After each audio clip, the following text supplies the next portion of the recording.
My life was a series of bad decisions, but I never expected the real hell to begin in a warehouse.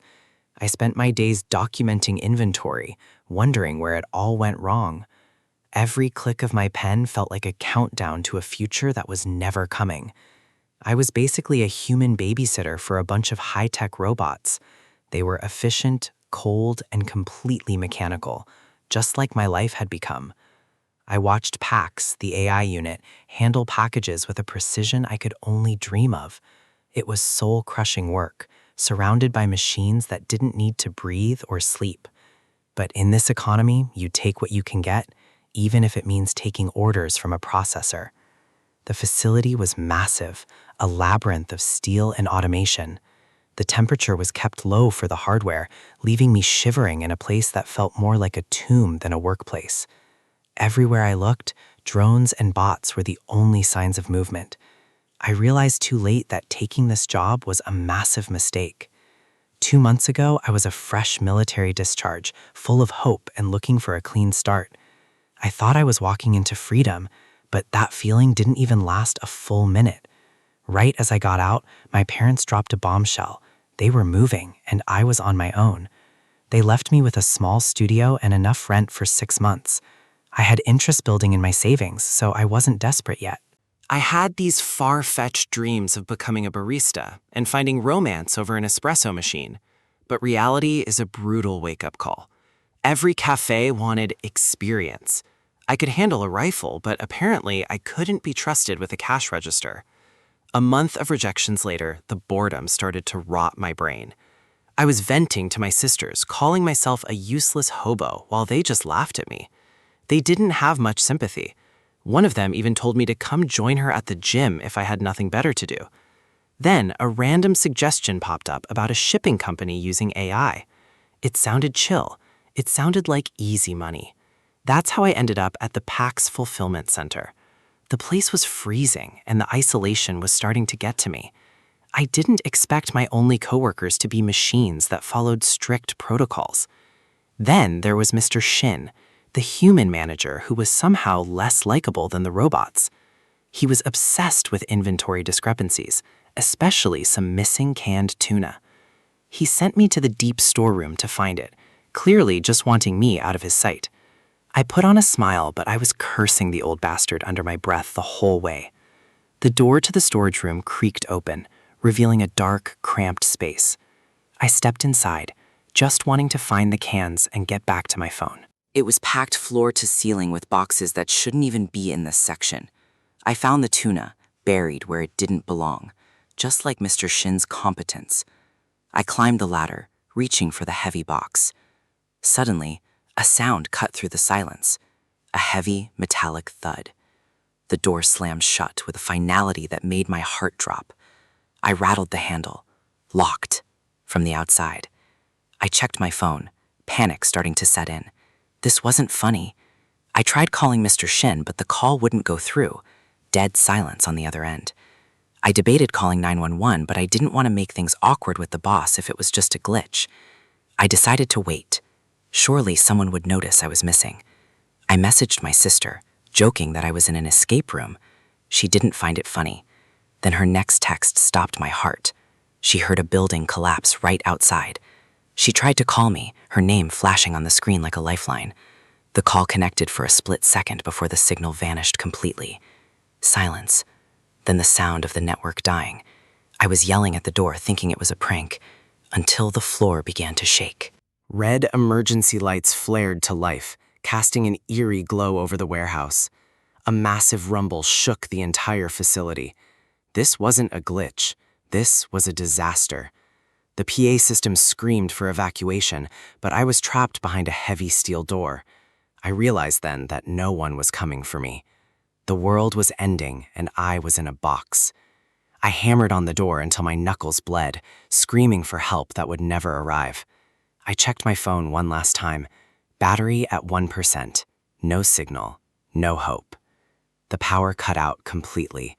I was left in total, suffocating darkness. I started losing track of time. Was it day? Night? All I had was the silence. I stared into the void, my mind beginning to unravel. The sounds from outside were terrifying: crashes, screams, and things that didn't sound human. I stayed as still as possible, my instincts telling me that noise meant death. Whatever was out there, it was hunting. I heard a wet, guttural sound just on the other side of the door. My breath hitched. I curled up on the floor, waiting for the end. 3 days passed. 3 days of living on nothing but the canned tuna I was sent to find. I sat there, eating in the dark, wondering if I was the last person alive. The alarms had finally stopped. The silence was almost worse than the noise. I pulled out my phone to write a final note, a prayer for my family. I was ready to give up. I was ready for it to be over. But the world wasn't done with me yet. I stared at the ceiling, waiting for the air to run out. Then, a chime, a familiar digital ding that didn't belong in this tomb. A blue holographic window materialized in front of my eyes. You have been chosen. It told me to check my awakened ability. I thought I was finally losing it. My parallel dimension, level 1. It said I could store any object in sight. I started laughing. A storage ability? I was already trapped in a giant storage unit. I decided to play along with my hallucination. Fine, I thought. Store the PAX fulfillment center. The system asked for confirmation. Target chosen. Proceed with storage? I whispered, yeah, and the world suddenly inverted.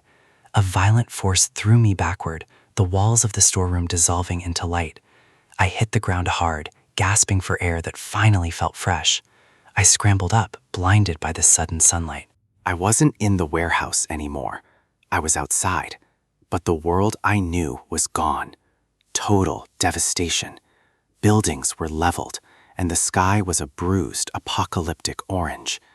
I saw bodies. I saw ruins. The reality of the collapse was worse than anything I had imagined. A wave of nausea hit me.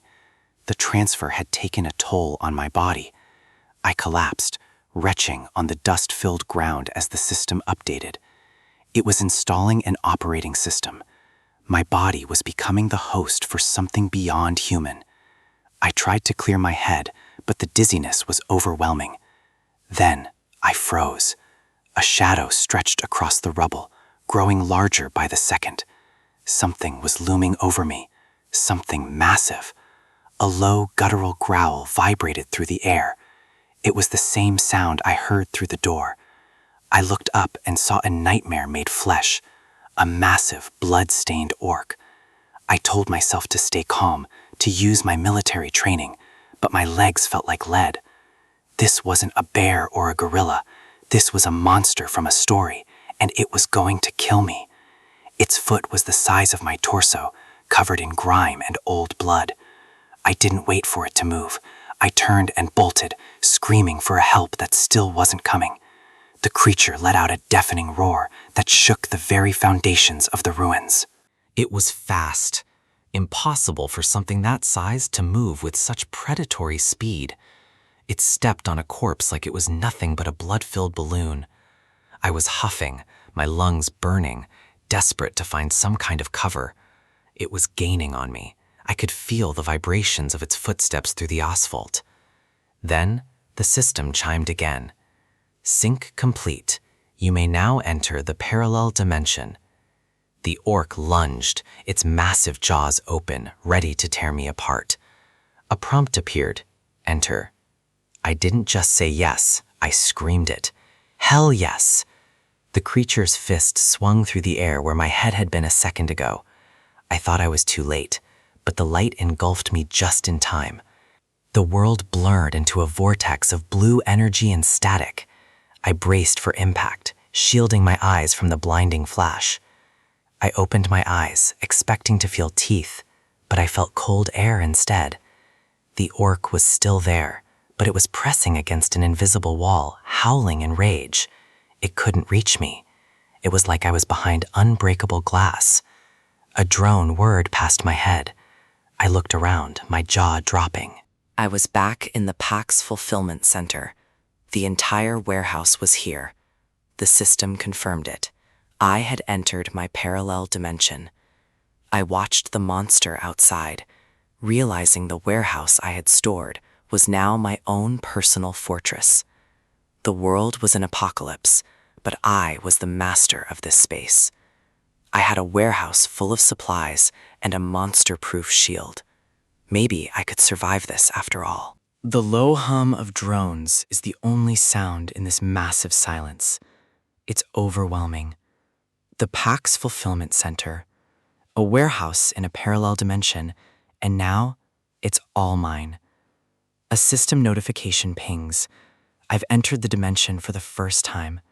Tutorial reward, 1 mana stone. It pulses with a strange blue energy. This small gem is more than just a reward.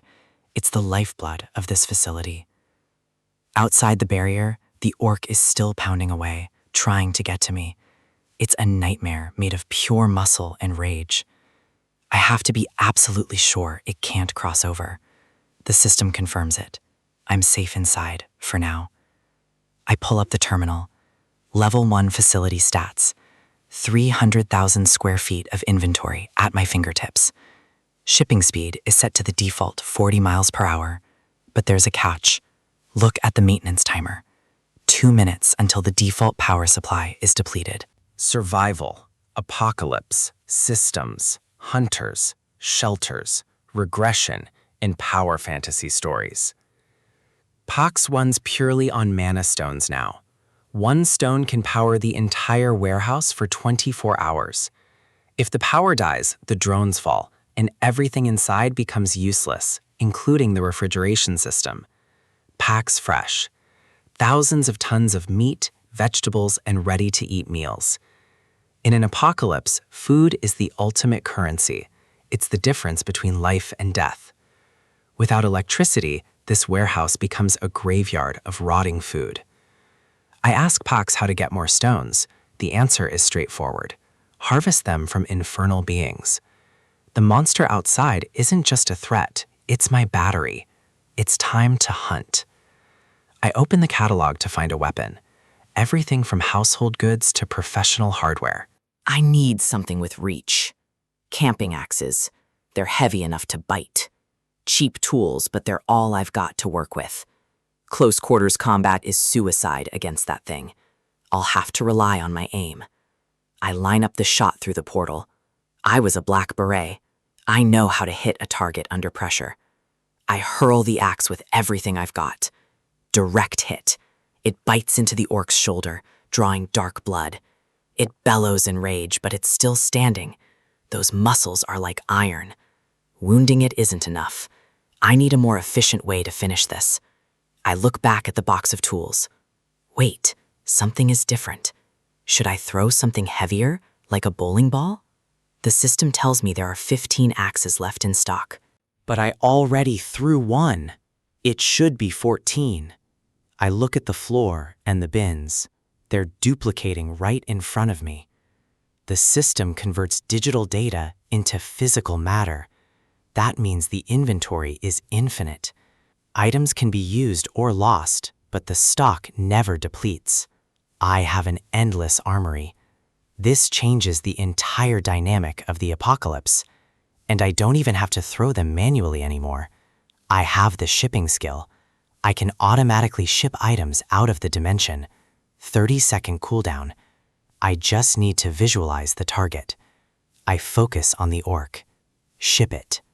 The axe fires out at 40 miles per hour. The impact is devastating. The orc drops instantly. Dead. 1 kill. My first mana stone is secured. But 40 miles per hour is just the baseline. I can modify the shipping speed. If I power up the skill with more stones, I can make it even more lethal. The system confirms it. The potential for growth is limitless. But I can't hide in this warehouse forever. There are people out there I need to reach. I need to gear up for the world outside. I search the catalog for professional tactical equipment, lightweight battle boots and tactical pants, camouflage. Proper gear is the foundation of survival in a war zone. I'm leaving the civilian version of myself behind. I'm a survivor now. I slam a map of Seoul onto the floor. Time to plan my extraction route. Starting from Gumpo, I'll have to cut through the most dangerous districts. Gangnam and Jung are going to be crawls. Then, up through Dobong. My destination is Uijeongbu. It's too far to travel on foot through monster-infested streets. I hope everyone is still hanging on. I need reliable, silent transportation. An electric road bicycle. No gas required, minimal noise. In this new world, this is better than a supercar. It's fast, agile, and precisely what I need. Just hold on. Jungyeom is coming to save you. 30 minutes back in the real world, and the silence of the ruins is already starting to grate. Navigating Gunpo on a mountain bike is the most tactical choice. It's fast, and more importantly, it's quiet. I've already put down 12 orcs, but the deeper I go into the city, the more frequent the encounters become. Another one. This beast is larger than the others, lunging with a roar that echoes off the hollowed-out buildings. I don't even slow down. I just need to time the transition perfectly. The portal opens right in its path. To the orc, it looks like a shield, but it's actually an exit strategy. It slams into the boundary of the parallel dimension with a sickening thud, its momentum working against it. I was too distracted earlier to really analyze the mechanics, but now the tactical advantage is clear. As I keep using the portal against these monsters, I realize my ability isn't just a place to hide. It's a blade. The very edge of the dimension acts as a microscopic cutting surface. Anything caught in the transition gets severed. No armor can stop a spatial tear. The orc collapses. It never even saw the strike. But my system is already flagging something new. The shipping skill has a 30-second cooldown and a limited range, which makes it tricky to use in a frantic fight. And my aim with it is still garbage. I can't rely on luck when my life is on the line. But there's another side to this power that I'm just starting to master. Recall. Anything I've shipped into my warehouse can be pulled back into reality instantly. It's the ultimate logistics loop. I don't just store items, I control their location and space. I test it on the fly. The axe I just used to finish the orc vanishes and reappears in my hand. It's just as useful as shipping, if not more so. It cuts out the need to carry heavy gear. But the real payoff is the loot. I don't just recall tools, I can recall mana stones directly from the bodies of the fallen. The system considers anything inside a dead monster as shippable inventory. It's like a video game, but the stakes are visceral. 14 stones. I need to keep moving if I want to get to my family before the sun goes down. Suddenly, a sound cuts through the air that makes the orc's roar sound like a whisper. It's high-pitched, a screech that vibrates in my chest. Something big is circling above. I look up and see a shadow blotting out the moon. That's not an orc, it's a wyvern. It's clutching a water deer in its talons, treating a 100-pound animal like a light snack. With a wingspan that wide, it's a high-tier predator.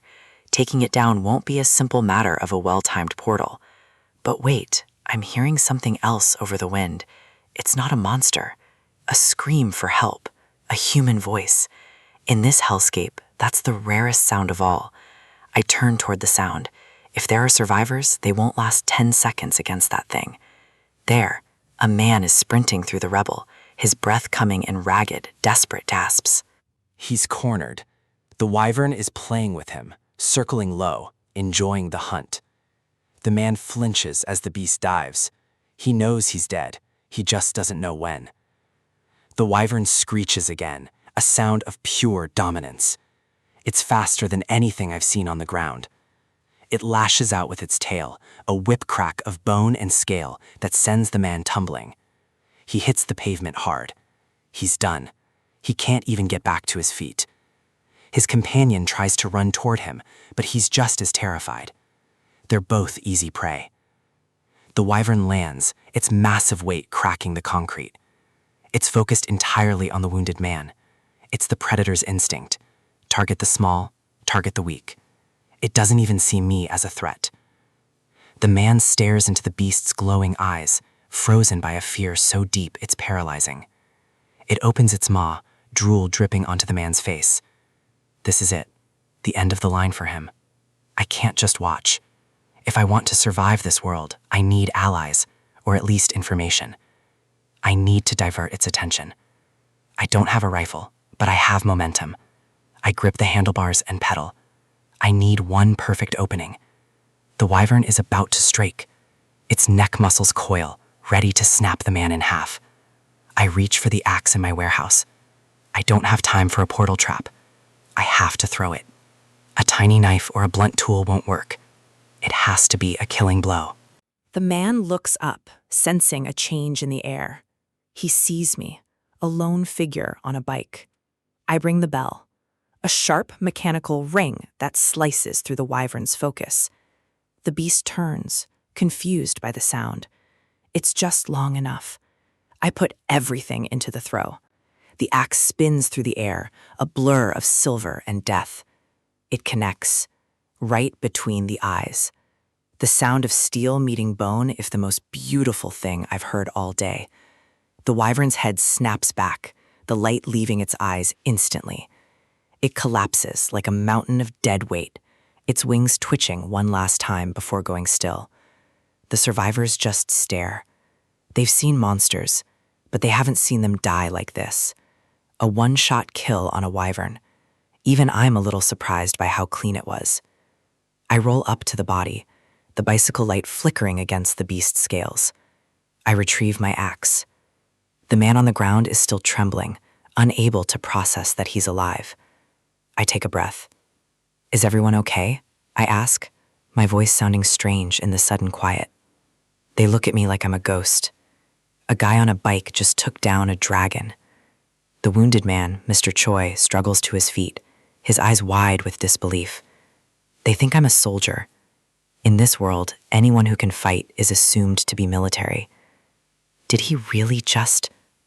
With an axe? The other one whispers. The shock is written all over their faces. I don't look like a soldier, but I don't look like a victim either. I look like a variable.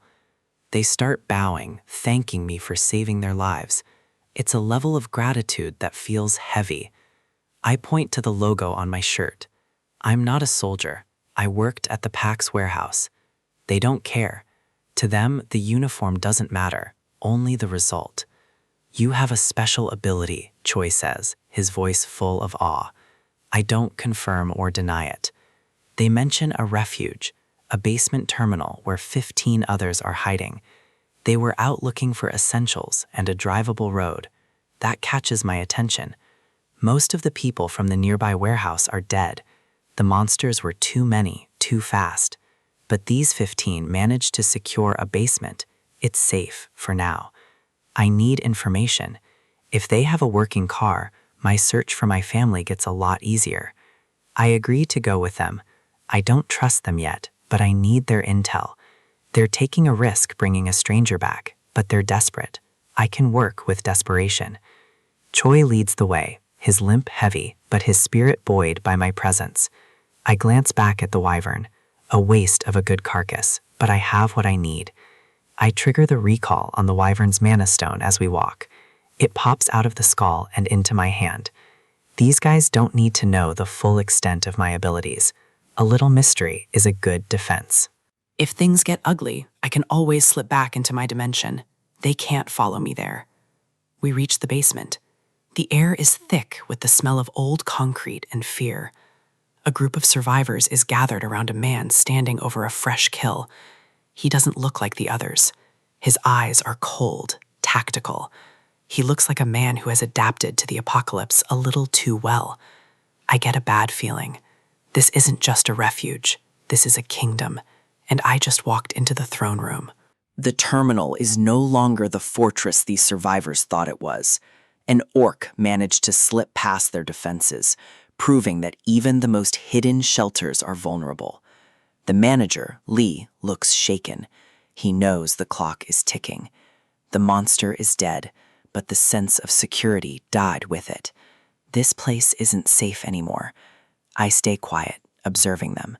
They're looking at the corpse, then at me. Word is spreading fast.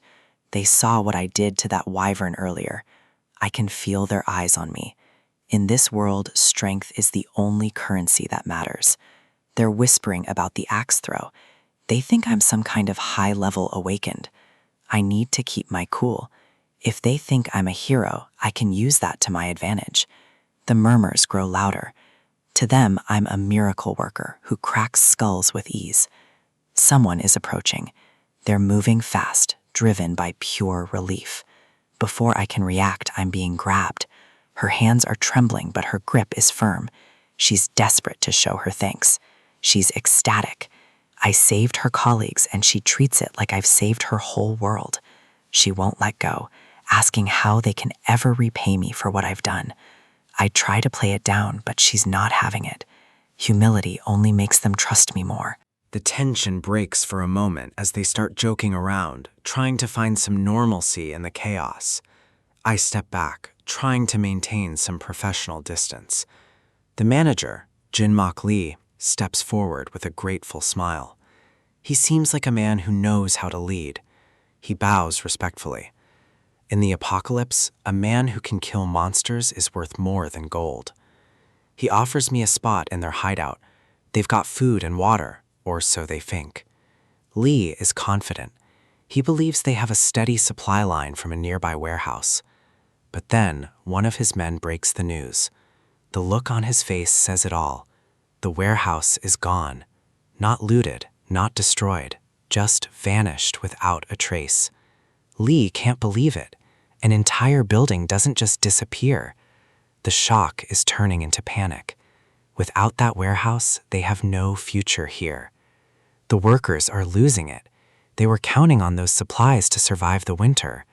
I watch them spiral. I'm the only one who knows that warehouse is currently sitting in my inventory. The atmosphere is heavy with dread. Their sanctuary just became a prison. Lee tries to rally them. He's pushing for a move through the tunnel, even if it's dangerous. They have to move now. Staying here means starving in the dark. He looks to me for confirmation. He wants to know if I'm with them. They need cars, but more importantly, they need a path cleared through the monster-infested roads. The highway is broken, and the only viable exit is blocked by a swarm of wyverns. It's a suicide mission for them, but for me, it's an opportunity.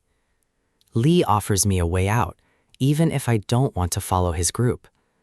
I tell them I need a car anyway, so I'll head to the tunnel first. He's relieved. Having me around makes them feel like they actually have a chance.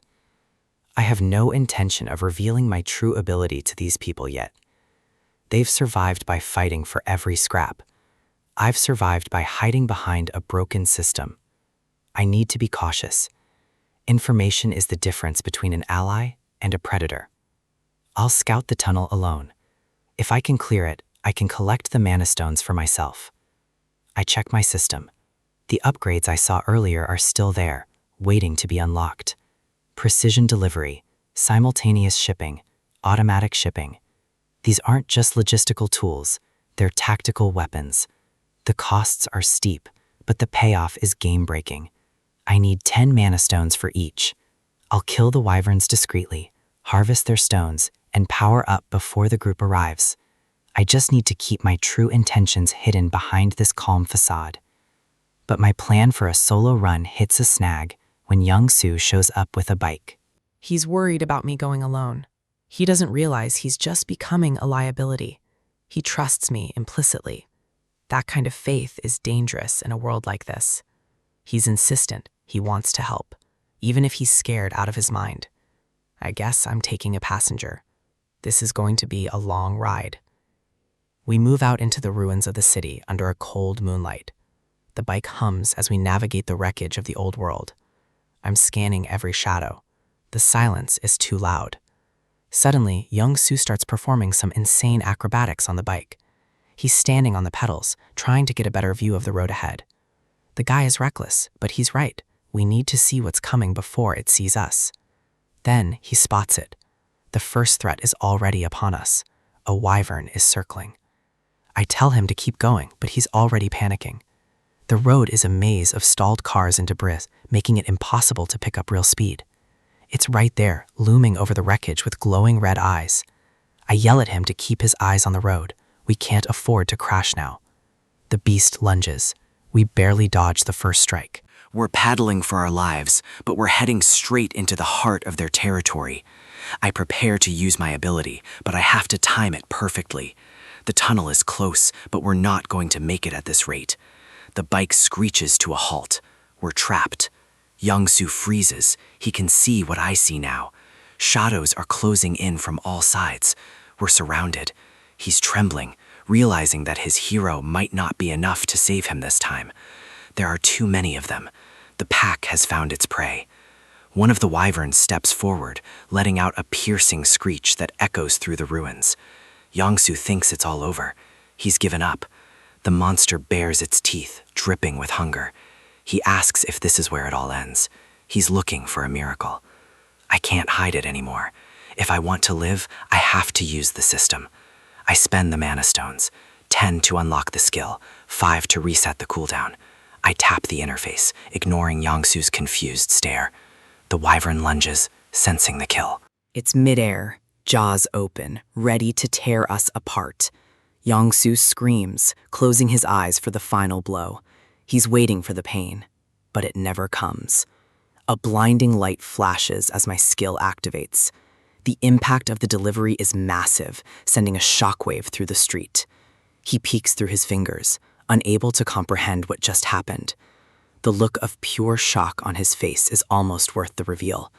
A portal has opened, and my drones are already in the air. The real fight starts now. Time is the most expensive resource I have. I start burning through mana stones to force the system's cooldown lower. Each stone drops the wait time by 5 seconds. In a combat zone, that's the difference between life and death. 15 seconds. 10. I keep pushing until I hit the limit allowed by my current level. The system locks me out of further reductions. To go faster, I'll need to upgrade the parallel dimension itself. I deploy the drone. It's my eyes in the sky while I stay tethered to the warehouse entrance. The area is quiet, but in this world, silence is just a warning. I reach into the remains of the beast to pull out its mana stone. It's messy work, but necessary for fuel. I tell Young-soo to keep his distance. If things go south, he needs to be within my protection range instantly. He looks rattled. Most people would be. He's just a civilian caught in a nightmare. A screech echoes from the clouds. A wyvern. It's diving, and it's picked us as its next meal. The beast closes the gap in seconds, its jaws wide enough to snap a man in half. I don't hesitate. I let the packs fly, aiming for the soft tissue inside that throat. More of them are circling. This isn't just a stray scavenger, it's a hunting party. They're fast, agile, and aggressive, but they haven't seen a weapon like mine before. Another one charges from the flank. I pivot, keeping Young-soo behind the barrier of the portal. I track the movement. Speed is their advantage, but precision is mine. The axe hits with a dull thud. It doesn't just cut, it disrupts their momentum entirely. The creature skids across the asphalt, losing its grip on the sky. Young-soo can only watch in horror. He's never seen a monster taken down with such clinical efficiency. The blood spray is heavy. I don't look back. I keep my focus on the remaining threats. The wyvern tries to roar, but its lungs are already filling with lead and steel. I stand my ground. If I show even a second of weakness, the rest of the pack will descend. It's over for this one. It falls limp, another carcass added to the ruins of the city. Blood drips from the sky. The air is thick with the scent of iron and ozone. The rest of the pack watches from the shadows of the skyscrapers, reconsidering their odds. Young-soo is staring at me like I'm a ghost. He can't wrap his head around what he just saw.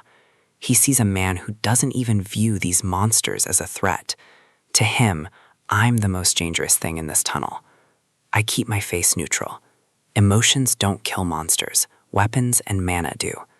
The wyverns finally retreat. They're smart enough to recognize a predator when they see one. They vanish into the dark, leaving us with the silence of the dead road. Young-soo finally finds his voice. He's trying to process the concept of a warehouse that acts as an arsenal. He admits he envies me. He thinks with an ability like this, he could have saved his family by now. I don't tell him that power always comes with a price. Instead, I just watch the horizon. The wyverns are gone for now, but in this world, nothing stays gone for long. I start looking for the next move. We need a vehicle, and we need it before the next wave hits. He asks why I need a car if I can fight like this. I tell him the truth. I'm going to Uijeongbu. He freezes. That's a suicide mission. But then he realizes I'm the only one with a real shot at making it. Yongsoo offers a deal. He's a professional driver. He can get me through any terrain if I keep the monsters off his back. He's desperate. He knows he won't survive alone, and he's betting everything on my strength. I consider it. A skilled driver would save me a lot of energy. It's a logical trade, but I have to be careful. If people find out the full extent of my warehouse, I'll become a target for every desperate survivor. In the worst-case scenario, I might have to eliminate anyone who becomes a threat to my secret. Yongsoo seems trustworthy enough for now. He followed me here even after that close call with the wyvern. I agree to the partnership, but with one strict condition. I clear the tunnel alone. He nods vigorously, promising to convince the others to stay back while I work. He heads back to the group, his face filled with a new kind of hope. I just hope he doesn't talk too much. I watch him go. He's already shouting to the others about our plan to break through. He tells them I have an awakened ability and that they need to wait outside while I clear the path. I can't believe it. I asked him to keep it a secret, and he's essentially announcing that I have a secret. The survivors start whispering. They're confused, but they're also desperate for a way out. This just made me look even more suspicious. I can feel Leader Lee's eyes on me. He's not an easy man to fool. There's no point in worrying about it now. The choice is made. Tomorrow morning, I'm clearing that tunnel. They're worried about food and safety. If I can prove my value, maybe they'll stop asking questions. Leader Lee approaches. He looks me in the eye, his face hardened by years of survival. He tells me he won't ask about my ability. He's smart enough to know that results matter more than explanations. He offers me a share of their meager food supplies.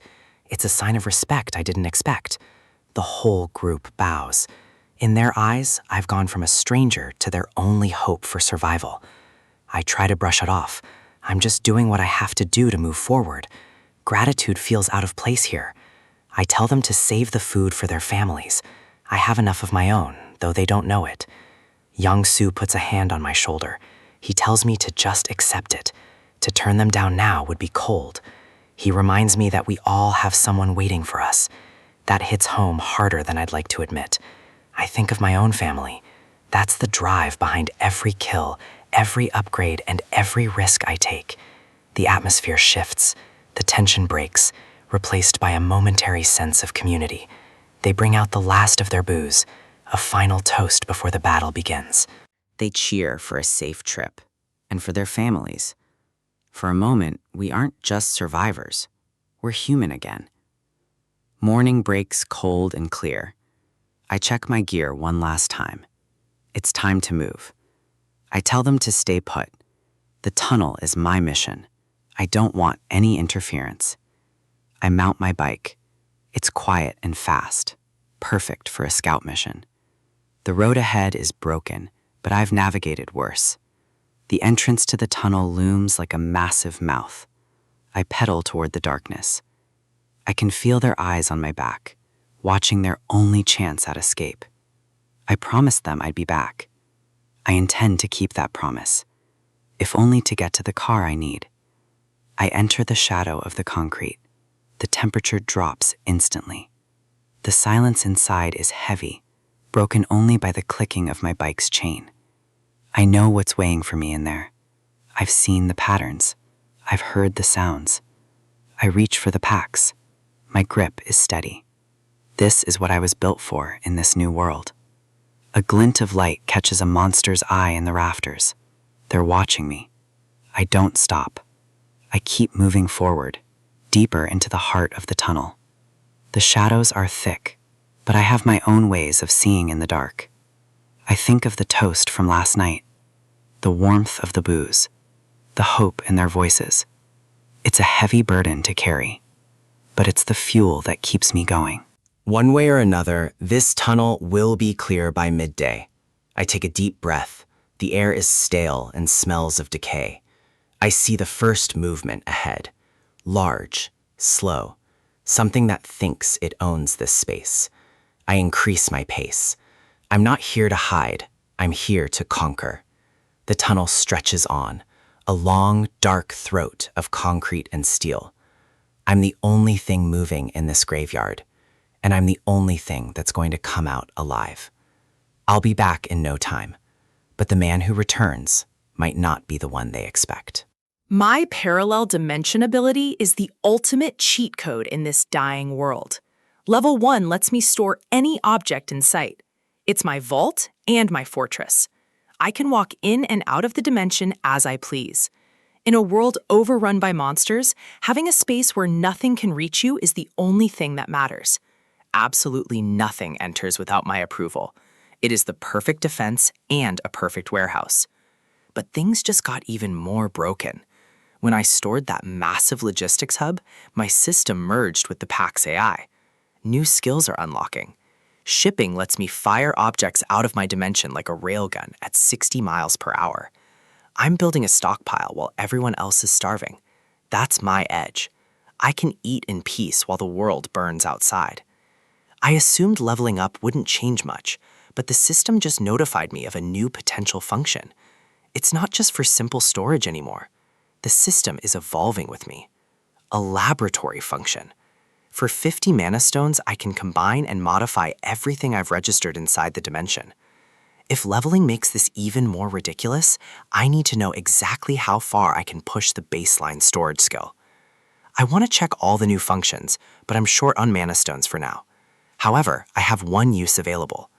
Time to test the limits of what store any target really means. When I first stored the warehouse, it was a whim, a gamble to see if the system would let me take a whole building. Now I'm thinking bigger. I need to know where the ceiling is. I focus my intent on the ground beneath my boots, on the world itself. The prompt appears instantly. Target selected for storage. Proceed. I hold my breath. If I can take the planet, I win the game. The silence in the hub is heavy. My heart is pounding against my ribs as I wait for the system to process. Failed. Target exceeds the storage criteria. Honestly, it would have been too easy. I close the screen as my driver walks in. Better to keep my feet on the ground for now. He's been checking the maps. We need a clear path to Gangnam if we're going to move the heavy gear. Most of the main arteries are clogged with wrecks. He's looking for the gaps in the grid. I ask about his daughter. He was supposed to be resting with her before we set out. He just smiles and points toward the back of the hub. She's out cold. Deep, peaceful sleep amidst the supplies. In this world, that kind of peace is the ultimate luxury. She feels safe here. The man looks relieved. He says he has my back as long as he's able. But there's a look in his eye I haven't seen before. A sudden shift in intensity. He's usually the cautious one, but now he's ready to charge into hell if it means keeping his kids safe. I tell him to take it easy, but he's already grinning behind his shades. He claims driving is all he's good for, but he's easily faster than anyone else on the road. I tell him we need to be smart, not fast, but he isn't listening. He's practically crying with relief. Having a safe place for his child changed his entire world. We hit the road, the heavy truck roaring as we leave the warehouse behind and head into the ruins. The city is a graveyard of concrete and steel. Every corner holds a potential ambush. Buildings lean precariously over the asphalt, their windows like empty eyes. The weight of the cargo doesn't slow us down. We're moving through the dust and debris at a steady clip. It's a lot quieter than the main highways. No monsters in sight so far. He points out a historic site nearby. That's why there was never much development in this area. He's trying to stay positive, but I can see the fatigue etched into his face. He keeps glancing at the mirrors, checking for tails or anything out of place. Then we see them. Barriers ahead. A full-scale checkpoint blocking the road. This wasn't on our intel. These aren't makeshift. They're military-grade barricades used by the army. He slows down, wondering if the army is still operating in the sector. I look closer. The stance of the men behind the barriers isn't right.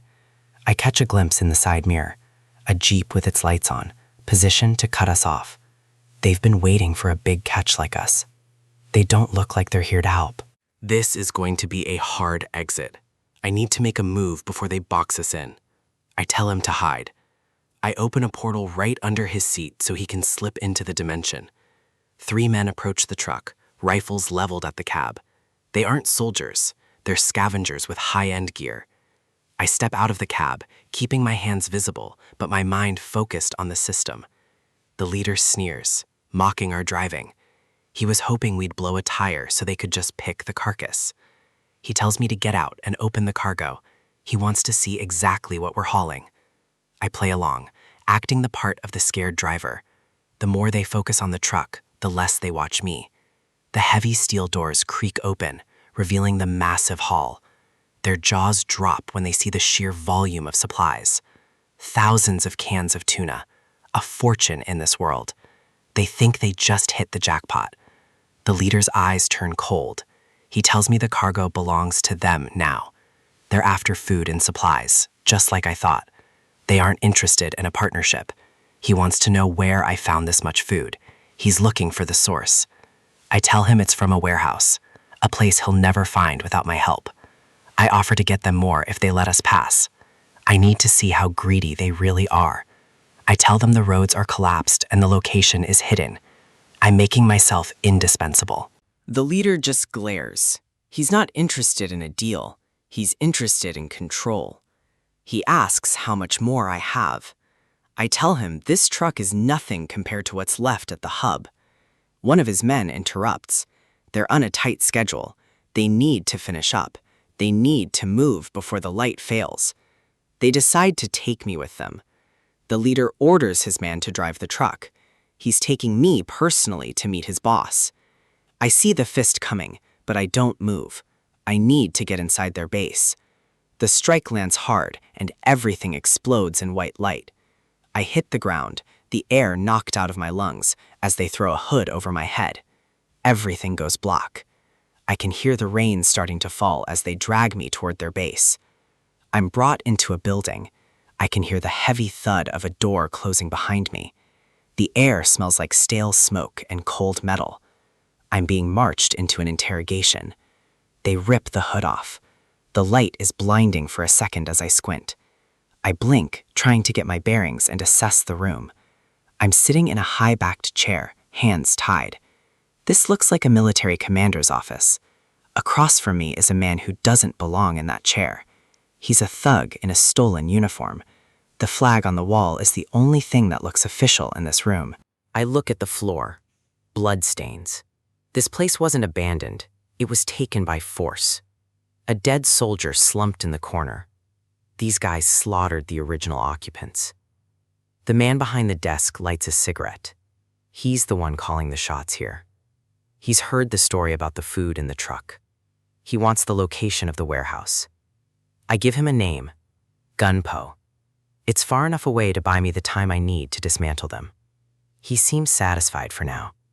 He's arrogant, thinking he's the king of this hill. I ask him where we are. He laughs and tells me it's an army base. The Rock Defense Communication Command, the heart of the military's network. He admits he was exempt from service. He doesn't even know the name of the place he hijacked. He tells me to wait. It's almost 6 p.m. The beast is coming. A piercing, bone-chilling screech echoes through the walls of the base. The thug doesn't even flinch. He's seen this before, and it terrifies him. I look toward the window. The sound is getting louder, closer. Wyverns. A whole flight of them circling the skies above the base. They're massive. Monsters that shouldn't exist in our reality. Yet here they are. This base is not a fortress anymore. It is bait for creatures from another world. The thug admits his powers couldn't even scratch them. He's completely outmatched. He's frustrated. He has the guns, but they're useless against beasts of that scale. He tells me about the soldiers who tried to fight back. They were slaughtered where they stood. He waited for the monsters to thin out the ranks, then stepped in to take control of what was left. He kept a few officers alive for information, but they're starving and broken. That's why he needs me. He has the weapons and the base, but he's out of food. He tells me if I cooperate, I might survive the night and join his little club. I look at him and mumble my response. I've already decided what to store next. This place is perfect, high-tech, secure, and filled with military gear. I call out to Pax. I give the command that will end his rule. Store the rock dreck in my parallel dimension, every floor, every wall, and every man inside.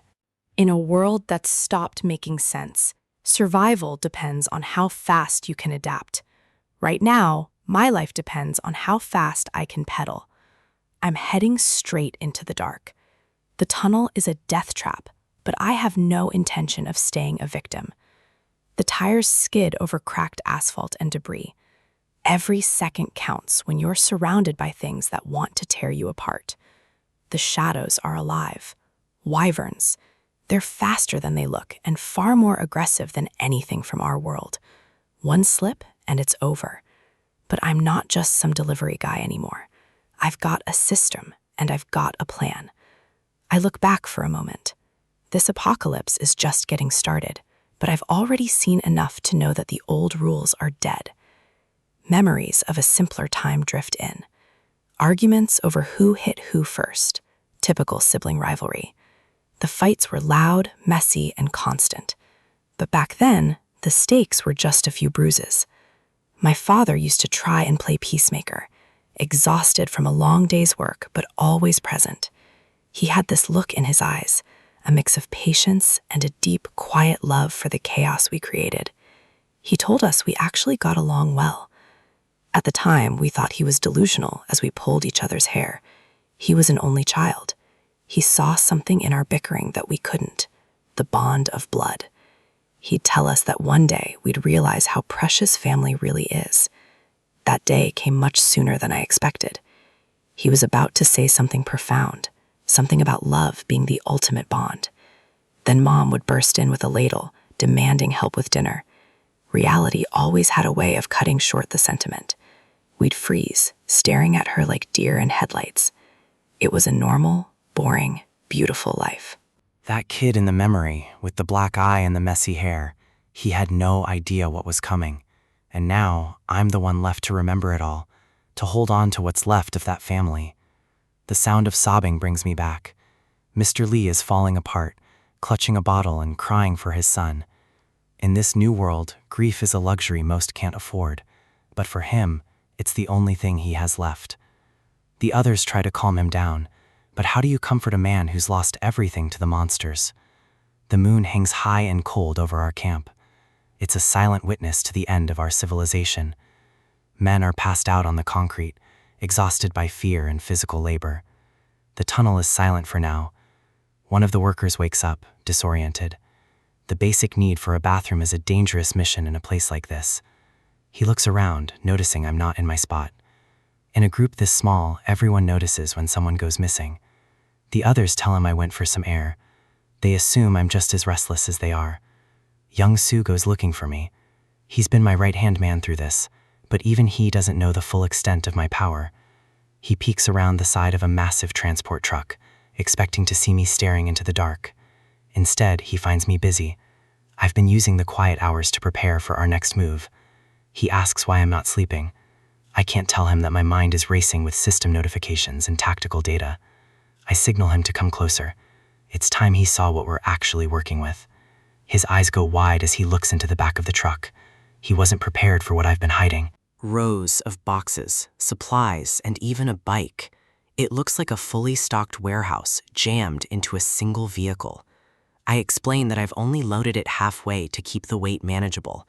He can barely process the sheer volume of gear. Then I drop the real bombshell. This isn't the only one. This is just the last truck in the line. 15 trucks, all of them loaded with enough food and supplies to keep a small army alive for months. Yangsu is terrified for me. He knows where we are. He knows that having this much in a world of nothing makes me a target. He can't wrap his head around how I'm just giving it away. He doesn't realize that for me, this is just a fraction of my inventory. My mind drifts back to the battle. The impact of the wyvern's skull against the floor was a sound I'll never forget. They keep coming, wave after wave. My drones and skills are the only things holding the line. A wyvern lunges at my shield, its maw open and screaming.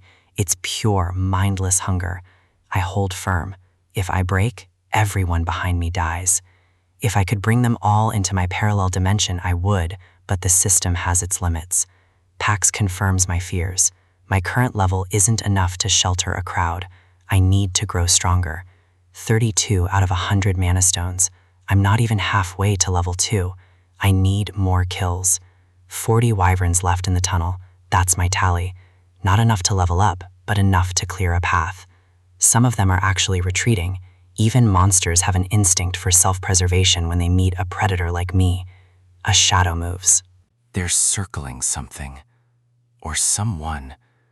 The hierarchy of these creatures is starting to reveal itself. There it is. A flash of light reveals a massive silhouette perched on a car. It's watching me. The pressure it exerts is heavy. This isn't just another wyvern. This is the alpha, a boss, or perhaps a host for something even worse.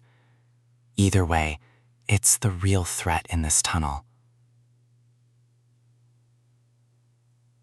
Morning light breaks through the clouds. It's a new day, but the world is still broken. The workers stand ready. They've seen what I can do, and for the first time, they have hope. They're nervous. They know the road ahead is full of monsters, and they're relying on me to lead them through. Suddenly, a shout. I'm back from my scouting run, and the relief on their faces is palpable. I roll in on the bike, blood-stained and weary, but moving with a purpose they all recognize. The blood on my clothes tells the story of what I encountered in the dark. It's a grim uniform for a grim job. My hands are steady on the handlebars. I've survived the tunnel, but the city outside is a whole different beast. The workers stare in awe.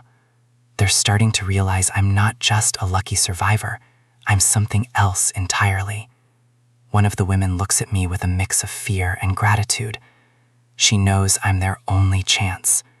I give them a small, reassuring nod. We have a convoy to move and families to find. A cheer goes up. It's a fragile sound in such a desolate place, but it's enough to get the engines turning. Mr. Lee addresses the group. He's found his resolve again, spurred on by the mission I've given them. They thank me, calling me Mr. Lee out of respect. They're heading home because of the supplies I provided. Mr. Lee smiles. It's a tired, worn-out smile, but it's genuine. He's going to try to find his son. I remind them to check the cargo if they run into trouble.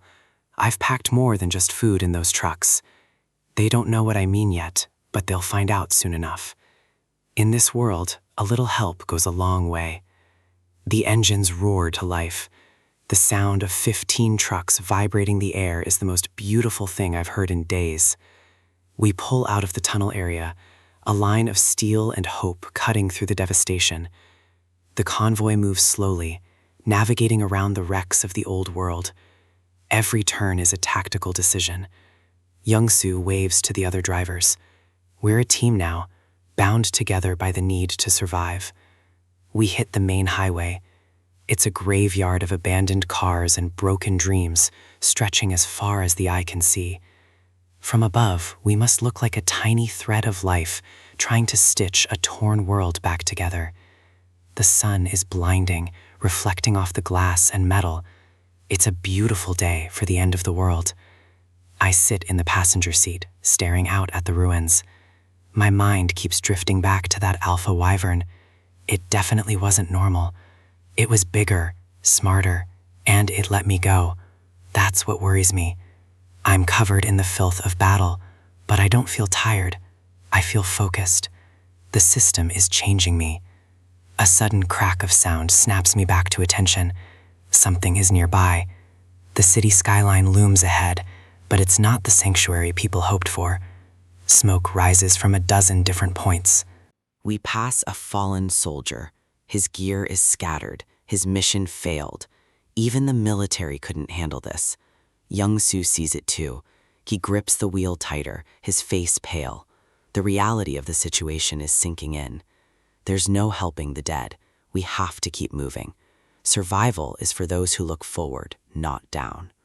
The roads are blocked by every imaginable obstacle. Dead bodies, monsters, flipped cars. It's a labyrinth of horror.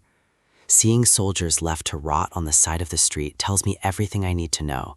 The chain of command has collapsed. A scavenger monster gnaws on a corpse in the middle of the road. It doesn't even look up as we pass. It's already adjusted to the new food source. I think about my own time in the service. If I hadn't been discharged when I was, I'd be one of them, just another body in the dirt. The truck screeches to a halt. Barbed wire fences block the entire width of the bridge. Beyond the wire, the road is a mess of overturned vehicles and blood. This wasn't a random accident. This was a desperate defense. Young-soo figures the army set this up to keep things from getting through. The question is, what were they trying to stop? He wants to take a detour to find another bridge, but I see something at the far end that changes everything. Monsters. Not wyverns this time. These look like hounds from hell prowling through the wreckage. They're lean, muscular, and look like they could outrun a car. They're hunting in a pack. I look at them and see more than just a threat. I see mana stones. I see a way to level up my dimension. Young-soo is panicking, reaching for the gear shift to turn us around. He thinks we're trapped. But I've spotted a narrow path, a sidewalk that might just be wide enough for the truck to squeeze through. It's tight and it's dangerous, but it bypasses the main roadblock and puts us right behind the pack. I put a hand on Young-soo's arm. He freezes, looking at me like I've lost my mind. He asks if the truck can even fit. I tell him it's possible. And in this world, possible is all the permission I need. I've got a great idea to get past this area. We don't need a detour. We need to go forward. I can't help but grin. Most people see an end, but with this system, I only see opportunities to grow stronger. I don't believe in detours. In this world, the straightest path is usually the most dangerous, but I've got a plan to clear the way. Young-soo looks like he's seen a ghost. He doesn't realize that the chaos ahead is exactly what I'm looking for. A massive ogre is tearing through a pack of hounds right in the middle of our path. It's a bloodbath, and we're driving straight into the center of it. The monsters are locked in a frenzy, completely oblivious to the truck approaching their kill zone. The ground trembles under the weight of the struggle. This isn't just a fight, it's a territorial slaughter. The sounds of bone crushing and flesh tearing fill the air. These things are efficient killers, but they're about to meet something even more relentless. Blood splashes against the windshield, blurring the line between the road and the carnage. We aren't stopping. Young-soo is paralyzed. He's a driver, not a soldier, and the bridge ahead looks like a one-way trip to the afterlife. He asks if I'm sure about this. In a world with a system, certainty is the only thing that keeps you alive. He's never seen anyone charge a bridge blocked by high-rank monsters without a second thought. I explain the logic. It's like a strategy game. You don't need an army if you have the right terrain and a few specialized units. He gulps, realizing that my definition of specialized might be a bit different from his. The barbed wire fence is the only thing separating us from 100 hungry maws. It's time to set the stage. We slam into the position. The impact rattles the frame, but we're exactly where we need to be. The monsters stop. They've noticed the new prey in their midst. The hounds turn their attention toward us, their eyes glowing with a feral hunger that doesn't care about metal or glass. I tap the interface. It's time to spend some of those hard-earned mana stones. 10 stones to unlock automatic shipping. It's an investment that's about to pay off in blood. I order the system to max out the shipping speed. If I'm going to do this, I'm doing it at full throttle. Another 5 stones, and the speed is set to 60 miles per hour. That's a lot of kinetic energy coming their way. I step out, the blue glow of the system reflecting in my eyes. The dinner bell just rang, and I'm serving the main course. The hounds dash forward, a wave of red fur and teeth. They think they found an easy meal. The system dings. French door refrigerator, 830 liters. Market price, nearly 3 million won. It materializes mid-air with a deafening crash. A $2,000 appliance just became a lethal projectile. The first hound doesn't even have time to whimper before several hundred pounds of steel and insulation flattens it into the pavement. 12 mana stones obtained instantly. The system is already paying for itself. I can't help but laugh. There's something satisfying about watching the apocalypse get handled by high-end kitchenware. I've upgraded the distance and precision. Every delivery is a guaranteed kill. The system adjusts the trajectory mid-flight. It's like a homing missile, but with more storage space. These hounds are fast, running like cheetahs, but they can't outrun a direct delivery from my warehouse. My cooldown is sitting at 2.5 seconds. Normally, that's too slow for a pack this size, but I'm not using axes anymore. A refrigerator is massive. It has a huge hitbox and enough mass to ignore the momentum of a charging monster. Even a grazing blow is enough to shatter bone and send them spiraling into the abyss. The automatic shipping handles the rest. I don't even have to aim anymore. The system just clears the path. I take a deep breath and yawn. It's exhausting work, even when the system is doing the heavy lifting. The hounds keep coming, driven by a primitive instinct that hasn't realized it's outmatched by logistics. Another thwack, another kill. The bridge is becoming a graveyard of appliances and monsters. Yongsu watches through the side mirror, his jaw hitting the floor as he sees a refrigerator flying through the air. He's gasping, unable to comprehend what he's seeing.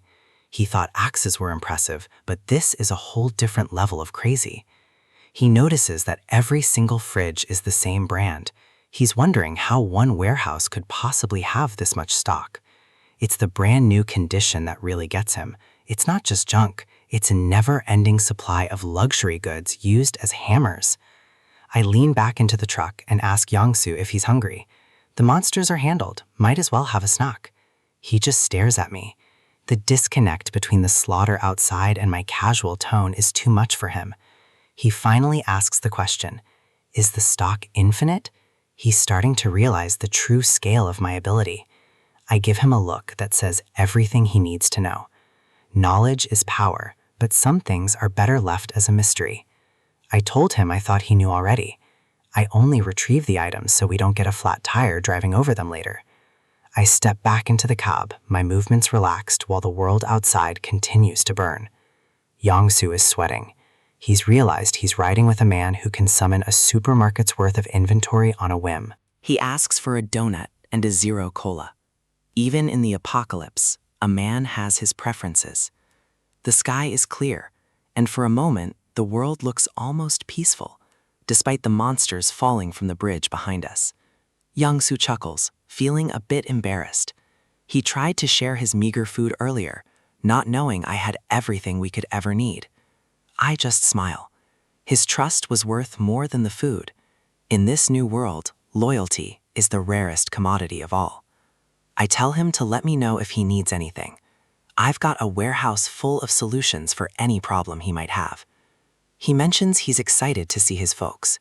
We're close now, only about an hour away once we clear this bridge. His expression softens. The hope of finding his family alive is the only thing keeping him behind that wheel. I see him choke back some emotion. I hope for his sake they're okay. I know how rare happy endings are these days.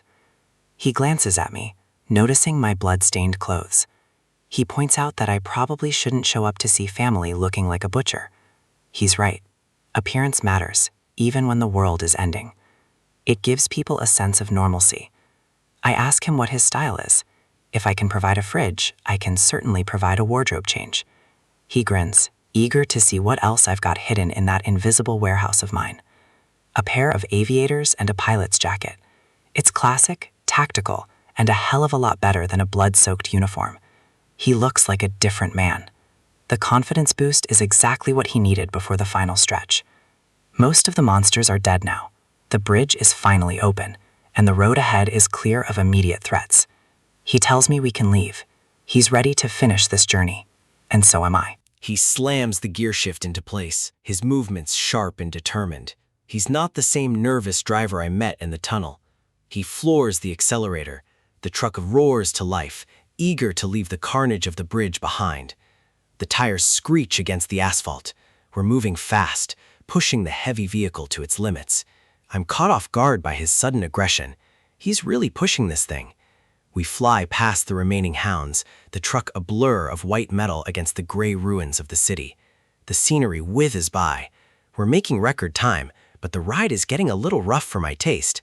Yangsu is working the gears like a pro, his focus entirely on the road and the destination ahead. He tells me to hold on tight. He says we'll be there in 20 minutes. I'm starting to regret giving him that pilot jacket. The truck screeches around a corner, narrowly avoiding a pile of debris. This isn't driving, it's a low-altitude flight. We're tearing through the city streets, the sound of the engine echoing off the empty skyscrapers. Another hard turn. The tires are screaming for mercy, and my stomach is starting to do somersaults. I tell him to slow down before I puke. Even a warehouse-owning hero has his limits when it comes to motion sickness. He just gives me a quick look, his eyes hidden behind those aviators. He's in the zone now. Then he stops. We've arrived. The building stands tall, scarred by the apocalypse, but still standing. We're here. The apartment complex is showing its age, but it's still standing. That's a good sign. It's the same for the rest of the block. This is an old neighborhood, tucked away from the main chaos of the roadside. There's rubble and broken glass everywhere, but something important is missing. There are no bodies on the street. We reach the door, and Yangsu completely freezes up. His hand is hovering over the lock, trembling like a leaf. He's terrified. He's come all this way, but now he's scared that opening this door will make his worst fears a reality. He can't do it. The man who just drove through a literal war zone is suddenly broken by a simple piece of plastic and a passcode. He pushed that car to the breaking point, cutting an hour-long drive down to 20 minutes. He's been running on pure adrenaline this whole time. But if his family is already dead, then all that determination and speed didn't mean a damn thing.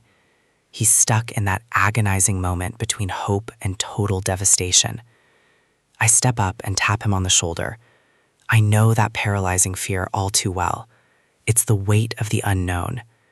I ask him if he wants me to ring the bell for him, to be the one to face whatever is waiting on the other side. He gulps, his eyes wide and searching mine for some kind of reassurance I can't actually give him. He gives a weak, shaky nod. He needs someone else to take that first step into the truth. I step forward. Nobody wants to be the one to confirm their own family is gone, even if there's a tiny chance they're safe.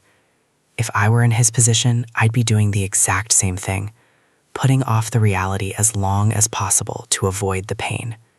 I reach for the button. The air in the hallway feels heavy and stagnant, like it's holding its breath along with us. Yangsu stands back, his shoulders slumped, waiting for his life to either restart or end right here in this corridor. I press the button.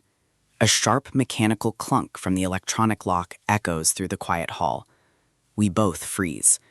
The sound of the lock turning means someone is actually inside. The door cracks open, and the light from the apartment spills out into the dark hallway. It's his wife and daughter. They're standing there, wide-eyed and shocked, but they're alive and unharmed. She looks at him like she's seeing a miracle, her voice catching in her throat as she realizes it's really him. Yangsu breaks down. The tears start flowing immediately, a release of all the terror he's been carrying since the world fell apart. He doesn't wait for an invitation. He bolts forward, his legs finally moving again. He pulls them both into a massive, desperate hug. This is the payoff. This is why we fought through the city.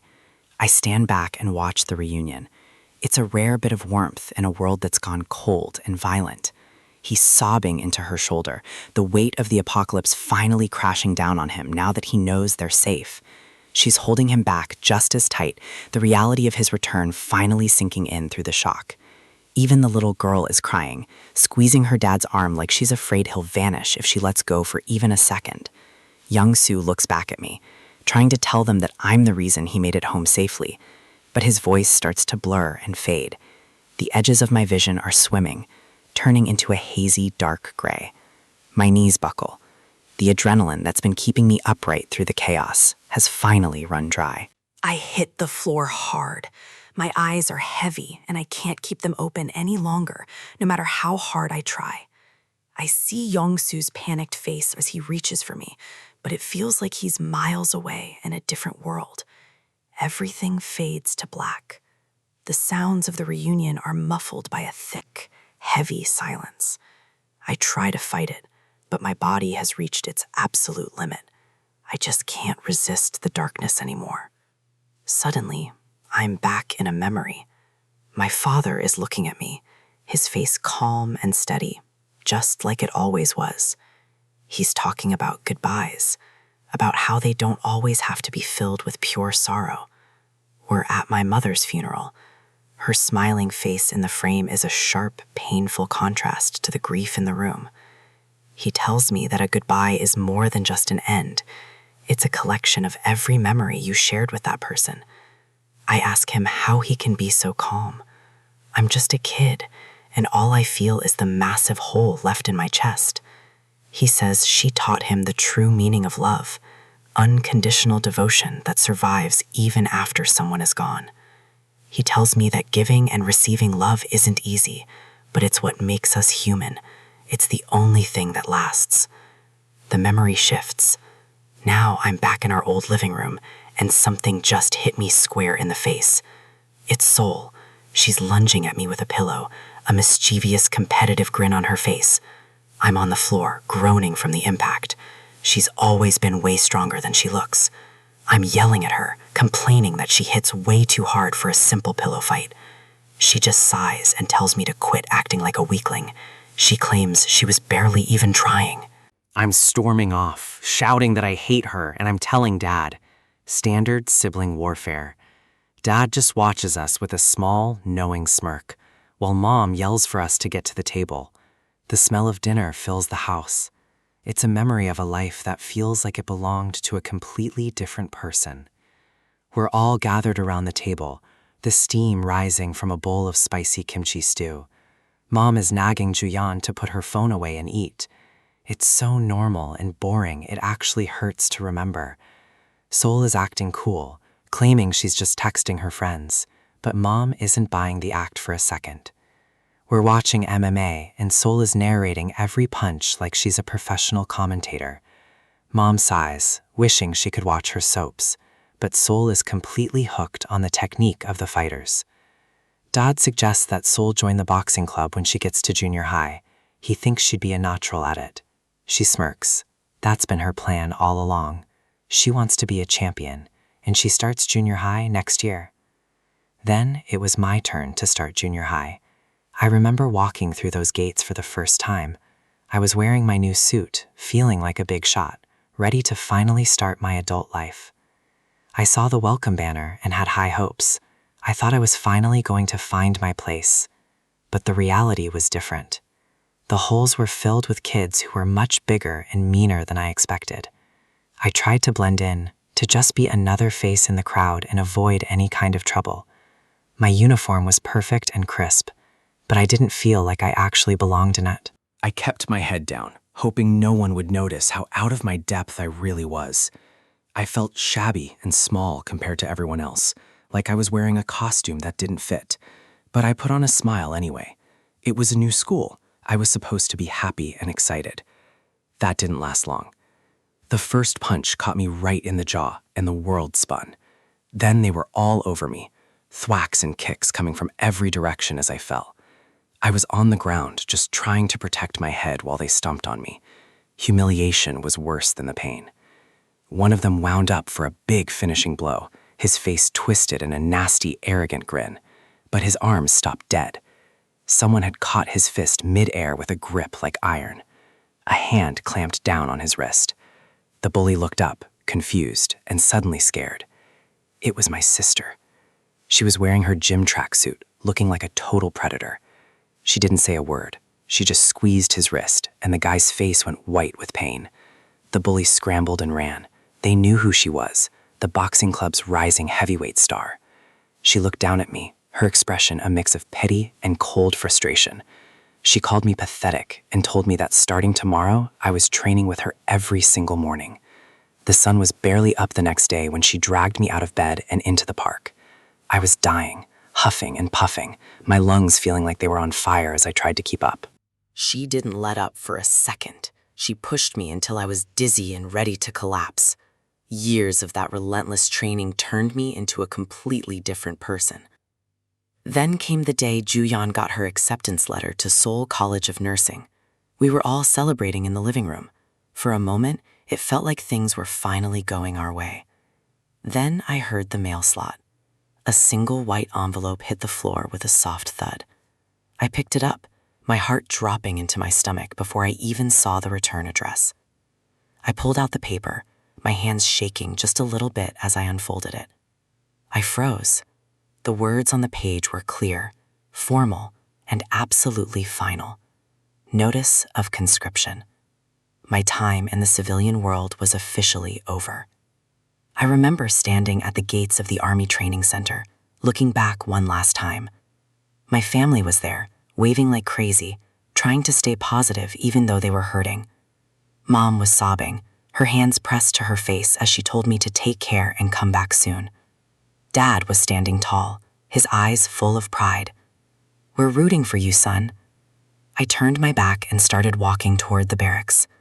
Every step felt like I was losing a piece of my soul.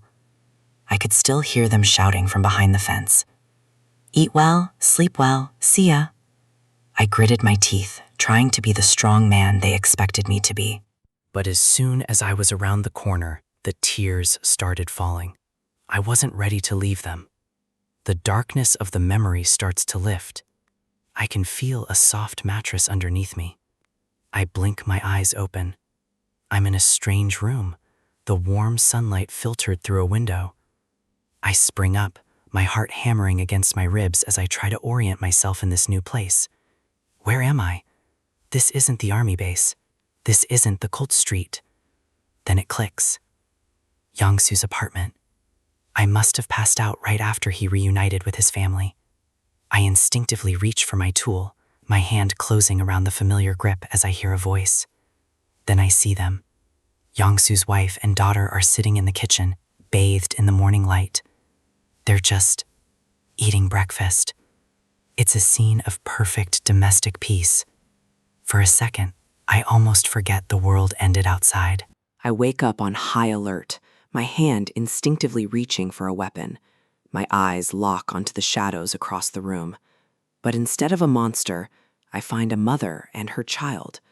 The girl is focused on her meal, oblivious to my sudden movement. The tension in the room breaks. I'm not in a war zone, I'm in someone's home. I hear snoring from the corner. It's peaceful, a sound that's become incredibly rare since the world ended. I realize I must have collapsed. The exhaustion finally caught up to me, and I was out cold. Youngsu's wife notices me waking up. She explains that I was completely drained, and they didn't want to disturb my rest. I check my surroundings and my gear. Habit is a hard thing to break when survival is the only rule. I quickly store my weapon back into the subdimension. I don't want to frighten the family more than I already have. I ask how long I've been out. 3 hours. Not long, but enough to regain some strength. She looks at me with a warmth I haven't seen in a long time. Youngsu told her everything that happened at the tunnel. They're grateful. In a world where everyone is out for themselves, a simple act of protection means everything. I try to brush it off. Youngsu helped me just as much as I helped him. Speaking of Youngsu, the man himself starts to stir. He's been waiting for me to wake up before eating. Jisoo invites us to the table. She's prepared a meal, and the smell is already doing wonders for my morale. Youngsu gives me a tired but sincere smile. We made it out of that hellhole together. I can't help but grin back. This is what survival looks like when you actually succeed. The main dish is braised sari.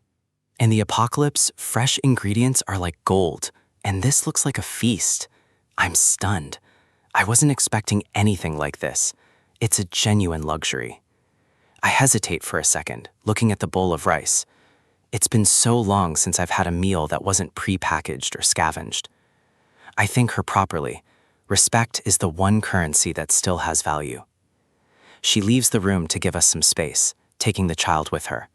The privacy is appreciated, but I'm more focused on the steam rising from the bowl. I take the first bite. The flavors are sharp, savory, and perfectly balanced. It's better than any high-end restaurant I visited before the fall. For a moment, the weight of the world lifts. This is more than just fuel. It's a reminder of humanity. I'm genuinely moved. You don't realize how much you miss these things until they're gone. The kimchi is perfect. The texture, the spice, it's all there. It's heartwarming. It's the kind of meal that gives you a reason to keep moving forward. I finish every last bit. I can't afford to waste a single drop of this. I set the spoon down and take a breath. My body feels fueled and my mind is clearing up. I tell Young-soo it's the best food I've had since my military discharge. It tastes like home. The conversation shifts back to reality. I still have a long way to go to reach my family in Ujeongbu. Young-soo makes a surprising offer. He wants to give me a ride toward Gangnam in his truck. I'm caught off guard. He just got home to his wife and daughter. Leaving again is a massive risk. I point out that Gangnam is just a waypoint. I need to go much further, and the roads are deadly. He doesn't flinch. He's thought this through. He wants to step outside and discuss the terms. The sky outside is a mix of orange and ash. The world is still burning, even if this one apartment feels safe. We stand by the heavy transport truck. It's an armored beast, but it's a target for anything lurking in the ruins. The plan is simple but dangerous. He drives me to Gangnam, then returns home on an electric bike. He's trying to be casual about it, but he knows the odds. One wrong turn and he's never coming back. I lean against the truck, processing the offer. Having a vehicle and a driver like him would change everything. But the question remains, why? Why risk everything he just got back? He's fast on that bike, sure. He could probably outrun most threats if he stays on the move. But speed won't help if he gets cornered. This isn't just about driving. It's about life and death. I sigh. I can't let him do this out of some misplaced sense of debt. It's too much. I tell him straight up. He fought so hard to see his family again. Why throw that away for me? I need to understand his motivation. Is he really that selfless, or is there more to it? He laughs it off, scratching the back of his head. He says I saved his life, and that's reason enough. He asks me why I helped him in the tunnel. I don't have a tactical answer for that. We stand in silence for a moment. In this world, you help people because it's the only way to stay human. He smiles, knowing he's made his point. He survived because of me, and he wants to pay it forward. I look at the truck, then back at him. I have a counteroffer, something he won't expect. We're all in the same position, struggling to protect what we love. I realize I have the power to actually do it. My ability, the subdimension, is the key. It's the ultimate shelter. If he helps me reach my family, I can provide a level of safety for his that no apartment building can match. He's listening now. The carefree attitude is gone, replaced by the focus of a man who sees a real opportunity. I explain my condition. He doesn't come alone. He brings his family with him. Inside my dimension, they'll be safe. I'll be back in no time to get them, but they need to be ready. I head back toward the bike. The deal is struck, but I need to prepare the space first. I look at the vehicle keys. My mind is already moving toward the next tactical phase. The key glints in the light. It's the start of a new partnership, a real alliance. Everything has to be precise. In the apocalypse, details are the difference between living and dying. I'm ready. My path is clear, and for the first time, I'm not walking it alone. I turn the bike around. There's work to be done, and mana to be spent. The tunnel looms in the distance, a reminder of where we came from. We aren't going back there. I chuckle to myself. Young-soo is a good man. Finding someone like him is rarer than finding a cache of supplies. He's still fidgeting, probably nervous about the idea of entering a literal hole in space-time. I remind him that the dimension is my territory. Nothing gets in without my permission. I call forth the interface. It's time to upgrade the warehouse. The air begins to shimmer with mana. The power I've accumulated is finally being put to its best use. I explain that with a level up, the dimension can accommodate more people. It's no longer just a storage locker. Thanks to the monsters I cleared out earlier, I have a surplus of mana stones. It's an investment in our collective future. Young-soo watches in awe. He's seen my power before, but this is different. This is creation. I tell him to go get his wife and daughter. We're moving them to a place where the monsters can't reach. He doesn't need to be told twice. He puts on his shades, a determined look on his face. We're leaving. The interface prompt appears. 100 mana stones to reach level 2. I don't hesitate. Execute. The progress bar fills rapidly. The dimension is expanding, restructuring itself to my needs. Upgrade complete. Level 2 warehouse is active. The maintenance cost has jumped, but the benefits are worth it. The capacity has increased to 20 people. I can also store targets in my line of sight now. That's a massive tactical advantage. New abilities are available. The system is evolving as I do. I'll check the specifics later. I turn my attention back to the present. The family is here, ready to step into the unknown. The system asks for confirmation. Allow entry? Yes. Always yes for allies. They walk through the shimmering portal. It's a leap of faith, leaving the physical world behind. The portal hums with energy as they cross the threshold. They're safe now, truly safe. Their expressions say it all. Pure shock. They were expecting a bunker, not a high-tech logistics hub. The scale of the warehouse is breathtaking. Rows of shelves stretching into the distance, filled with everything they could ever need. I introduce them to Pax. He's the steward of this place, and he'll take care of their every need. Pax is efficient and friendly. Having an AI assistant helps maintain order in this infinite space. They can't believe it.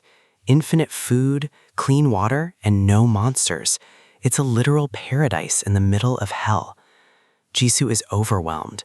She realized that these precious supplies aren't just limited caches, they're a renewable resource. I tell them to rest and settle in. Yongsoo and I have a mission, and we leave in 30 minutes. The atmosphere is light for the first time. The little girl is cheering.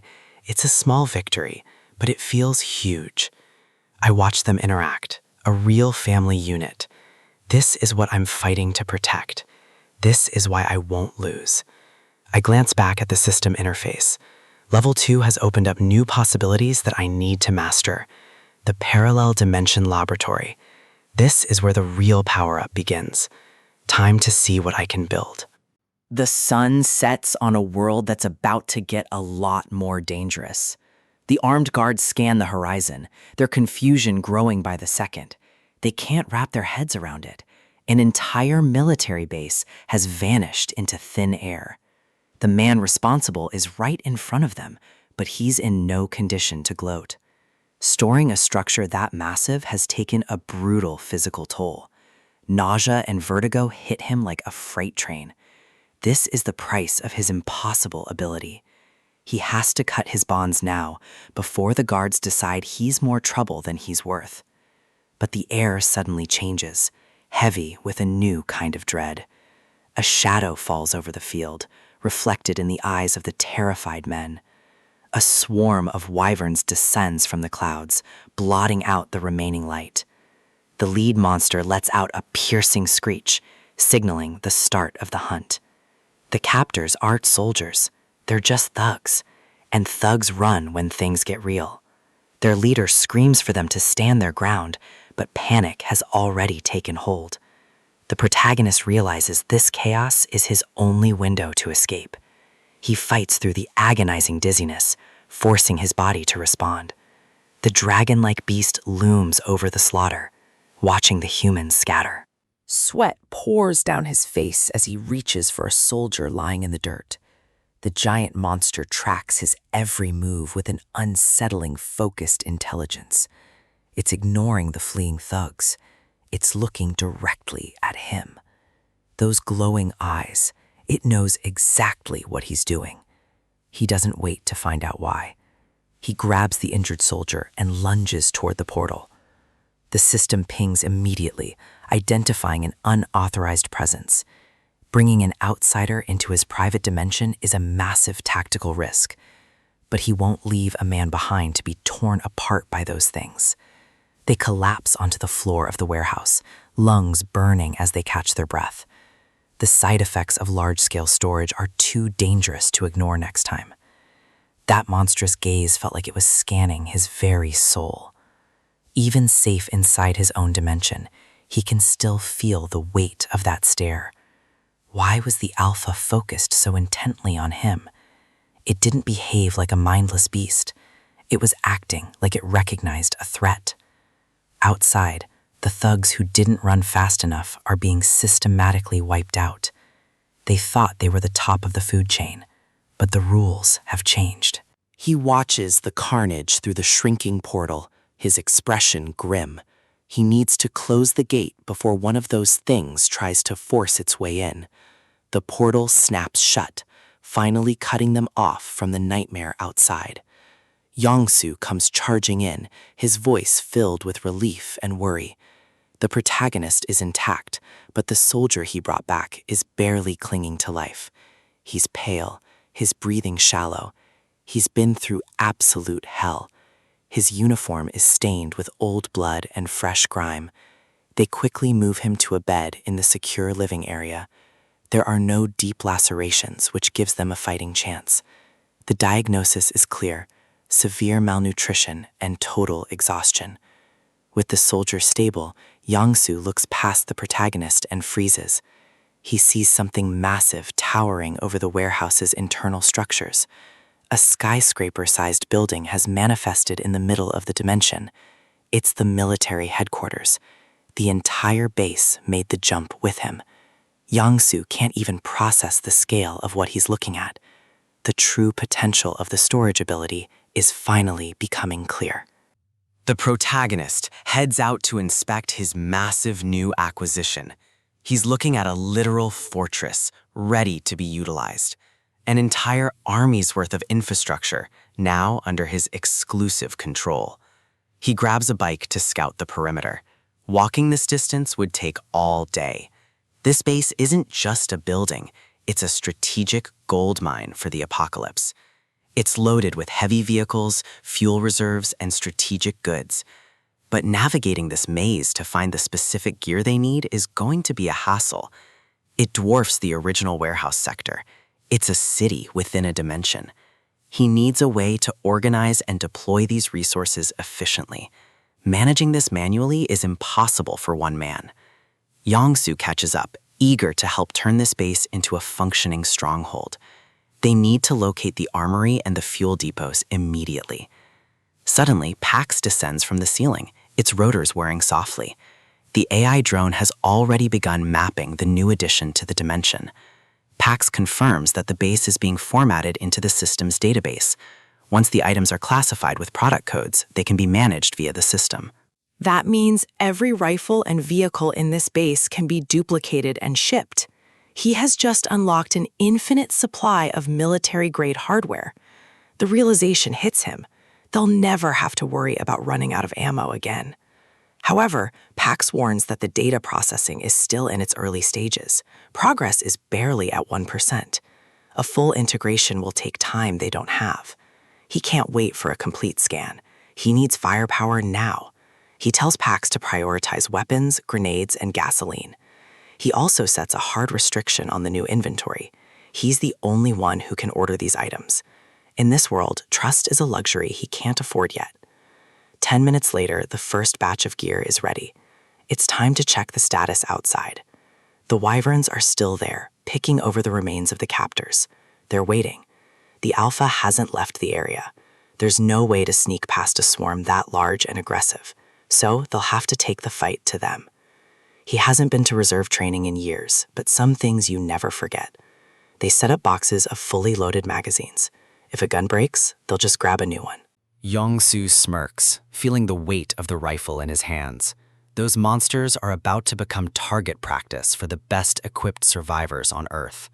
He takes aim, his finger tightening on the trigger. Time to shake off the rust. The first shot rings out, followed by a blinding flash of muzzle fire. They unleash a wall of lead from the safety of the portal's threshold. The air is filled with the deafening roar of automatic fire and the smell of cordite. Wyverns are shredded midair, their scales no match for high-velocity rounds. It's a one-sided slaughter. The monsters can't reach them through the dimensional bottleneck. They keep firing, cycling through magazines with tactical precision. The barrels of their rifles glow red-hot from the relentless rapid fire. Finally, the screaming outside stops. The protagonist wipes sweat from his eyes. Yong-soo thinks they've cleared them all out, but something feels off. The protagonist's instincts are screaming at him. It was too easy. He looks at the carnage littering the ground outside the portal. The massive alpha isn't among the dead bodies. It was much bigger than the rest. It wouldn't have gone down so quietly. And then he sees it. The beast was just waiting for them to stop firing, and now it's coming for the portal. The aftermath is silent, but the air is thick with the scent of blood and ozone. The smaller wyverns are down, but the real threat is still out there. Yong-soo scans the perimeter, his grip tight on his rifle. He can feel eyes on us from the showers of the warehouse. If it won't come to us, we'll force its hand. We need a target it can't resist to draw it into the open. Tactical deception. It's time to use the system to create a distraction that looks like an easy kill. A remote-controlled car. Simple, but in this world, any sign of movement is an invitation for a predator. We're setting up a dummy. We need to see how this monster attacks before we commit to a full engagement. The bait is live. We watch from the safety of the loading dock, waiting for the shadow to move. There, a massive shape descends from the rafters, crushing the dummy in a split second. It's faster than the others. Yong-soo, get ready. This isn't just a beast, it's an apex predator. The sheer aggression is startling. It didn't just attack, it tried to delete the target from existence. The giant wyvern, a monster that makes the swarm we just fought look like a minor inconvenience. Look at those eyes. It's analyzing us, calculating the risk of its next move.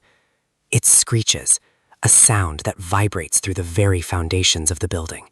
It's a declaration of war. Weapons up. If it wants a fight, we'll give it everything in our inventory. Fire. We need to overwhelm its senses before it can close the gap. The muzzle flashes light up the dim warehouse, but the beast barely flinches as the lead flies. Bullets are bouncing off its scales like rain. Our standard munitions aren't even leaving a scratch. The muzzle smoke is thick, but the monster is still advancing. This isn't a normal hide. A blinding flash from the impacts. We need to find a weak point, and fast. It lunges, its maw wide enough to swallow us both. The scale of this threat is beyond anything we've faced. The shockwave of its movement nearly knocks us off our feet. We're losing the initiative. It's like hitting a tank with a BB gun. The scales are too thick for conventional small arms. Yong-soo is looking for an opening, but the monster is relentless. It knows it has the advantage. I'm watching the bullet deflections. There's a pattern here. It's not just armor, it's a physical rejection. The leader of the thugs was right. Some monsters are just on a different level of existence. It stares me down, mocking our efforts with every deliberate step it takes toward us. Those eyes aren't just animalistic. There's an intelligence there, a cold understanding of its dominance. Another screech. It's calling for an end to this game. It's time for a desperate measure. Thud. Objects roll across the floor toward the beast. Not bullets this time. It pauses, curious about the small metallic spheres rolling to a stop beneath its chest. Grenades. Dozens of them. If we can't pierce the hide, we'll try to crush it with raw concussive force. I've got an unlimited supply, and I'm not holding back. Let's see how it likes a localized sun. Boom! The explosion rocks the warehouse, a wall of fire and pressure consuming the beast. Yong-soo hurls another round into the inferno. We need to make absolutely sure it stays down. The monster is swallowed by the smoke and shrapnel. For a moment, there's hope. A direct hit. That blast should have been enough to level a reinforced bunker. The shockwave clears, revealing the scorched earth and twisted metal of the warehouse floor. But the monster is still standing. It's barely scratched, its scales shimmering through the smoke. The heat is intense, but the wyvern just shakes it off like dust. It's fundamentally untouchable by this gear. We're gasping for air. the physical toll of the engagement finally catching up to us. Yongsu is exhausted. He's realized the terrifying truth. We're outclassed in every way. I'm looking at the beast, and it's looking back. It knows it won this round. It takes flight, disappearing into the dark sky. It didn't retreat. It just lost interest in its prey. Why did it leave? Maybe it realized we weren't worth the effort yet.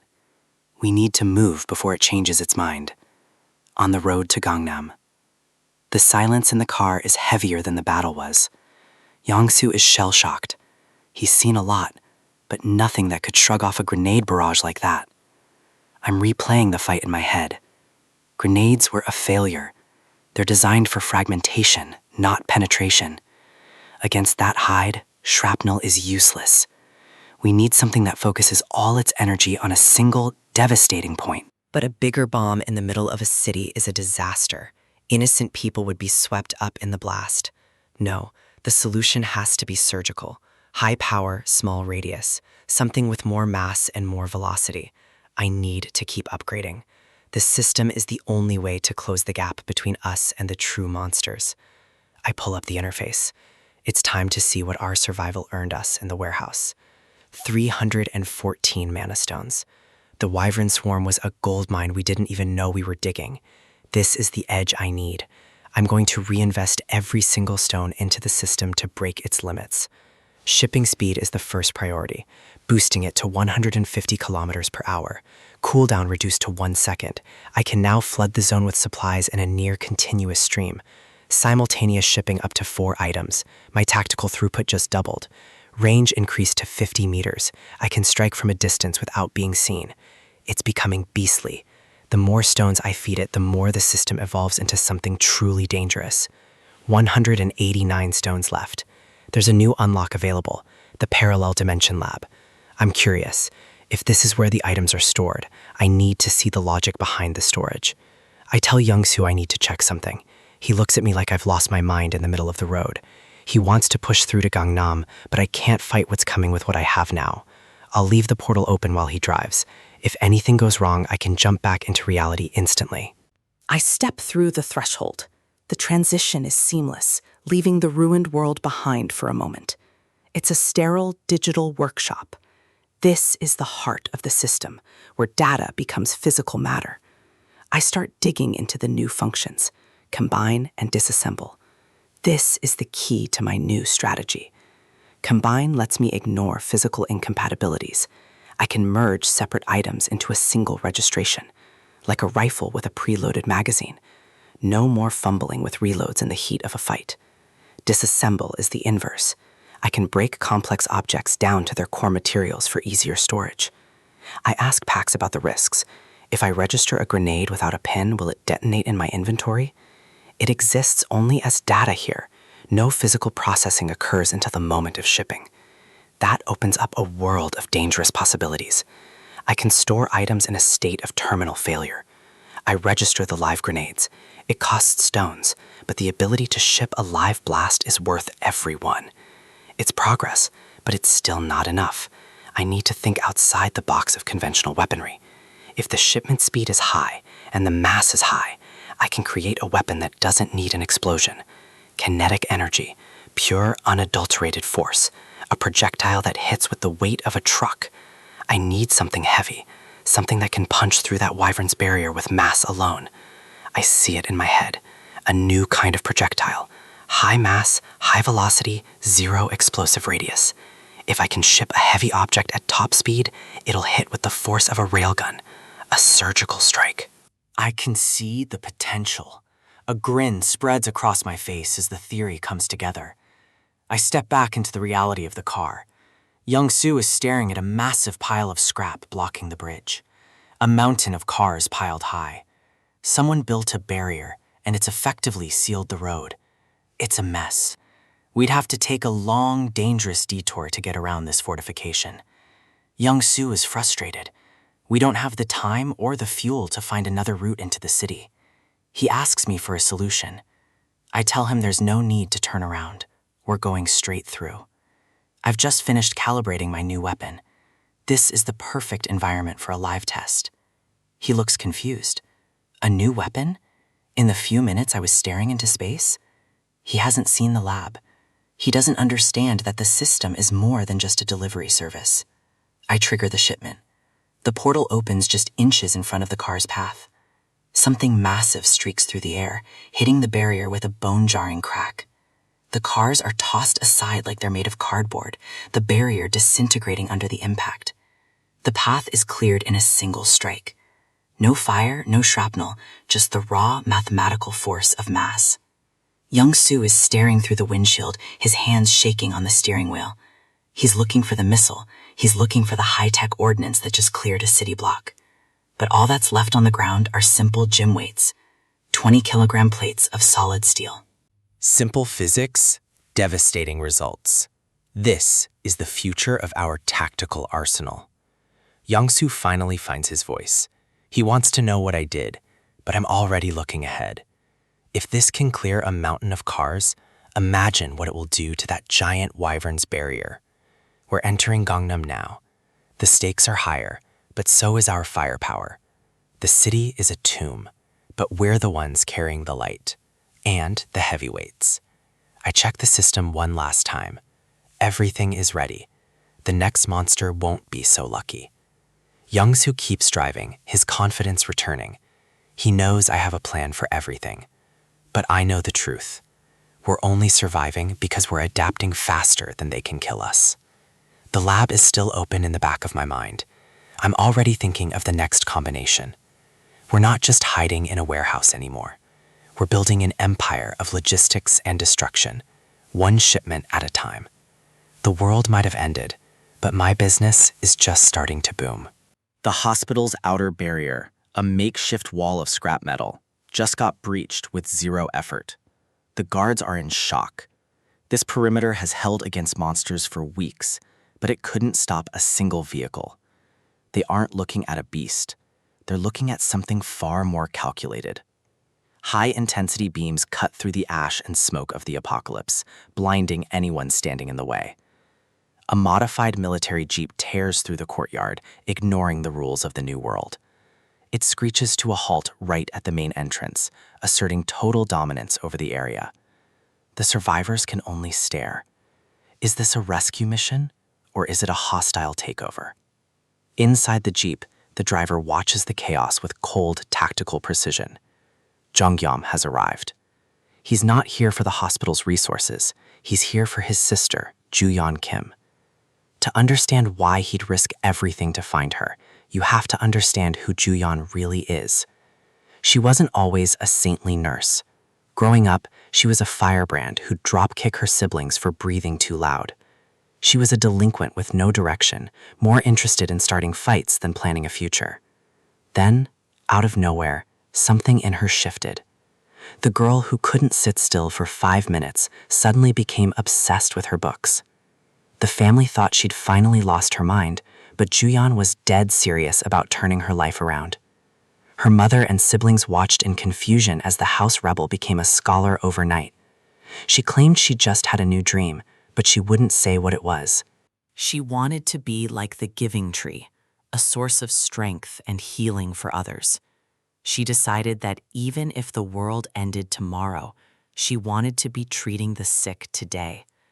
It was a complete transformation of character that left everyone who knew her speechless. The resolve in her eyes was unmistakable. She wasn't just talking, she was preparing for a calling. Her siblings joked about taking her to a doctor, but they couldn't deny the change was real. She studied through the night, every night, driven by a newfound sense of duty. And against every expectation, the former delinquent fought her way into nursing school. Back in the present, seeing her brother alive and standing in front of her is a shock she wasn't prepared for. The tough exterior she built to survive the apocalypse crumbles the moment she sees his face. Jonghyam isn't the little kid she used to tease anymore. He's the one who fought through a city of monsters to find her. Even Young-soo, the hardened soldier who's seen it all, can't help but respect the bond between them.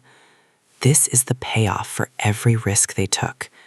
In this hellscape, family is the only thing worth fighting for. Introductions are brief. There's no room for small talk when survival is on the line. Juyeon is already back to work, looking for anything she can use to help the patients in this ward. But Jeongyam has a mission of his own. He needs to show her the advantage he's brought with him.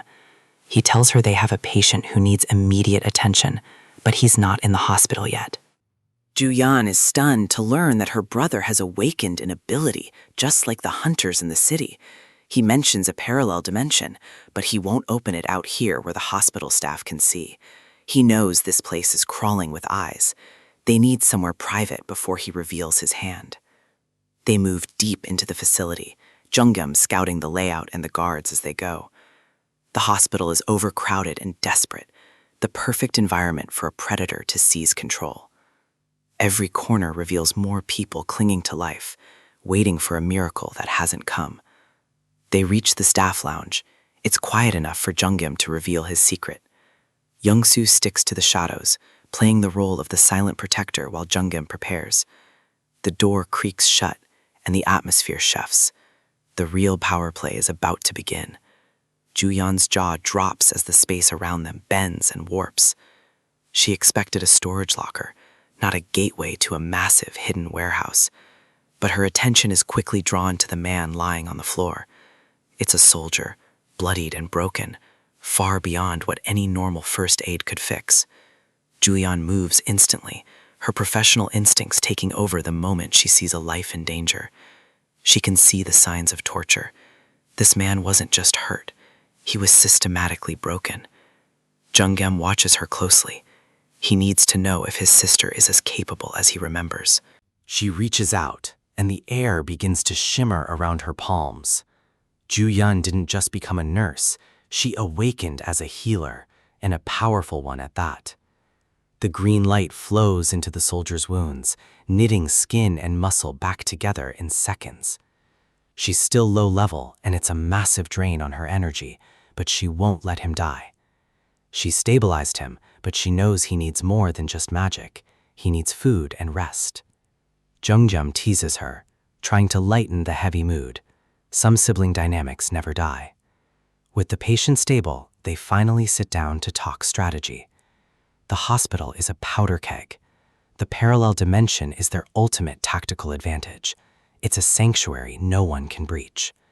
Jeongyam has drones, weapons, and enough supplies to outlast any siege. But the hospital is controlled by a corrupt hierarchy that uses hunger as a weapon. As Juyeon eats a real meal for the first time in weeks, she tells him the ugly truth about the management. She's been surviving on scraps while the people at the top hoard the best for themselves. The power dynamic is simple. Those who control the food control the lives of everyone in the building. A woman enters the lounge, another survivor who's been helping Juyeon keep things together. She's been trying to create a safe space, but it's a losing battle without resources. Juyeon turns back to her brother, her eyes filled with concern for the 300 people trapped here. Jeongyam wants to gather the family and move on, but he can see that Juyeon won't leave her post. She wants to stay behind. She knows if she leaves, the patients have no one left to protect them. She explains that the hospital is essentially a prison disguised as a refuge. The darkness here isn't coming from the monsters outside. It's coming from the director's office. Upstairs, the man in charge is watching. He's already seen the jeep and heard the rumors. The director, Sung Hak Jin, isn't worried about two newcomers. He's intrigued by them. He wonders if they're special forces or just lucky survivors with a good vehicle. Either way, he sees them as potential assets to be broken and brought into his fold. Sung Hak Jin, director of internal medicine, a man who understands that in an apocalypse, medicine is a god complex. He knows he controls the food, and that gives him absolute authority over life and death. He doesn't care how strong the newcomers are. He has his own way of dealing with powerful abilities. He has an enforcer, a massive, silent beast of a man who makes sure the director's orders are final. His plan is to play nice, lure them into a false sense of security, and then strike. He's already ordering the barrier to be rebuilt. He wants to make sure no one leaves without his say-so. Back in the lounge, Jung-gyum is listening as Ju-yeon reveals the director's secret weapon. He's been poisoning the food supply, using his ability to make the survivors physically dependent on him. He controls the awakened hunters by withholding the cure unless they do his dirty work. Ju-yeon has been secretly stealing monastones, trying to level up her healing enough to break the toxin's hold. She's risking everything to save these people from a tyrant who wears a lab coat. She tells Jong-gyum to get the rest of the family and run. She doesn't think they can win this fight. She believes the director holds all the cards because he holds the food. But she's forgotten who her brother is. Jong-gyum listens to her fears with a calm, dangerous confidence. He smirks.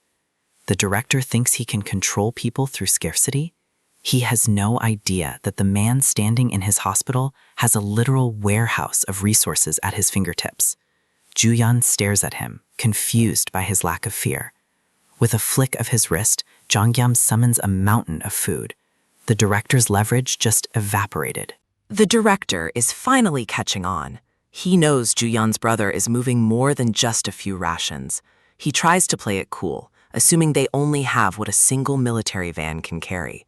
He thinks the crowd will exhaust their supplies in no time, leaving them desperate. But his underling has bad news. The scale of the handout is far beyond their own stockpiles. The director pauses. His logic is failing. They should have run out of food hours ago. How can a single van hold enough to outsupply a hospital's entire logistics network? He realizes he's not dealing with a lucky scavenger, but a powerful ability user. The hospital search parties have to use trucks for their hauls, yet Jung-gyum is doing more with less. He guesses it's a duplication skill or a way to manipulate the size of objects.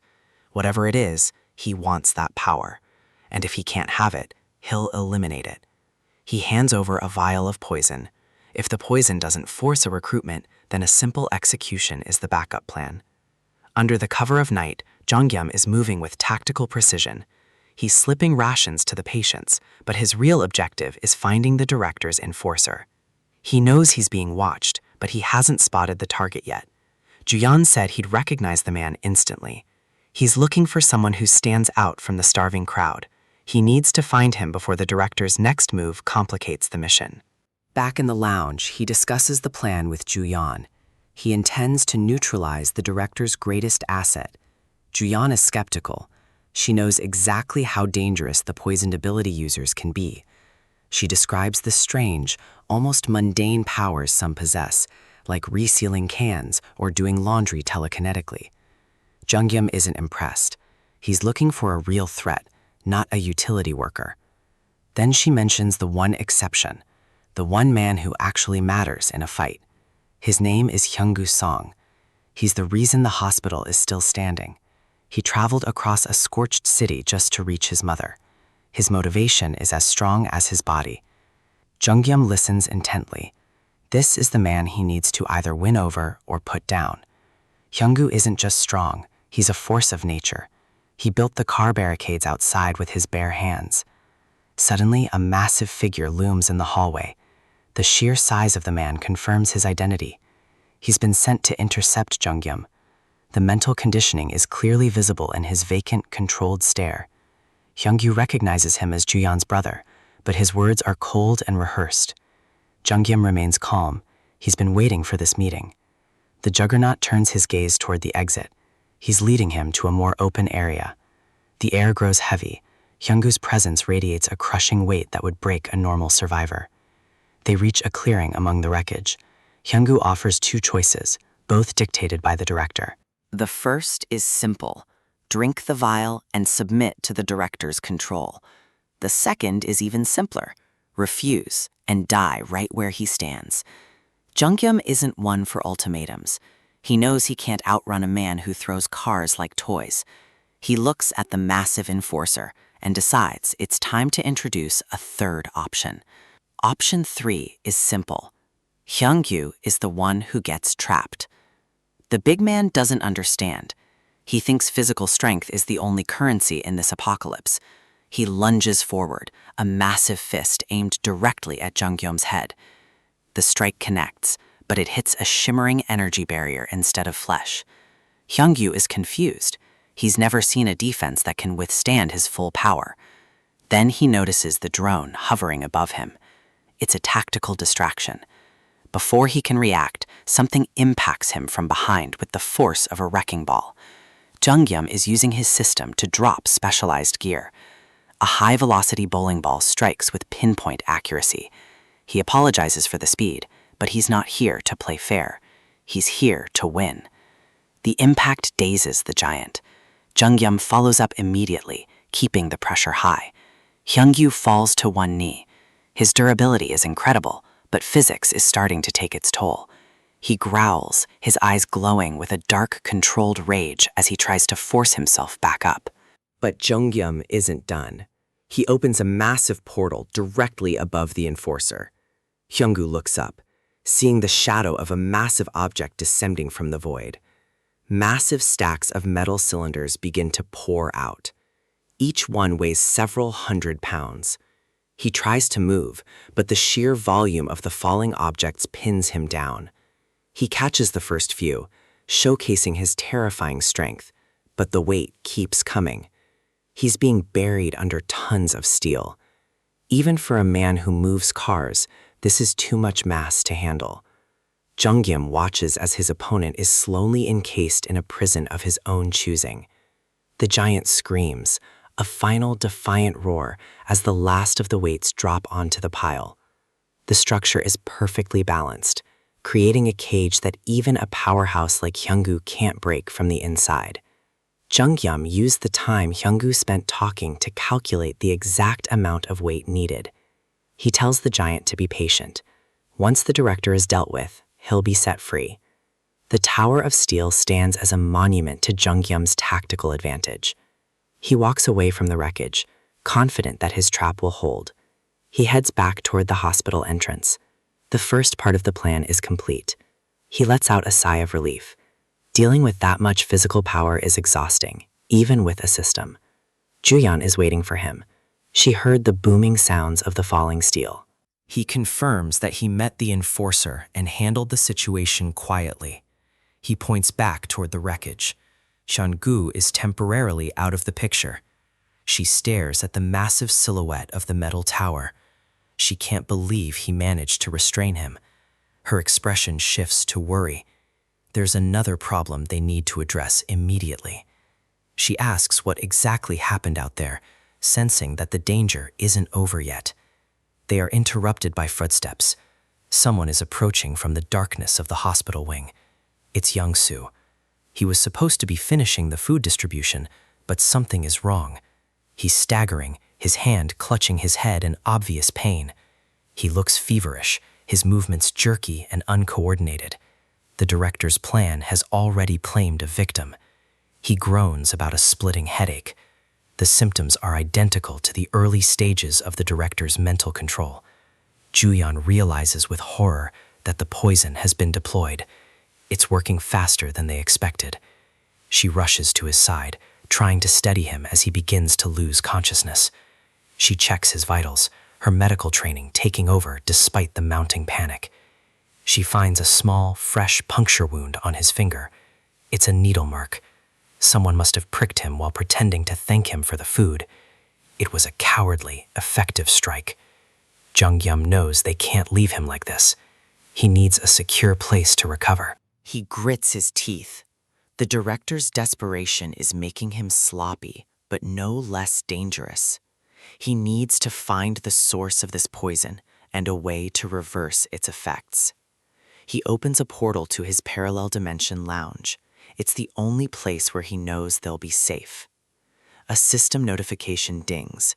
It has blocked an unknown energy from entering the dimension.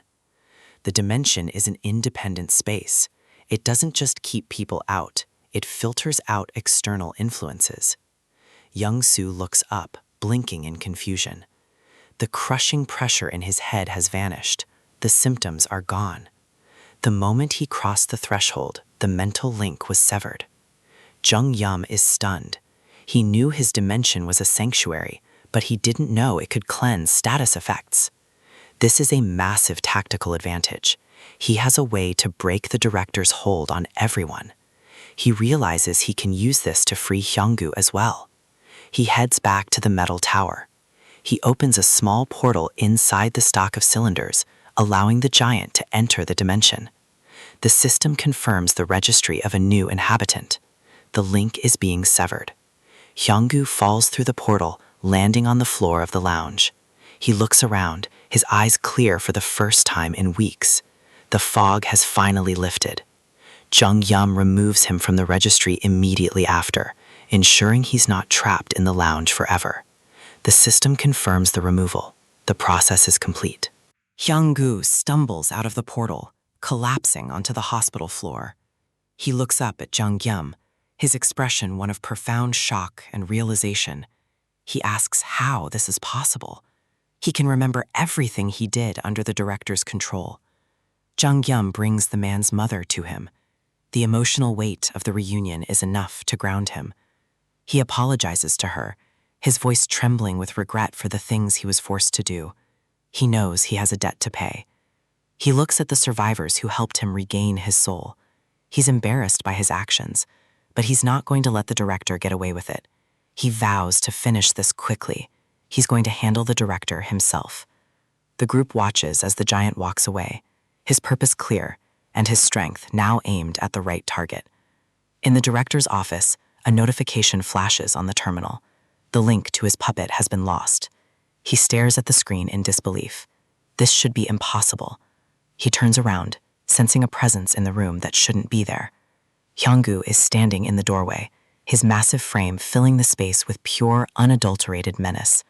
The director tries to talk his way out of it, putting on his usual mask of polite concern. He begs for his life, realizing that his poison and his mind games have finally failed him. Hyunggu doesn't say a word. He delivers a single, crushing blow that ends the director's reign of terror, once and for all. While the immediate threat is handled, we still have a hospital full of poison survivors to deal with. The plan is simple but taxing. Bring everyone into the parallel dimension. It's late, and many of these people can't move on their own. We're going to have to do the heavy lifting ourselves. It's a massive logistical nightmare, but leaving them behind isn't an option. We prepare for a long night of making the rounds. But before we can even start, something changes. The survivors are stirring. The dazed looks are fading. People are coming back to their senses, wondering where they've been and what they've been doing this whole time. The sudden recovery catches us off guard. It's like a spell has been broken across the entire ward. The confusion is palpable, but it's a relief. The poison's hold is weakening. Then, a heavy step echoes through the hall. Someone is approaching. Hyunggu returns, looking like he's walked straight through a slaughterhouse. He's covered in blood, but the grin on his face tells the whole story. He's neutralized the source of the problem. He bows deeply, offering his sincere gratitude for saving him and his mother. The doctor won't be a problem anymore. Looking at the state of him, I don't even want to know the details of how he took care of things. The results speak for themselves. I offer a quick apology for the bowling ball incident earlier. I had to make sure he was on our side, one way or another. He takes it in stride. For a man of his size, a few bruises are nothing compared to the chaos he's seen. He's seen monsters and anomalies, but my ability to drop pillars from the sky actually impressed him. Then he asks the big question. Am I planning to stay at the hospital for a while? He's clearly hoping for some permanent protection. Having a guy who can summon a warehouse is a hell of a survival strategy. I have to turn him down. I still have family out there I haven't found yet. I can't stay in one place for long. He understands. He wishes me luck, but his expression shifts when I mention my next destination, Iljiro. Hyungu's face goes pale. He tells me getting there might be impossible right now. He describes a massive stone wall that literally sprouted out of the ground, cutting off the entire area. It's taller than any skyscraper and seemingly indestructible. But that's not even the worst part. The monsters there are different. They aren't just beasts, they're undead. Skeletons and walking corpses that refuse to stay dead. No matter how many times you kill them, they just get back up. A giant wall and immortal monsters. Iljiro has turned into a literal fortress of the damned. It sounds like a nightmare, But I'm not actually that worried about my second sister. Knowing her, she's probably ragdolling those skeletons without even breaking a sweat. She was always the toughest of us. Still, the intel is valuable. The world is changing faster than we can keep up with. Suddenly, a notification pings. Juyen is calling from the parallel dimension. The soldier we rescued earlier has finally woken up. It's time for a debrief. I head back inside. If he's military, he might have the tactical overview we're missing. He's still weak, but he's alert. He knows he owes us his life. He introduces himself as Lieutenant Colonel Gyung-ho Han, a high-ranking officer in the Signal Battalion. He looks around, trying to process his surroundings. He can see the city outside, but nothing makes sense. He knows the area, but there shouldn't be a massive logistics hub here. He's looking for landmarks that aren't there. I explain the situation. We're in my parallel dimension, currently moving through Gangnam toward the Hanam Bridge. The look on his face is pure disbelief. A warehouse that exists outside of reality? It's a lot to take in. He tries to wrap his head around the logistics of it, moving through the city while being inside a separate space. Juyeon backs me up, confirming that everything he sees is the result of my ability. The colonel takes a moment, then asks to be let off immediately. I assure him we have no intention of harming him. We're the ones who saved him, after all. He knows that, and he's grateful, but his mission takes priority over his recovery. He needs to reach the Joint Chiefs of Staff HQ as soon as possible. Whatever he knows, it's urgent. I can see the weight of the world on his shoulders. If a lieutenant colonel is this desperate, the situation is worse than I thought. I make him a deal. I'll let him go, but only on one condition. He needs to eat, and he needs to tell us exactly what's going on out there. Information is the only currency that matters now. He hesitates, bound by military secrecy, but his hunger is clearly winning the battle. I decide to sweeten the pot. If toast isn't enough, I have better options. I summon a full spread. Pizza, waffles, fried chicken, things that shouldn't exist in an apocalypse. The smell alone is enough to break his resolve. He hasn't seen real food in days. He starts eating, and the story begins to pour out. It all started simultaneously, all over the world. It wasn't just monsters. The very terrain, the animals, and even the insects turned into infernal things. They were merciless, attacking everything in sight. The world as we knew it ended in a matter of hours. The government tried to fight back. They gathered awakened fighters and formed specialized units. For a while, it worked. They were taking down monsters efficiently and regaining some stability. But then, the beast appeared. A dragon that conventional weapons couldn't touch. Guns, grenades, explosives, nothing worked. It was a force of nature that wiped out entire bases. They called for aid, but the response never came. The command centers had gone dark. It was bizarre. Even while other bases were fighting for their lives, the main headquarters remained silent. They were forced to make a desperate move. They had to reach the DCC, no matter the cost. The dragon chased them relentlessly, picking off his men one by one as they fled through the ruins. They recruited every able fighter they found along the way, just to have a chance at reaching the center. When they finally arrived, the place was deserted. But the reason was far more sinister than a monster attack. They found documents, detailed plans for a coup d'etat. The military wasn't just failing, it was being dismantled from the inside. The awakened people they had recruited turned on them. They killed the soldiers and took control of the facility. A coup during the apocalypse. It's the ultimate betrayal. Someone is using the chaos to seize absolute power. The colonel believes the commander of the DCC has joined the rebels. They're working stealthily, cutting off communication to the government. He needs to get the word out. If the rebels solidify their hold, there won't be a civilization left to save. I take it all in. Human greed really is the one thing that survives the end of the world. I agree to drop him off once we cross the bridge. Until then, he needs to rest and recover his strength. He thanks me, but I can see the suspicion in his eyes. He's wondering how we managed to survive out here. If we saved him, it means we had to cross paths with that dragon. He can't fathom how we outran it. He's trying to gauge my power level. In this new world, everyone is a potential threat or a potential asset. I keep my cards close to my chest. He doesn't need to know everything about my warehouse just yet. The meal continues in a tense silence. We're allies for now, but the world is getting smaller and more dangerous. The transition is sudden. The calm of the warehouse is about to be shattered. The colonel flinches. He feels it before he sees it. Something is wrong. The air pressure in the dimension shifts. Outside, the sensors are screaming. We've got company. The colonel looks terrified. He knows that presence. It's the same feeling he had before his unit was wiped out. He warns us, his voice trembling. There's a monster right in front of us. I don't hesitate. If it's in our way, it's a target. The team snaps into action. We've handled threats before, but this one feels different.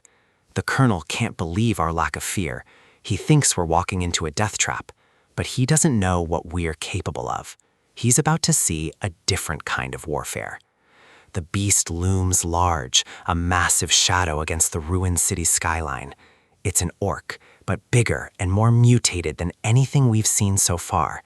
It roars, a sound that vibrates through the very walls of the warehouse dimension. But before it can even finish its challenge, a massive pillar of steel slams into it from above. Welcome to my world. The power of a 20-kilogram weight plate at terminal velocity isn't something most monsters can survive. It's simple physics applied through a supernatural lens. Colonel Han can barely process what he's seeing, a barrage of gym equipment turned into lethal projectiles. He's frozen in mid-bite, watching an orc get obliterated by a stack of iron plates. But I'm not done showing off the tactical utility of my parallel dimension. With a single command, a military vehicle materializes through a portal, ready for deployment. Logistics win wars, and my inventory is the ultimate supply chain in this apocalypse. I tell him to enjoy the rest of his meal. We have ground to cover. Time to move. Every second spent idling is a second my family is left in danger. To Han, this looks like a god-tier ability, but to me, it's just efficiency. The monsters in the street are nothing more than obstacles to be cleared from our path. One strike, one clean kill, no wasted movement. The momentum behind these plates is enough to punch through reinforced hides effortlessly. Bodies fly as the impact shockwaves ripple through the monster horde. Han realizes that what he saw in the warehouse wasn't a fluke, it's a consistent lethality. My parallel dimension allows for instantaneous deployment and retrieval of weapons. He's watching a masterclass in tactical resource management and high-speed combat, 4 shots per second in any direction with perfect accuracy. I don't just fire the plates, I recall them, cleaning up the battlefield and looting resources as I go. He's never seen an Awakened operate with this kind of cold, calculated precision. We hit a snag. The Banpo and Jamsu bridges are both collapsed. The infrastructure of the old world is crumbling faster than the military can map it. I apologize for the delay, but we need to find an intact bridge to cross the river. Han is just grateful for the lift, but he's clearly out of his element in this high-speed transit. He retreats back into the safety of the portal while we navigate the wreckage. Navigating these detours adds time, but the driver's skill is keeping us ahead of the clock. Manager Kim doesn't just drive, he treats the ruined asphalt like a tactical playground. The speed and maneuvering are enough to make even a seasoned soldier feel motion sick. Han watches from inside, realizing he's traveling with 2 of the most capable men left in Seoul. I'm focused on the road ahead. The mission hasn't changed, despite the obstacles. We find a bridge that's still standing, but the view on the horizon is concerning. It looks clear enough to cross, but there's something massive looming in the distance. A structure is rising above the skyline, catching the light in a way that feels unnatural. It's a stone wall, massive, ancient, and completely out of place in modern Seoul. We won't be getting a vehicle past that without a serious reconnaissance plan. I agree, it's too big to ignore and far too solid to ram through.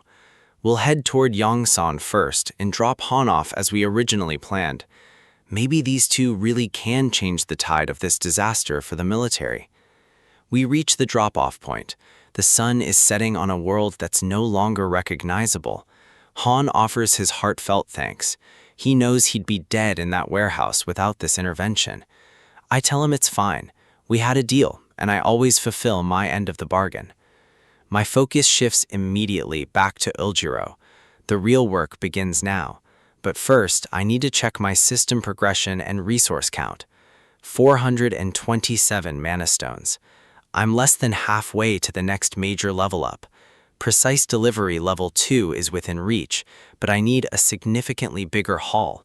2 more hours of intensive hunting might do it if the density of monsters stays high. Before I can leave, Han throws a curveball. He wants us to join the government's forces. They're offering resources, mana stones, and official support for awakened fighters. I give him a polite smile, but my answer is already decided. Family is the only priority. I'm not becoming a pawn in a failing bureaucratic system. Besides, I can harvest all the mana stones I need on my own terms without their oversight. Han looks disappointed, but he understands where my loyalties lie. I pivot back to the helicopters. If they won't give them up for food, I need to know the price. He admits they're strategic assets, but for someone with my firepower, they're willing to negotiate. There's always a condition. Nothing is free in a world that's falling apart. Meanwhile, at the military command center, the atmosphere is increasingly grim. Most of the infantry divisions have been lost. The map is covered in red zones. The government exists in name only. The military is holding on by a thread. The lieutenant general sees only dark times ahead for the survival of the nation.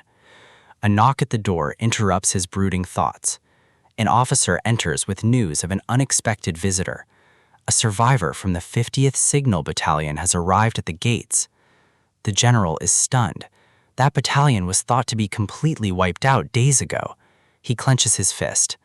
The survival of even one man is a miracle they desperately need. The survivor salutes. He's battered and weary, but he's carrying crucial intelligence. They exchange formalities, but the tension in the room is palpable. He explains that he has something the general needs to see immediately.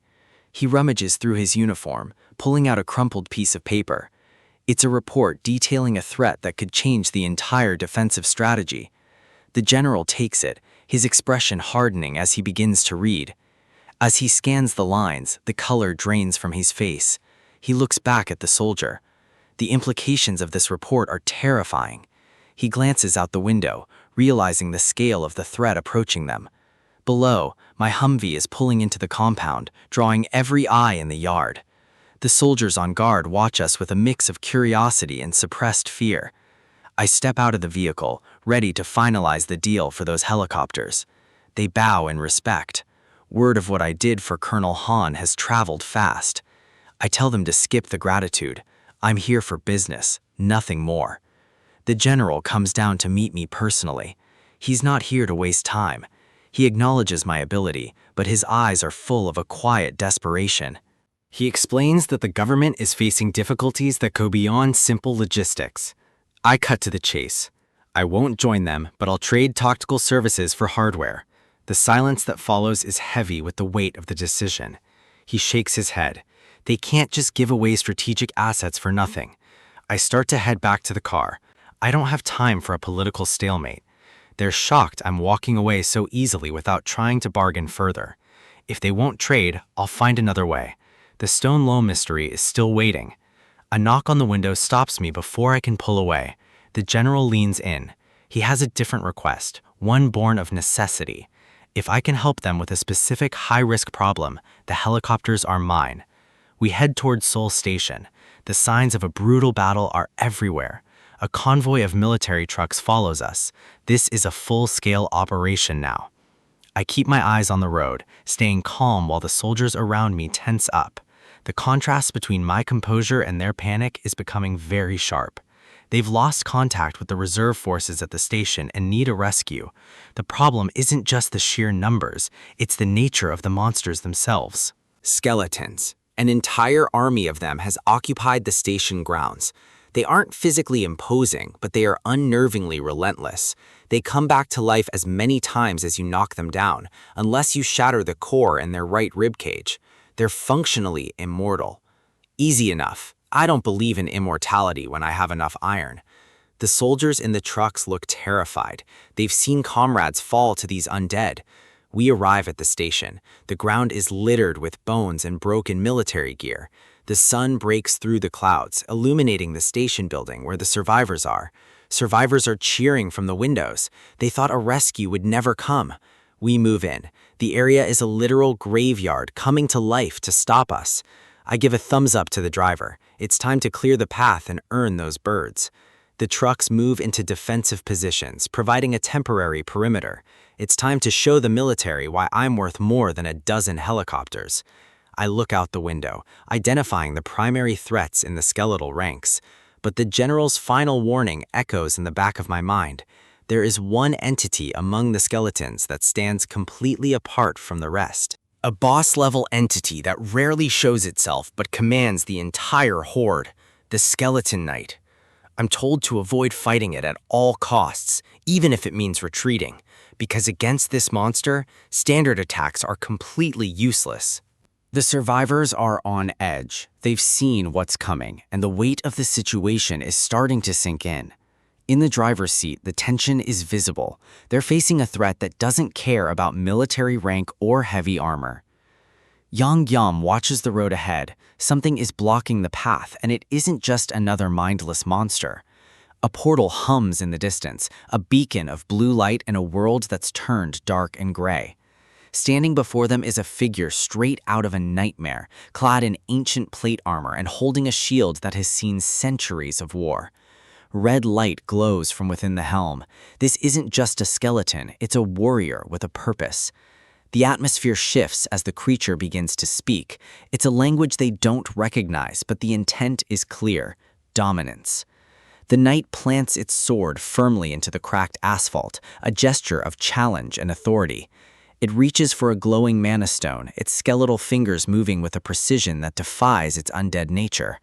With a sudden, violent crush, the stone shatters. It's using the mana to bridge the gap between worlds.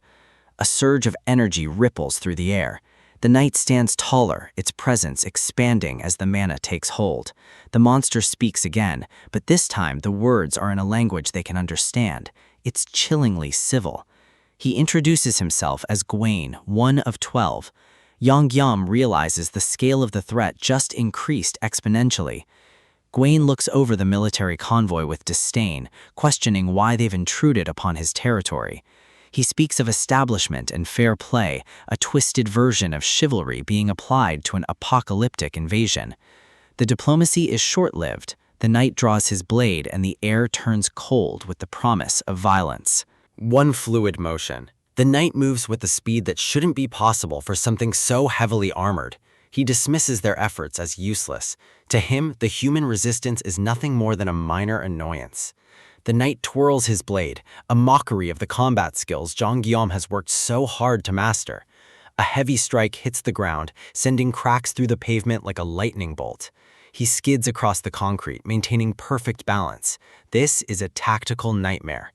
Gwaine lunges forward, his movements a blur of steel and cape, closing the distance in a heartbeat.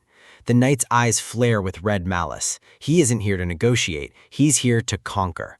Projectiles fly through the air, but Gwaine bats them away like they're made of paper.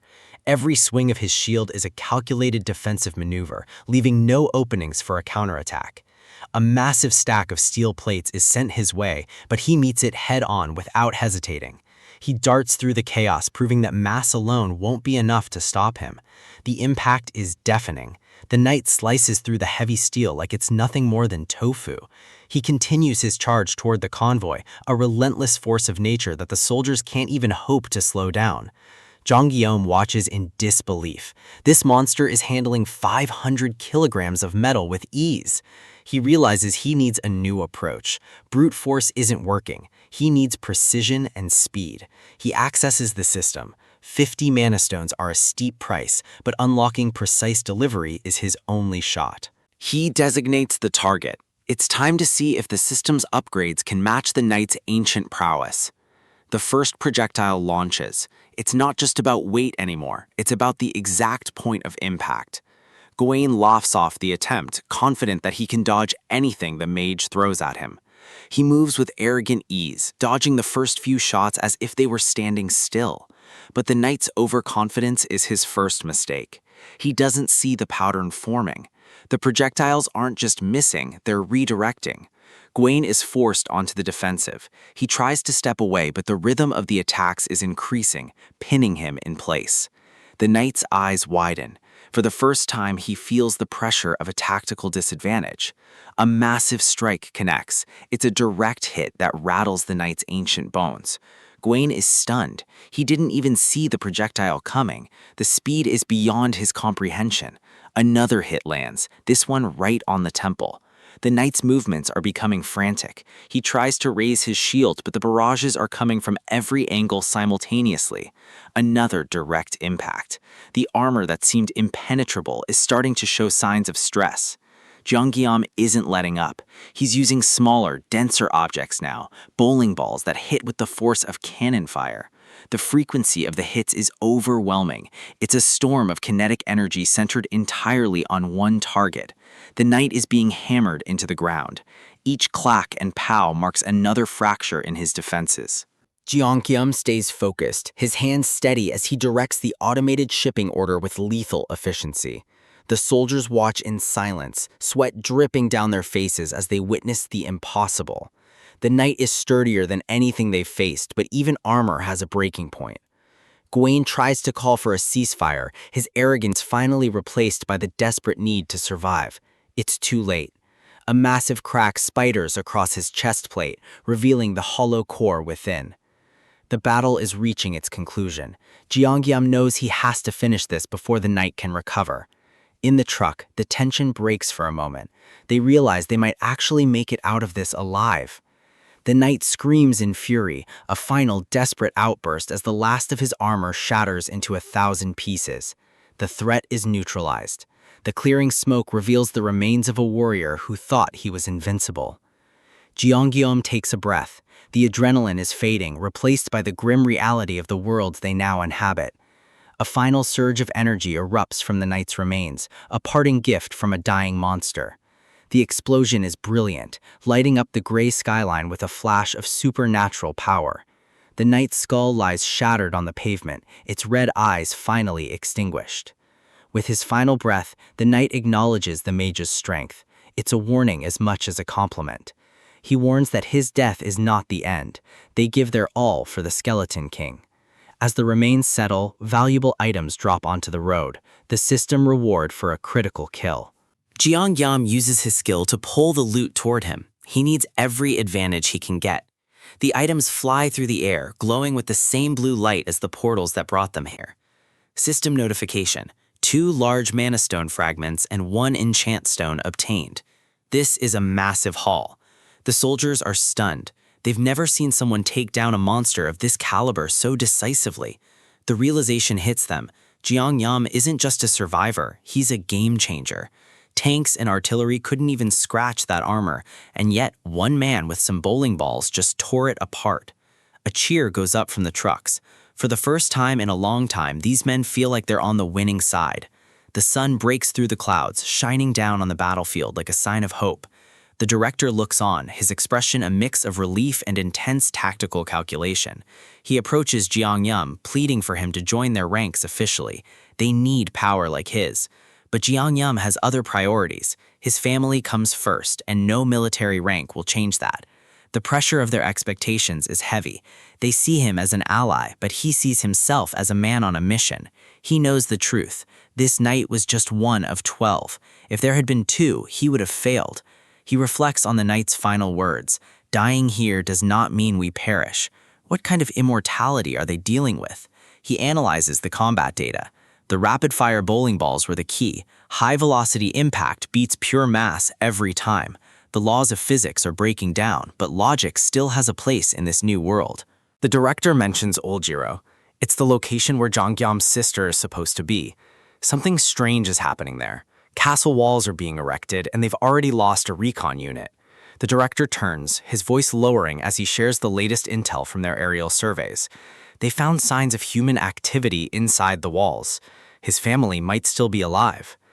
Jeongeum isn't worried about his sister's safety. He knows she's more of a monster than anything the system can spawn. The walls are growing inward, forming a roof. If they don't move now, the entire area will be sealed off.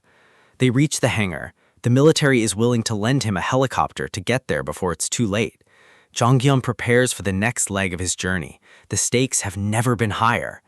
He sees the helicopter waiting for him. It's a relic from the old world, but it's his ticket to Oljiro. It looks shabby and rusted, a far cry from the high-tech gear he's used to seeing in the system's shop. He doesn't mind the wear and tear. As long as it flies, it serves its purpose. The director stops him. That's not the helicopter they have in mind for their new, close ally.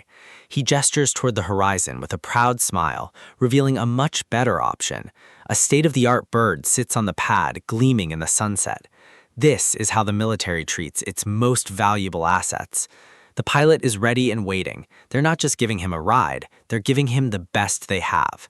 The pilot grins, the thrill of the mission evident in his eyes. It's time to head into the heart of the castle. The military is finally paying up. They're calling us heroes and handing over a Black Hawk. But in this world, an ally is just someone you haven't outlived yet. Generosity doesn't exist in the apocalypse. This is a tactical investment, and we're going to take every resource they offer to get the job done. The commander is hesitant. He wants to know who's actually qualified to pilot a multi-million-dollar war machine in the middle of a collapse. Yong-soo hasn't spent a single hour in flight school, but he doesn't need a license when he has the system on his side. He stares at the interface, waiting for the connection. Mastery isn't learned here, it's bought and paid for in mana. The driving goat. It's a broken skill that identifies any vehicle and grants instant, expert-level operation for a small fee. Young-soo was wondering why he never leveled up like the rest of us. Now he knows his growth is tied to the machines he can register. He doesn't gain stats, he gains capabilities. And right now, we need him to become an elite pilot in the next 10 seconds. The commander signals us to follow. He has one more surprise before we leave the safety of the base. We head toward the tarmac. Every step closer to that helicopter is a step toward the family I need to rescue. He pops a reinforced case, revealing a stash of high-grade monostones. In a world without banks, this is the only currency that matters. It's raw power and crystal form. 200 stones. It's a bribe to keep us loyal, but I'm not complaining about the extra fuel for my skills. We accept the gift. In this reality, refusing resources is a death sentence. Yong-soo only needs 50 to unlock the Blackhawk. I'll keep the rest. I have plans for a few upgrades of my own. The transaction is instant. The system burns the stones and downloads decades of flight experience directly into Yong-soo's brain. He can feel it. The muscle memory, the technical specs, the intuition of a veteran pilot. It's all there. He's not planning on a smooth ride. We have a timeline to beat, and he's ready to push this bird to the limit. Inside the cockpit, the atmosphere is electric. Yong-soo is practically vibrating with the new input. He tells me to brace myself. The pre-flight checks are a blur of motion as he masters the controls in real time. I watch him work, impressed by the raw efficiency of his skill. While he handles the flight, I need to focus on my inventory. Survival is about optimization. If I'm not improving, I'm falling behind. I pull up my loot from the skeleton raid. 2 large mana stones and a D-rank enchant stone. It's time to craft. I convert the large stones into standard units. My total count is climbing fast, sitting at over 1,300. I dump 1,000 stones into my parallel dimension skill, a massive investment, but I need the extra utility for what's coming. Now for the enchant stone. It's fire elemental, designed to add destructive properties to any registered item, pierce and ignite. It's a perfect counter for the undead we've been facing. I think back to the skeleton knight. If I had this then, the fight would have been over in seconds. I scan my available items. Grenades are good, but I need something I can control with precision. I choose the bowling ball. It's already proven its worth as a projectile. Now it's going to be a flaming comet. The enchantment is complete.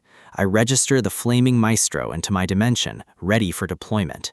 Yong-soo signals that we're ready. The engines are screaming, and the air is thick with the scent of burning fuel. The wheels leave the ground. We're finally airborne, leaving the ruins of the military base behind.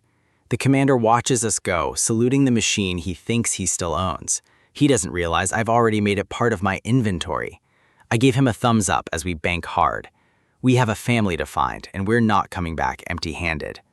The level up finishes. My dimension has evolved. I can now recall people and register entire categories of products. The potential is staggering.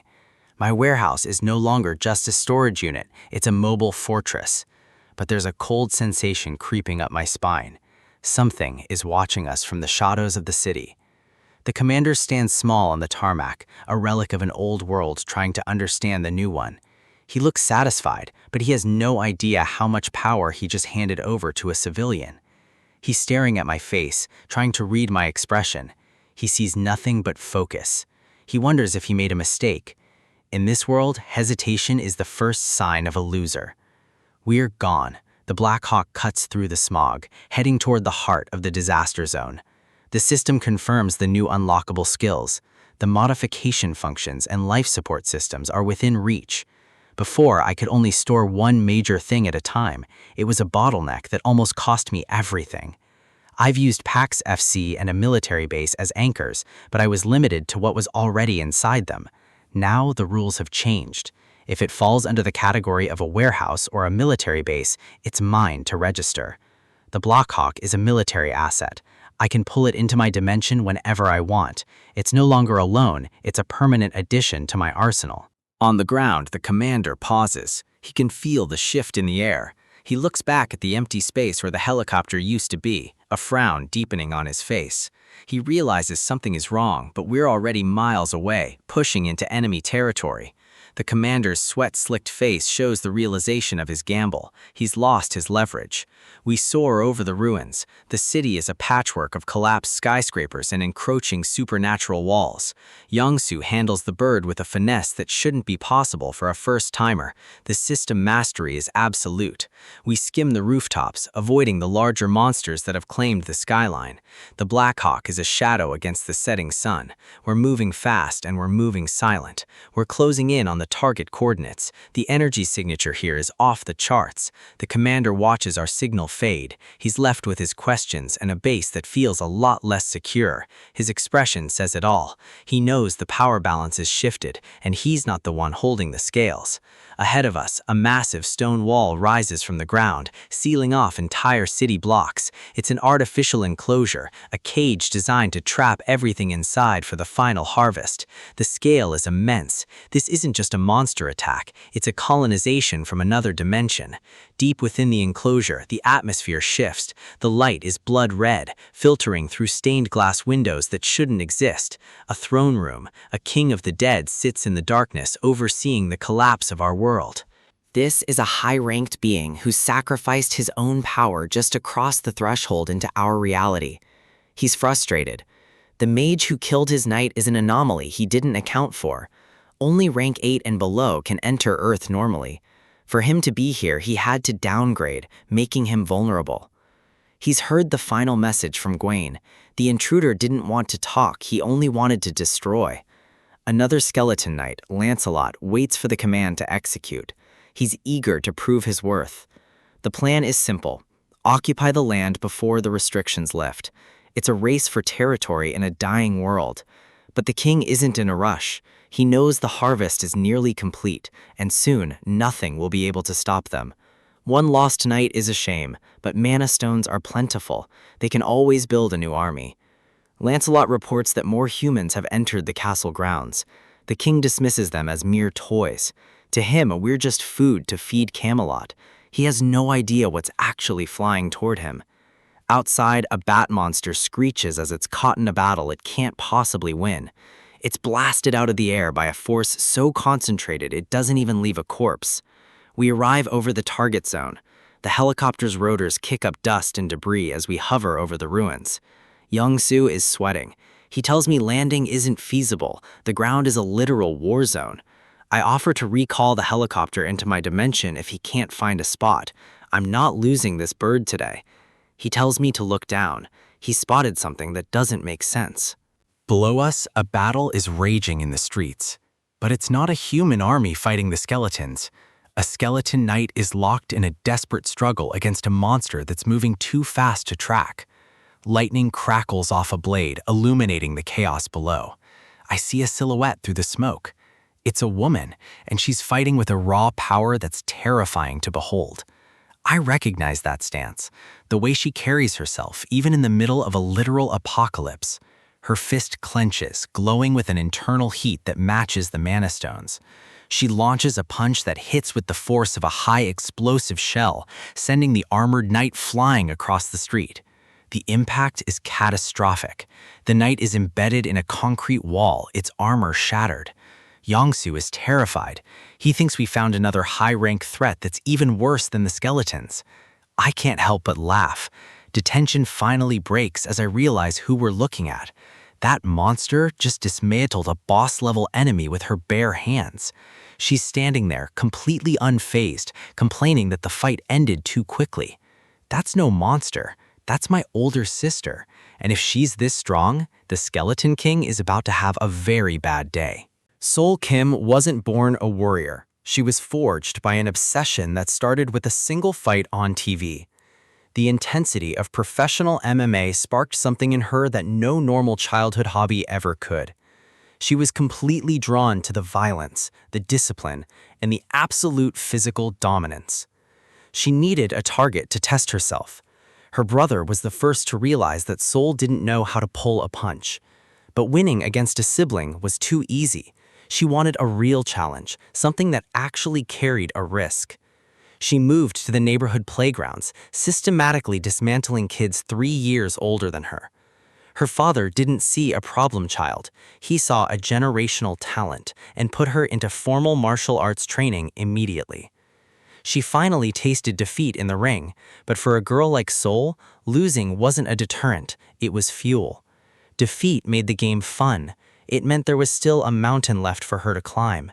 She built a body that was as sturdy as it was powerful, pushing through every workout with a terrifying competitive drive. Boxing, kickboxing, wrestling, jiu-jitsu, it didn't matter the discipline. By middle school, she was untouchable. That smile became her trademark, the look of someone who genuinely loves the chaos of a fight. But the human body has its limits. Her addiction to the sport eventually resulted in her tearing both ACLs. She refused to rest.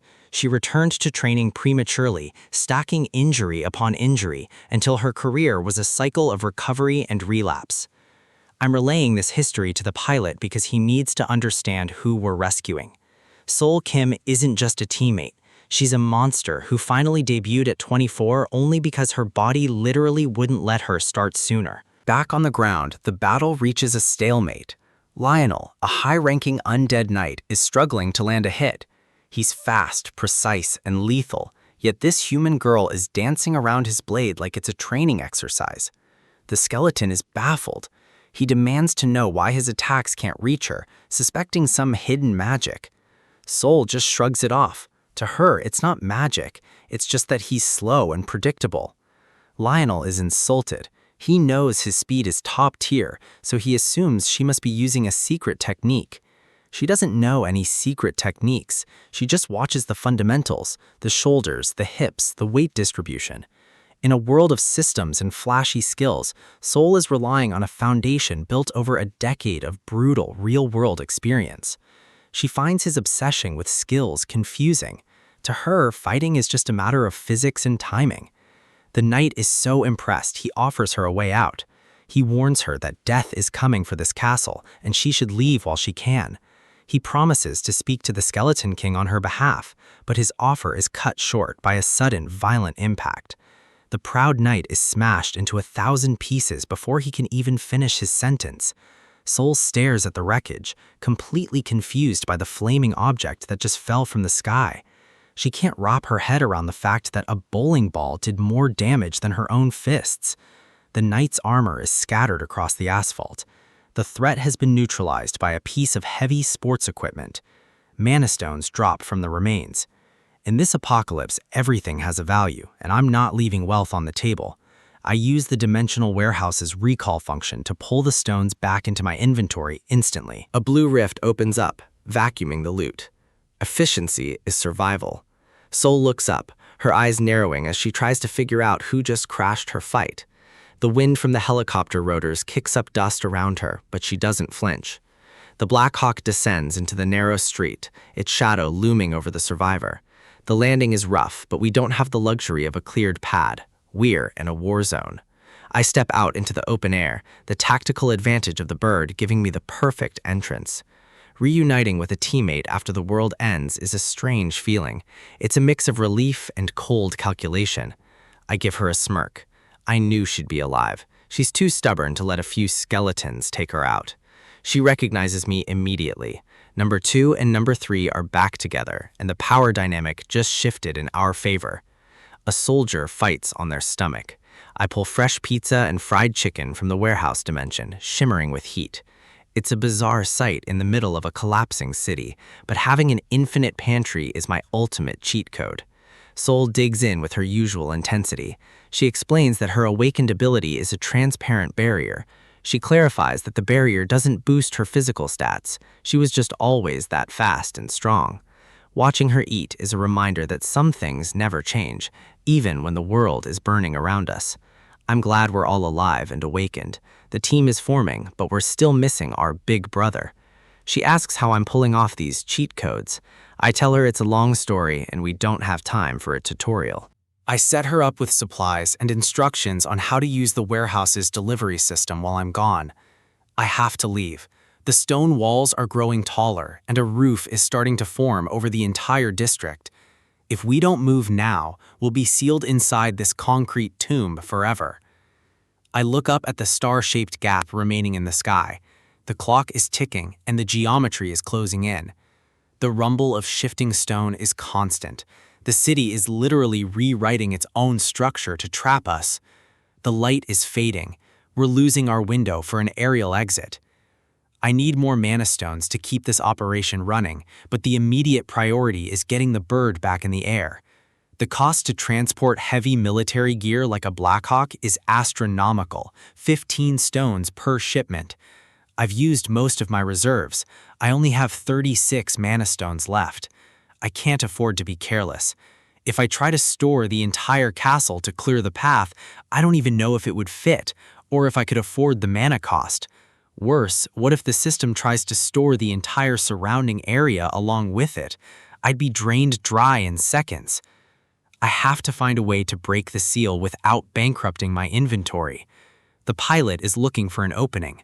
The roof isn't opening, it's tightening. I'm forced to consider the most dangerous options.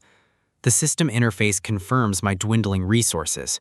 Total mana stones, 36. This is a tactical nightmare. Leveling up is going to get harder from here. I need a massive win to restock. Sol mentions the skelly I smashed. She says she was telling the truth about the danger. He mentioned a skeleton king. If there's a king, there's a central core. And where there's a core, there's a massive hoard of mana stones. The knight offered to let her go by speaking to the king. That means the boss of this zone is reasonable enough to negotiate, or at least sentient. I don't plan on negotiating. I plan on taking everything he has. The pilot grins. He's got that look in his eyes, the one that means he's about to do something reckless. He tells me he only needs 5 minutes to find the boss. I hope he's right, because we don't have 6. I barely have time to brace myself before the helicopter banks hard into the darkness. We're flying low through the corridors of the city-turned castle, rotors screaming against the stone walls. The pilot is laughing. He's a pro, but this kind of flying is absolute insanity. Deep in the throne room, the atmosphere is heavy with ancient malice.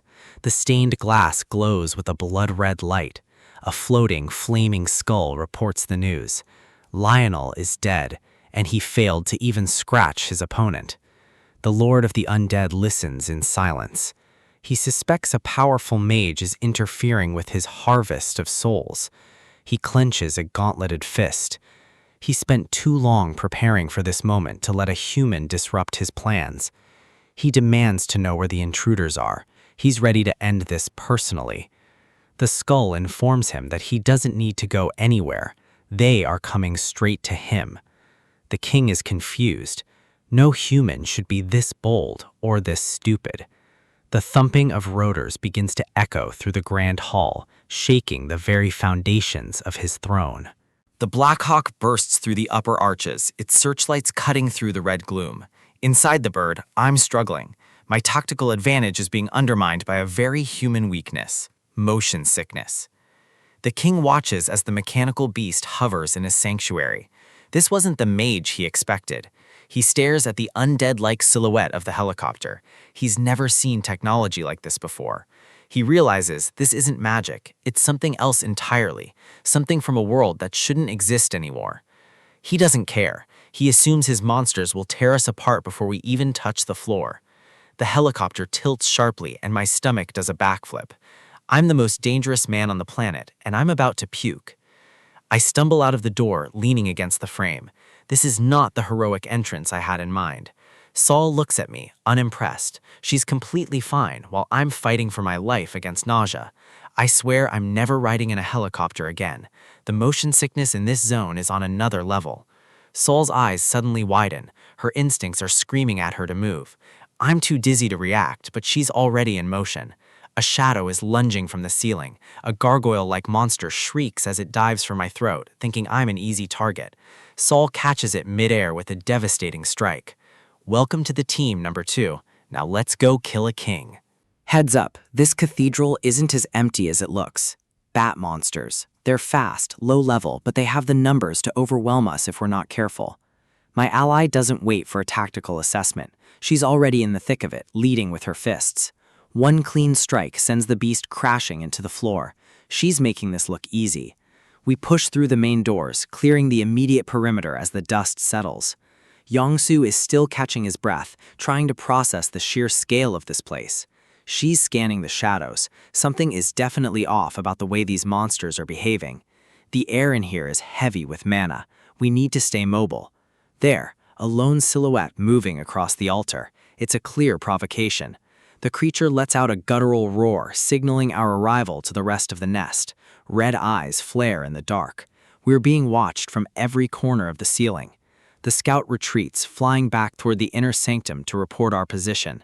I tell Yongsu to stay close. He's not built for frontline combat, and I can't protect him if he wanders. He gets the message. I need him focused while I provide the tactical support. She's grinning. Most people would be terrified, but she's clearly in her element. She admits she would have been disappointed if there was only one enemy to fight. Without another word, she dashes forward. She's moving too fast for me to follow easily. She's a blur of motion, closing the distance before the bats can regroup. She catches one mid-flight and slams it down. Pure physical dominance. The floor cracks under the impact. One down, but the swarm is only getting started. They're descending now, a black cloud of teeth and claws coming from the rafters. She meets them head-on, throwing punches with lethal precision. She ducks under a wing, using the monster's own momentum against it. Every strike is a kill shot. She's controlling the pace of the brawl with ease. A wide sweep clears the immediate area, giving her just enough room to breathe. Wait. One of them managed to get through her guard. It's latched onto her neck.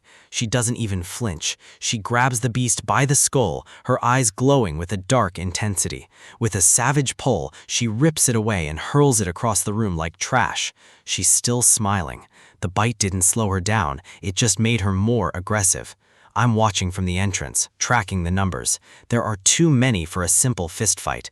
I need to give her a tactical edge without getting caught in the crossfire. Checking the system interface for an upgrade that can handle this volume of enemies. The modification function for the Parallel Dimension Lab is available, but it's not cheap. 250 mana stones. The bats are screeching, their calls echoing through the vaulted ceiling as more arrive. She's still smashing through them, but her stamina isn't infinite. I need to move fast. She lands another heavy blow, but she's starting to huff.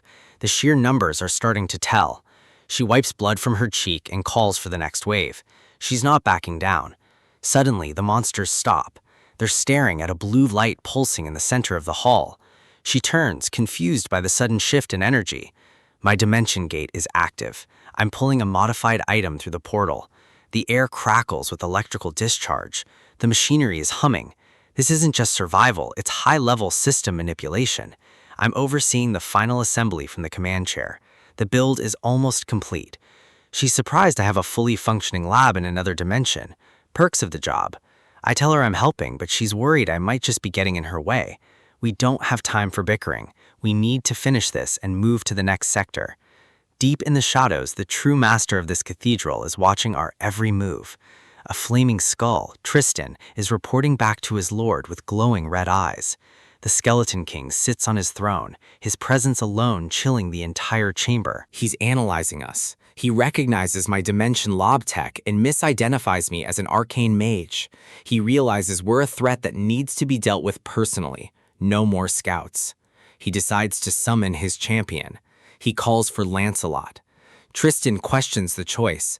A rank 7 entity on Earth's dimension will draw unwanted attention. The king doesn't care. He believes we are bound to lose if he brings out his heavy hitters. Tristan accepts his fate. The system requires a catalyst for a summon of this magnitude. The king assures him his sacrifice will be remembered as the ritual begins. The skull dissolves into a swirl of dark mana, feeding the summoning circle.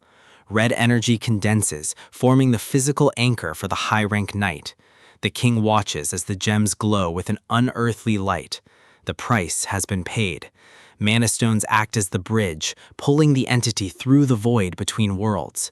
The summoning reaches its peak. The pressure in the room is becoming unbearable. A blinding flash marks the completion. The champion has arrived.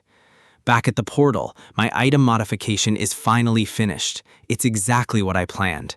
I've combined a heavy baseball bat with industrial-grade electrical components. The result is a semi-rare electric mosquito and bug killer, perfect for swarms. She takes it, liking the weight and the way it hums with high-voltage power.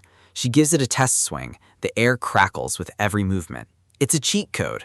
She's impressed, but I remind her that combining items lowered its overall rank. Even with the minus stats, it's still more effective than fighting with bare hands. I notice her scratching her neck again. The bite from the bat monster is clearly irritating her. She says it started itching right after we stepped out of the parallel dimension. I ask if she has any urges to bite me. Tactical health check is mandatory in these situations. She tells me she just wants to hit me. That sounds like her usual self, so we're good for now. She makes me promise to kill her before she loses her humanity if she does turn, but the conversation is cut short as the Skeleton King finally addresses us directly. He calls me a noble mage and mocks our presence in his humble chamber. The atmosphere shifts instantly. This isn't a minor encounter anymore, it's a boss fight. He demands to know why I'm intruding on his territory. He thinks I'm here for money. She's just glad we didn't have to look for him for long. Efficiency is key. The king isn't interested in our jokes. He wants answers we don't have. He mentions arcane again. I have no idea what he's talking about, and neither does she. He realizes we're not looking to talk. Fine by us, we came here for action. He calls out Lancelot's name, and the knight steps into the light. The armor is terrifying. She's ready. She's been itching for a real fight, and she finally found one. She tells me to stay back and not interfere this time. She wants this kill for herself. She charges. Her focus is absolute, her intent purely lethal. The modified bat meets the knight's blade. The impact creates a massive shockwave. Electricity flares and dust kicks up, obscuring the battlefield for a split second. Metal grinds against wood. The bat is holding, but the sound it's making is concerning. She realizes the weapon is failing. Even with my barrier, the structural integrity is compromised. She tries to adjust her stance, but the knight's counterpressure is too high. With one powerful slash, Lancelot shatters the bug killer into pieces. She stares at the broken handle. A semi-rare weapon shouldn't have broken that easily.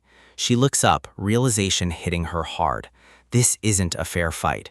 It wasn't the weapon's fault. This guy is just on a completely different level of power.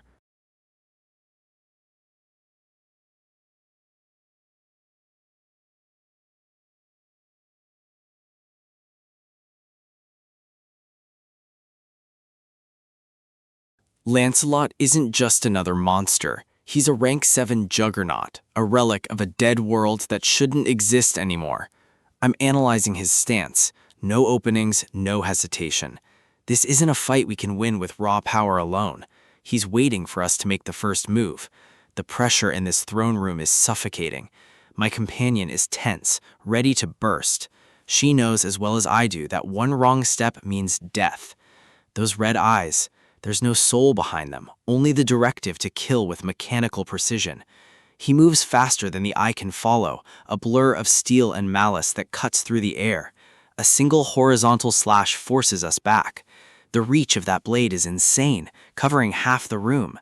He doesn't just swing, he executes. Every movement is calculated for maximum lethality. My projectiles are being batted away like flies. He's not even breaking a sweat deflecting them.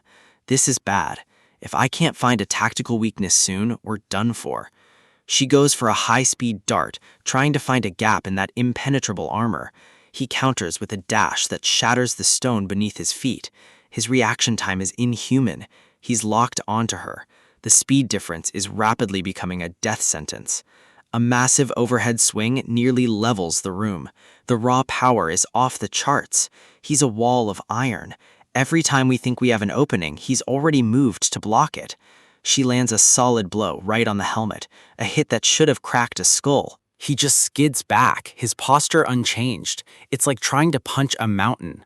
Another heavy impact. We're throwing everything we have at him, but it's not enough, not even a scratch. That rank 7 rating isn't just for show, it's a literal barrier. I trigger a massive explosion, hoping the heat will do what blunt force couldn't. He tumbles through the air, but he's already adjusting his weight mid-flight. He lands perfectly. The smoke clears and he's still standing, completely unfazed by the blast. He's coming back for more, relentless, tireless, a machine built for war. I'm starting to sweat. My strongest items aren't even leaving a dent on this guy, and the Skeleton King is just sitting there, enjoying the show from his throne. I pull her back into the barrier. We need to stop wasting energy on a fight we can't win. Lancelot stops the moment his master gives the word. Absolute, terrifying obedience. She's furious. This isn't a duel, it's an execution by proxy, and we're the targets. We're trapped. The throne room is a cage, and Lancelot is the lock we can't pick. The Skeleton King looks down on us from his high seat, bored by our struggle. He thinks he's already won. He's just waiting for us to tire ourselves out. Lancelot tests our defenses. The barrier rattles under the weight of his blade. It won't hold forever. Every strike is a countdown to our inevitable end. My companion looks at me, searching for a plan. I've got one, but it's a massive gamble. I'm checking my inventory. I'm dangerously low on mana stones. I can't keep this up. Lancelot is right there, looming over us like a god of death in silver armor. He's preparing for a final strike. I can see the mana gathering in his blade. Clang, he's relentless. He's trying to break our spirit before he breaks our bones. I stop moving. I need him to think I've finally given up. He slices through my last few distractions with contemptuous ease. The floor is littered with the junk I've thrown. To him, it's just trash. The Skeleton King finally speaks. He's amused by my supposed cowardice. He calls me dishonorable for hiding behind a barrier. He thinks I'm just a mage. He assumes I'm an 8th rank mage who's afraid of a boring battle. He reveals the truth. Lancelot is rank 7. My feeble attacks never stood a chance. He's invested everything into this castle. He's not going back now. He admits that without Lancelot, I would have crushed him. He's desperate. He's disappointed. He expected more from someone with my reputation. He looks at the pile of items I've used. He's confused by my fighting style. He doesn't understand why I'm wasting items instead of using magic. He's looking closer now, trying to figure out exactly what I am. He thinks magic is more efficient. He doesn't realize I don't have a choice. Lancelot is still there, a silent threat waiting for the order to finish us off.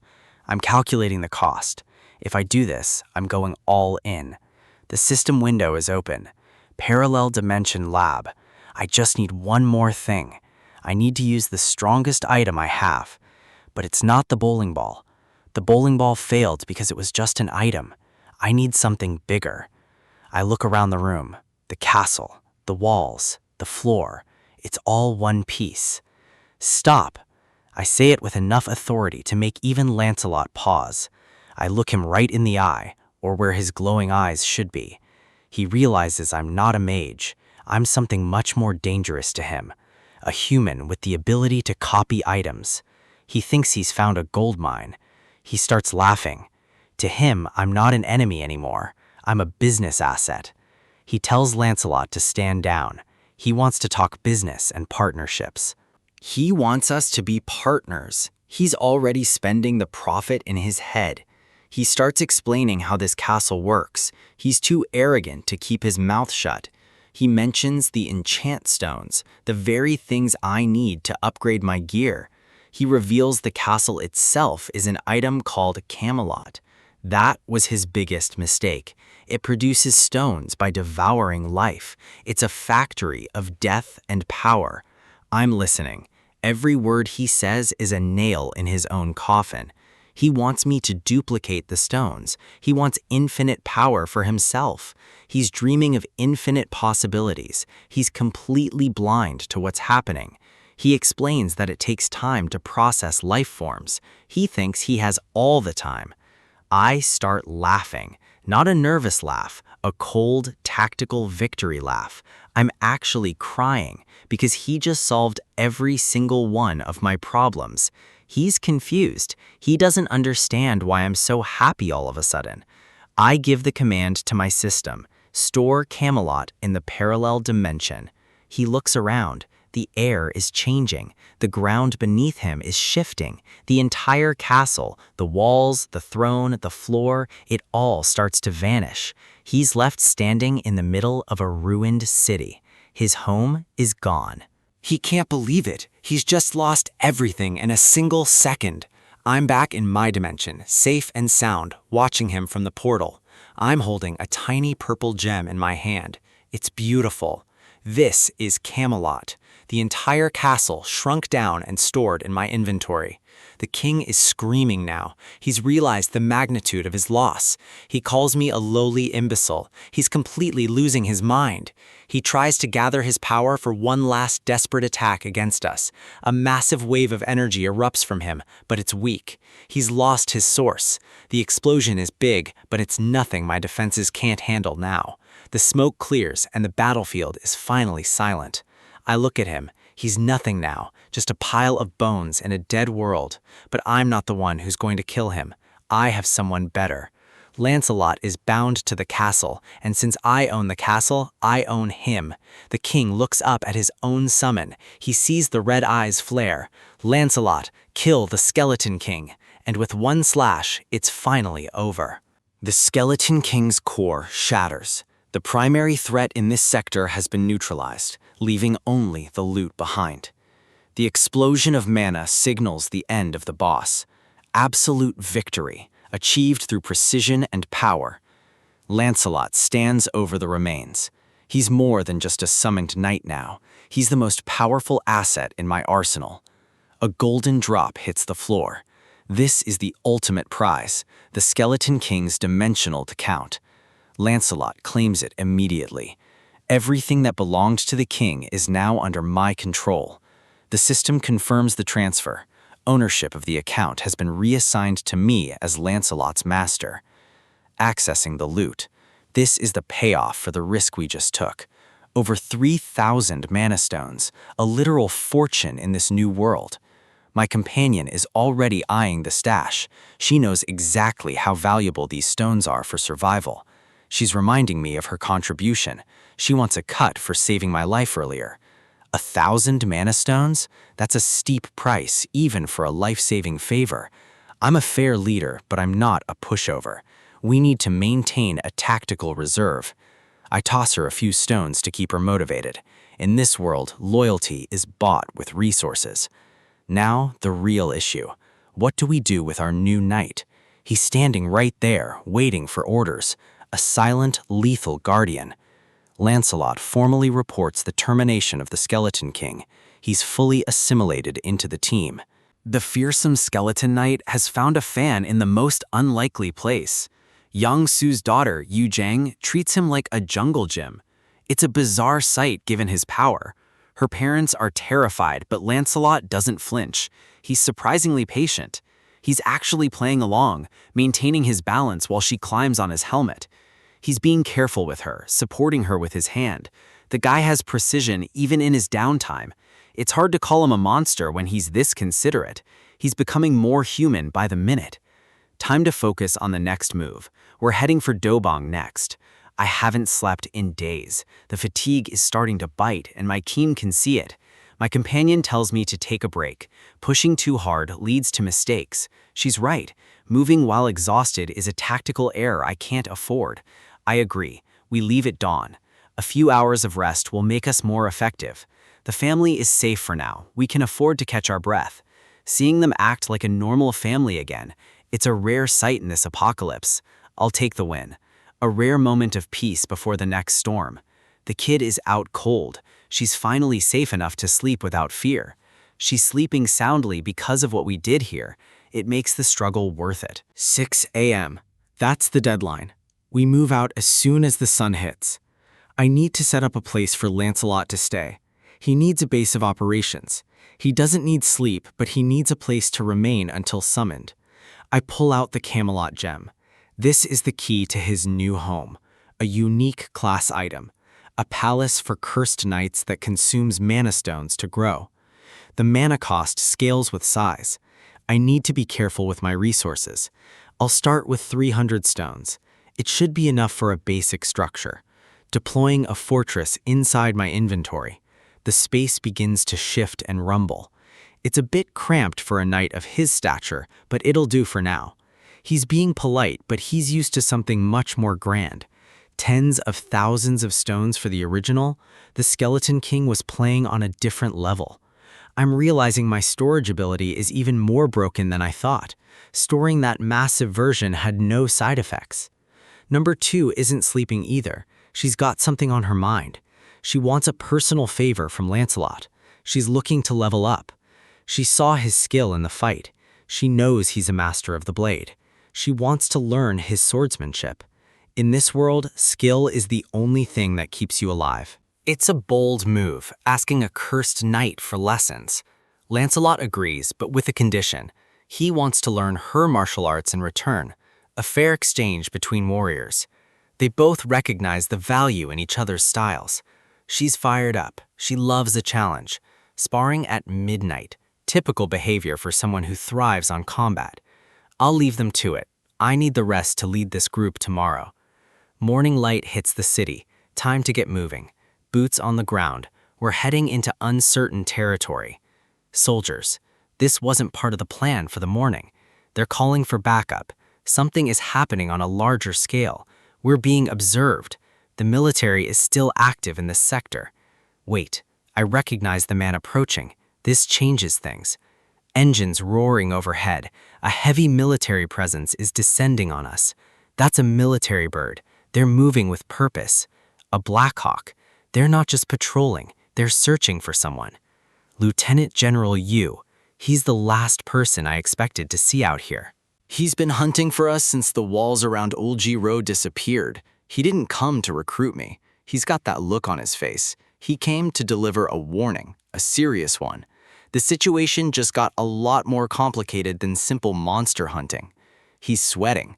If a general is this nervous, the world is falling apart faster than we thought. No helicopters. The sky is now a death trap for anyone not allied with the rebels. A coup d'etat. The military is eating itself from the inside out. I-Corps has taken control of the Air Defense Command. They're shooting down everything. They're expanding north, taking over the capital's defense forces. Their defenses are impenetrable. Drones are being swatted out of the sky like flies. They're blocking the path to my family. This is a problem. Namyangju is the long way around, but it's the only route with less rebel activity. But I don't have time for the long way. Every second counts. My brother and his wife are in Dobong. They're directly in the line of fire. They're right in the middle of rebel-controlled territory. Rebels are worse than monsters. They're organized, armed, and unpredictable. My parents are trapped there too. They're facing threats from both sides. I'm not waiting around for a permission slip to save them. Lancelot, it's time to show them what we can do. I introduce our new ally. The look on the general's face is priceless. He's the one who took down the Skeleton King. He's one of us now. The general looks like he's seen a ghost. He recognizes the power standing behind me. He's looking at the monster that could level a city block single-handedly. With Lancelot on our side, the rebels aren't the only ones with a tactical advantage. Let's see how the coup forces handle a real knight. It's time to take back what's ours. The sun beats down on the rebel-controlled university, but the clear sky hides a grim reality. This isn't just a camp, it's a fortress equipped with heavy anti-aircraft guns and guarded by soldiers who have shed their humanity. On the ground, the evidence of their cruelty is everywhere, with those who resisted left where they fell. They've rounded up over 200 civilians, keeping them in steel cages like livestock. These soldiers have transformed into something resembling goblins, driven by a dark purpose. But they aren't alone.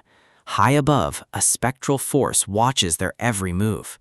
Lancelot, in his spectral form, is the ultimate scout, hovering right under their noses. He drifts through the trees, invisible to the enemy's eyes, while mapping their patrol routes. He listens as the goblin soldiers talk, gathering the intel we desperately need to launch a counterattack. He identifies the command structure, noting the high-ranking officers leading this madness. Every detail counts when you're planning a siege against an entrenched enemy with superior numbers. Nothing escapes Lancelot's notice as he tracks the commander's movements throughout the base. With the scouting mission complete, it's time to bring that information back to the war room. The Spectral Knight skill is an incredible tool for modern warfare, consuming resources but providing perfect intel. In this form, Lancelot is a ghost, passing through physical obstacles and attacks without a sound. I can switch him between his physical and spectral forms at will, making him the perfect infiltrator. Back at our base, we lay it all out on the map, pinpointing the enemy's weak spots. Major Park and the rest of the team listen as we analyze the goblins' defenses and the location of their heavy weaponry. Lancelot's report is chilling.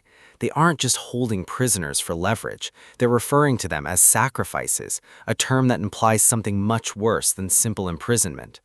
The soldiers joined the rebels willingly, looking for a way to ascend in this new, twisted world. They're serving a high priest and a savior, entities orchestrating this entire disaster. The room goes quiet as the weight of the situation sinks in. This is a full-scale ritual in progress. This isn't just a rebellion, it's a cult building an army of monsters. Lancelot explains the core objective. They want repulsive force. It's a dimensional power tied to ranking. Beings of every dimension are classified by it to maintain order. Essentially, it creates a hierarchy where a higher rank is immune to the attacks of a lower one. It's an absolute rule in most dimensions, as I learned during my encounter with the Skeleton Knight. The goblins are trying to bypass the natural progression system entirely. By sacrificing humans, they're using a dark loophole to artificially boost their rank and gain safety. It's a shortcut for creatures that lack the intelligence to level up through combat or discipline. But these low-level monsters couldn't have figured out this complex ritual on their own. They must have made a deal with a higher-ranked being from another dimension to facilitate the sacrifice. We don't have time to debate ethics. If we don't act now, those people in the cages are dead. But the AA guns are the problem. We can't use air support if we can't take those out first. Their defenses are tighter than we thought, and enemy reinforcements are already on the move. If we wait for our own backup, the ritual will be complete and the sacrifices will be lost. We have to end this before they push further into the residential areas. I need more firepower, a specialist who can handle those AA guns from a distance without getting caught. Summoning another knight is the only way, but my resource pool is limited. I need mana stones and an enchant stone to bring another warrior into this fight. I refuse to unsummon Lancelot just to bring in someone else. We need both of them. Then it hits me. The Skeleton King dropped a high-grade stone that I'd tucked away. I check my inventory and there it is, the catalyst for our next move. Lancelot suggests Bedivere, one of the legendary 12 Knights of Camelot, a warrior known for his undying loyalty and incredible ranged skills. He's the perfect choice for this mission, capable of striking from a distance while we move in. Lancelot vouches for him. In Camelot, Bedivere was hailed as a genius archer with unmatched talent. If he's as good as Lancelot says, the goblin's tactical advantage is about to vanish. Back at the rebel base, a goblin soldier approaches one of the cages with a sickening grin. He targets a woman in an orange sweater, his intentions clear and predatory. The prisoners are terrified, surrounded by the bodies of those who didn't survive the initial roundup. The goblin offers her a favor, a cruel mind game designed to break her spirit before the sacrifice. He promises to let her escape if she obeys him, playing on her desperation. It's a lie. She's just the next name on his list, and she knows it. He leans in closer, his presence a dark stain on the world. But before he can act on his impulses, the air pressure around them shifts. A flash of movement from the shadows catches his attention.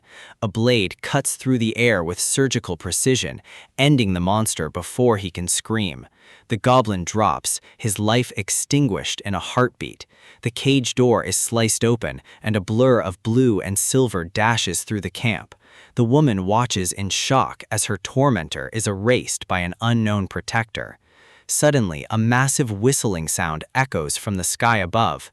Something is falling, trailing intense fire and mana-charged smoke.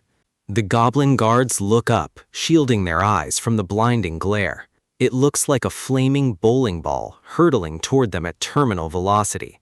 Panic sets in as they realize their heavy defenses are being bypassed from the sky. The first impact is devastating, obliterating a key anti-aircraft gun position. The explosion rocks the entire university campus, sending goblins and gear flying. Another soldier barely has time to wonder what happened before the next blast hits. Smoke rises from the hills as our hidden sniper begins his systematic demolition. A metallic hand reaches for another projectile, moving with practiced efficiency. Bedivere has arrived, and he's brought his own unique brand of long-range artillery. He's not using a traditional bow. He's launching enchanted spheres that pack the punch of a tank shell. Lancelot forgot to mention one small detail about our newest ally. Bedivere is missing his left arm, a wound from a past life that should have ended him. He was once a genius archer, but a jealous superior cut off his arm to destroy his talent. Instead of breaking, he mastered the art of the slingshot and spear throwing using only a leather strap. He didn't just adapt, he became a legend, earning his place among the highest order of knights. His precision is unmatched, even with a handicap that would render most warriors useless. He loads another sphere, the air humming with the energy of Camelot. With a single powerful motion, he launches the projectile into a high arc. The sphere streaks across the sky, a meteor of pure destruction aimed at the heart of the enemy. It finds its mark with surgical precision, taking out the remaining defensive nodes. The goblin commander watches from his office, his face pale with realization. He can see his army being dismantled piece by an invisible force. His men are being crushed, and his plans for the ritual are going up in flames. The ground shakes as the bombardment continues, turning their fortress into a death trap. He turns to flee, but the shadows in the room are already moving. Lancelot has entered the room, his heavy armor clanking with the weight of impending judgment. The commander realizes too late that Camelot's knights aren't a group that amateurs can hope to defeat. Automatic Mana Stone collection is active. Having a dimensional account means I don't have to lift a finger to gather resources. The notifications are relentless. 5 stones, 8 stones, it's constant. The speed of the system is almost overwhelming. I'm hitting numbers I never thought possible this early. Up in the sky, a signal flare cuts through the clouds. The mission is progressing according to plan. A massive explosion rocks the distance. That's the signal. The anti-aircraft guns have been neutralized. Lancelot and his order are proving to be more efficient than I could have ever hoped for. Even the military officers are stunned. They're starting to realize these knights are basically a walking special forces squad. It's time for us to move. We can't let them have all the fun. While we prepare to move, Bedivere is wrapping up his own tactical objectives elsewhere. He's taken out all the targets and fired the signal, but he's hit a bit of a snag. The map Lancelot gave him is covered in scribbles and strange marks. Communication has never been their strongest suit. Navigating a modern city is a nightmare for an ancient knight with no sense of direction. He's completely lost. Back at the command center, Lancelot isn't wasting any time with pleasantries. He lands a heavy blow on the goblin commander.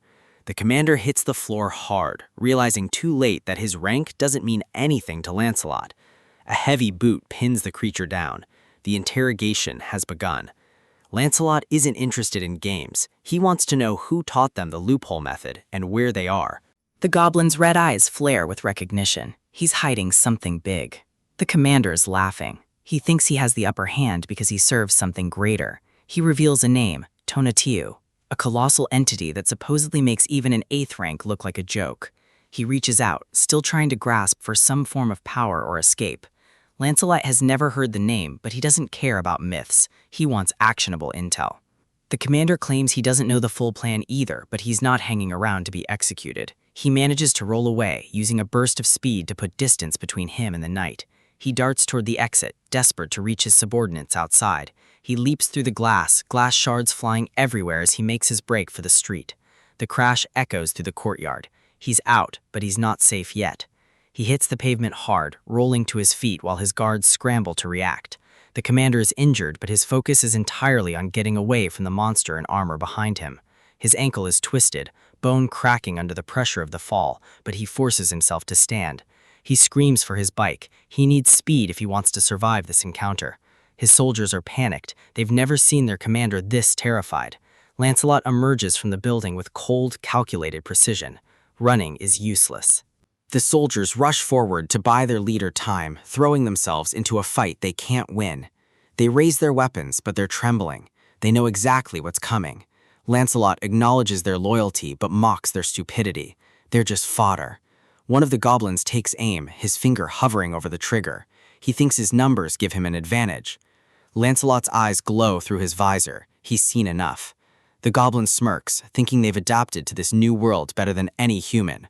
A blur of steel cuts through the air. The soldiers don't even see the blade move. Lancelot thanks them for grouping up. It makes clearing the area much more efficient. Blood sprays the air as the formation collapses in a single stroke. The survivors are left gasping, their confidence shattered in an instant. The sound of steel and bone is the only thing left in the courtyard. The commander is panting, watching his men die while he waits for his escape vehicle. He looks up, realizing he's been cornered. There's nowhere left to run. He looks at his remaining guards with a desperate, hungry look in his eyes. The sound of helicopter blades starts to drown out the screams. The government army is arriving. The pilot sees the chaos below. It's a war zone down there. The commander realizes the army is here to finish what Lancelot started. He knows what he has to do. He looks at his subordinate with cold intent. Without warning, he plunges his hand into his own soldier's chest.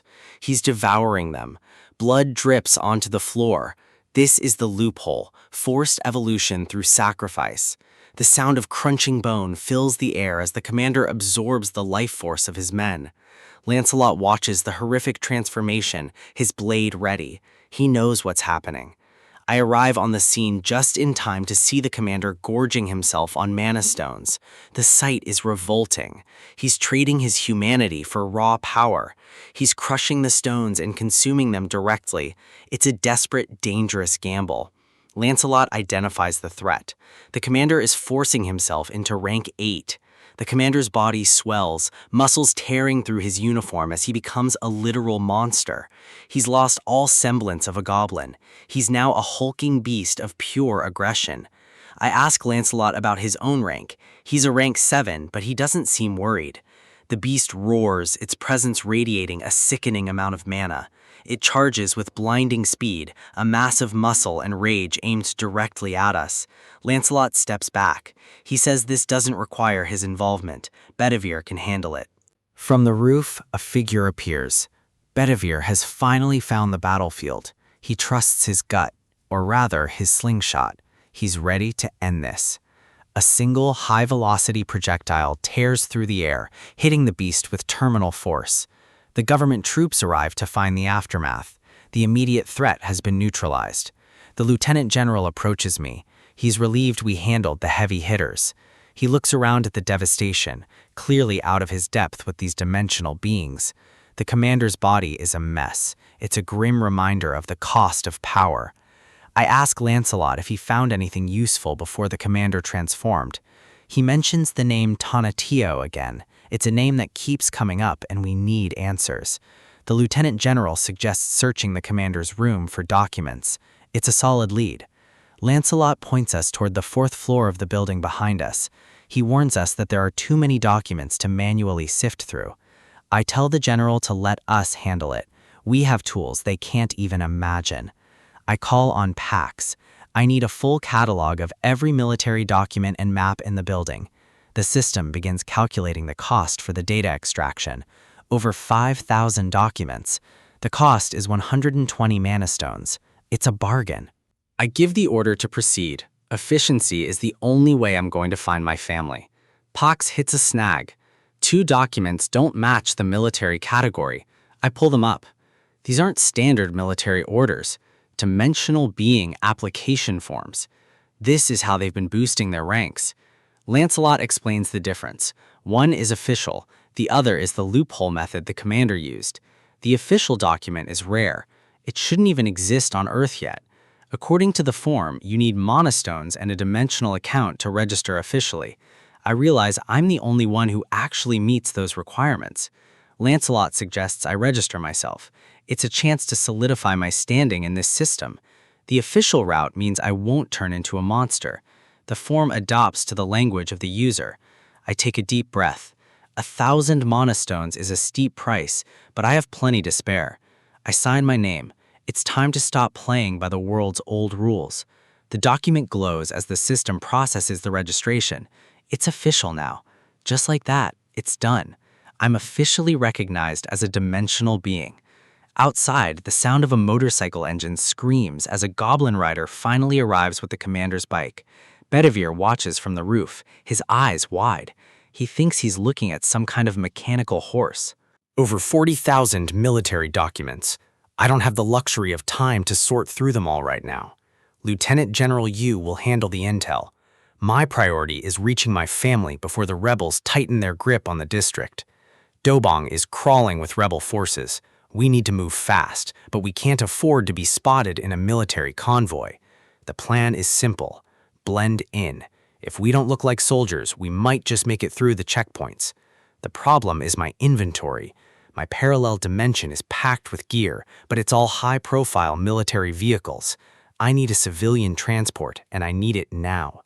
Scavenging on the fly is a massive risk. We start moving on foot, keeping low and staying quiet. Lancelot and I head for the exit. Every second we waste is a second my family is in danger. Suddenly, a bright flash of light cuts through the dim hallway. I stop. Something is coming. Bedivere rolls up on a heavy-duty motorcycle, looking like he just rode out of a wasteland nightmare. I'm stunned. Where the hell did a skeleton knight find a bike like that? Apparently, he borrowed it from a red-haired goblin commander.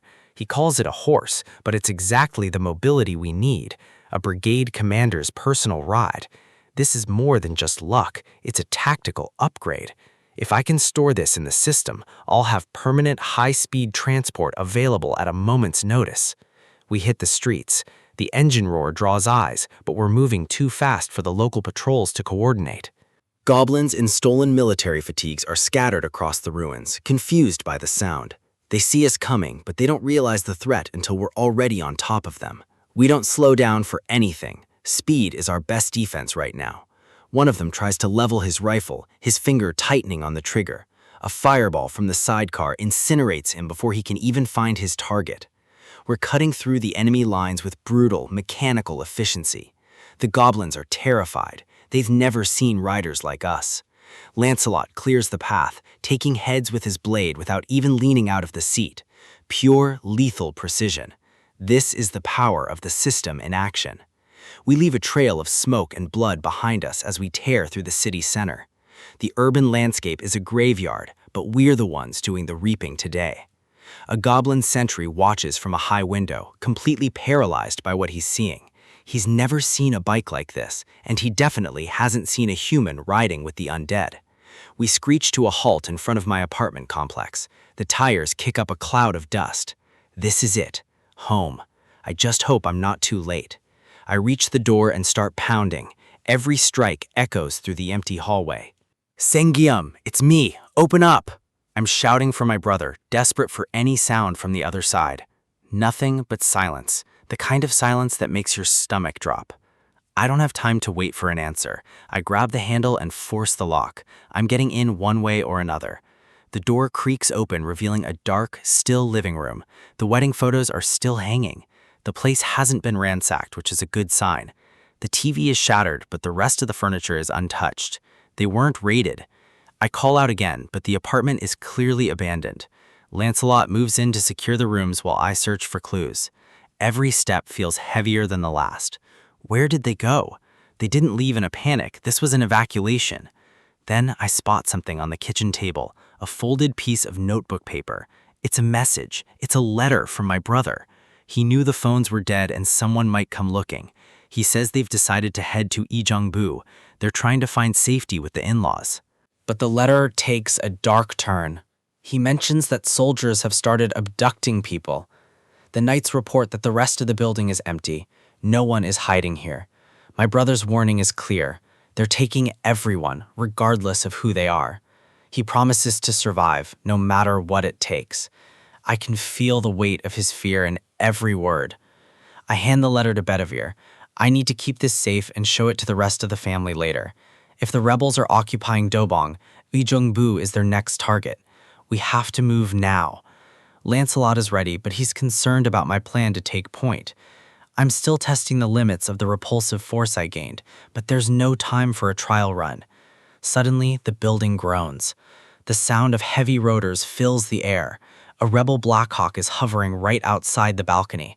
We've been found. The pilot confirms our presence. He's not here to take prisoners. The minigun spins up and the entire room is suddenly engulfed in a storm of lead. Bullets shred the walls and the floor, turning the apartment into a kill zone. It's a relentless, high-caliber barrage meant to leave nothing standing. Dust and debris fill the air as the helicopter systematically guts the building. The firing stops. The pilot waits for the smoke to clear, expecting to see corpses. I step out of the wreckage, completely unharmed. The repulsive force held. It stung a bit, but I just tanked a point-blank machine gun. Now I'm taking his bird. I triggered the system. The Black Hawk is saved to my inventory instantly. The pilot is left floating in empty space, his cockpit gone in a blink. He realizes too late that he just tried to kill a rank 8. He won't live long enough to regret it. He screams as gravity takes over. One less rebel to worry about. We've cleared the immediate threat, but the rebels are still armed to the teeth with more helicopters. I just have to hope my family is staying one step ahead of these monsters. Meanwhile, across town, the Goblin Command is losing its patience. They're talking about sacrifices for a high priest. They aren't meeting their quotas. The commander is furious. He doesn't care about excuses. He wants results. He brags about another officer who already rounded up 300 people for the ritual. He's disgusted by the incompetence of his own troops. He decides to escalate. He turns to a massive mutated figure looming in the shadows. A mutated goblin, a beast built for pure destruction. He gives it a simple order. Go destroy that building. Leave no survivors. The monster roars, its eyes glowing with a mindless, murderous hunger. It charges into the street, its massive footsteps shaking the ground. It's a juggernaut of muscle and rage, heading straight for its target. Back on the bike, I can feel the tension in the air. We're getting close. We're pushing the engine to its limit, weaving through the debris of the city. Lancelot is focused, his hand on his blade. He knows a fight is coming. We're a blur of steel and speed, cutting through the chaos of the occupation. Every goblin that gets in our way is neutralized before they can even scream. We're not just survivors anymore. We're the apex predators of this apocalypse. We arrive at Kim's Hardware. The building is heavily fortified, but it's under siege. This is where the survivors are hiding. This is where the line is drawn.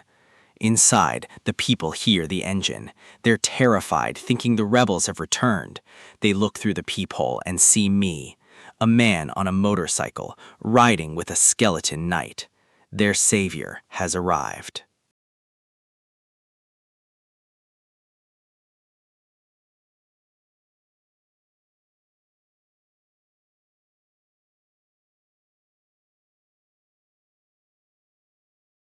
In this world, survival isn't just about the strength of your sword or the depth of your supplies.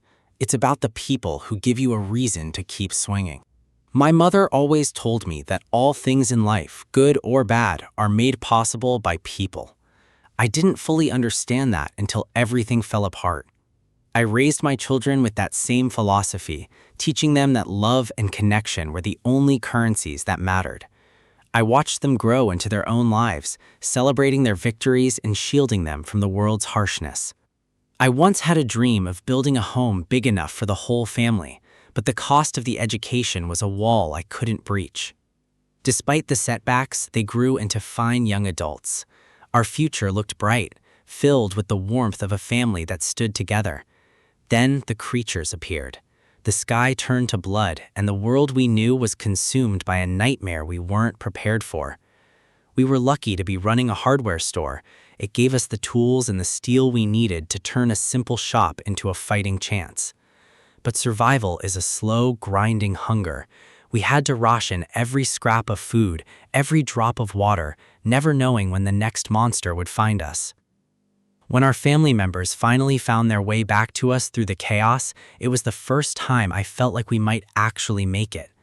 They arrived covered in the dust of the apocalypse, but they were breathing. That was enough. My daughter-in-law had awakened an alchemy ability.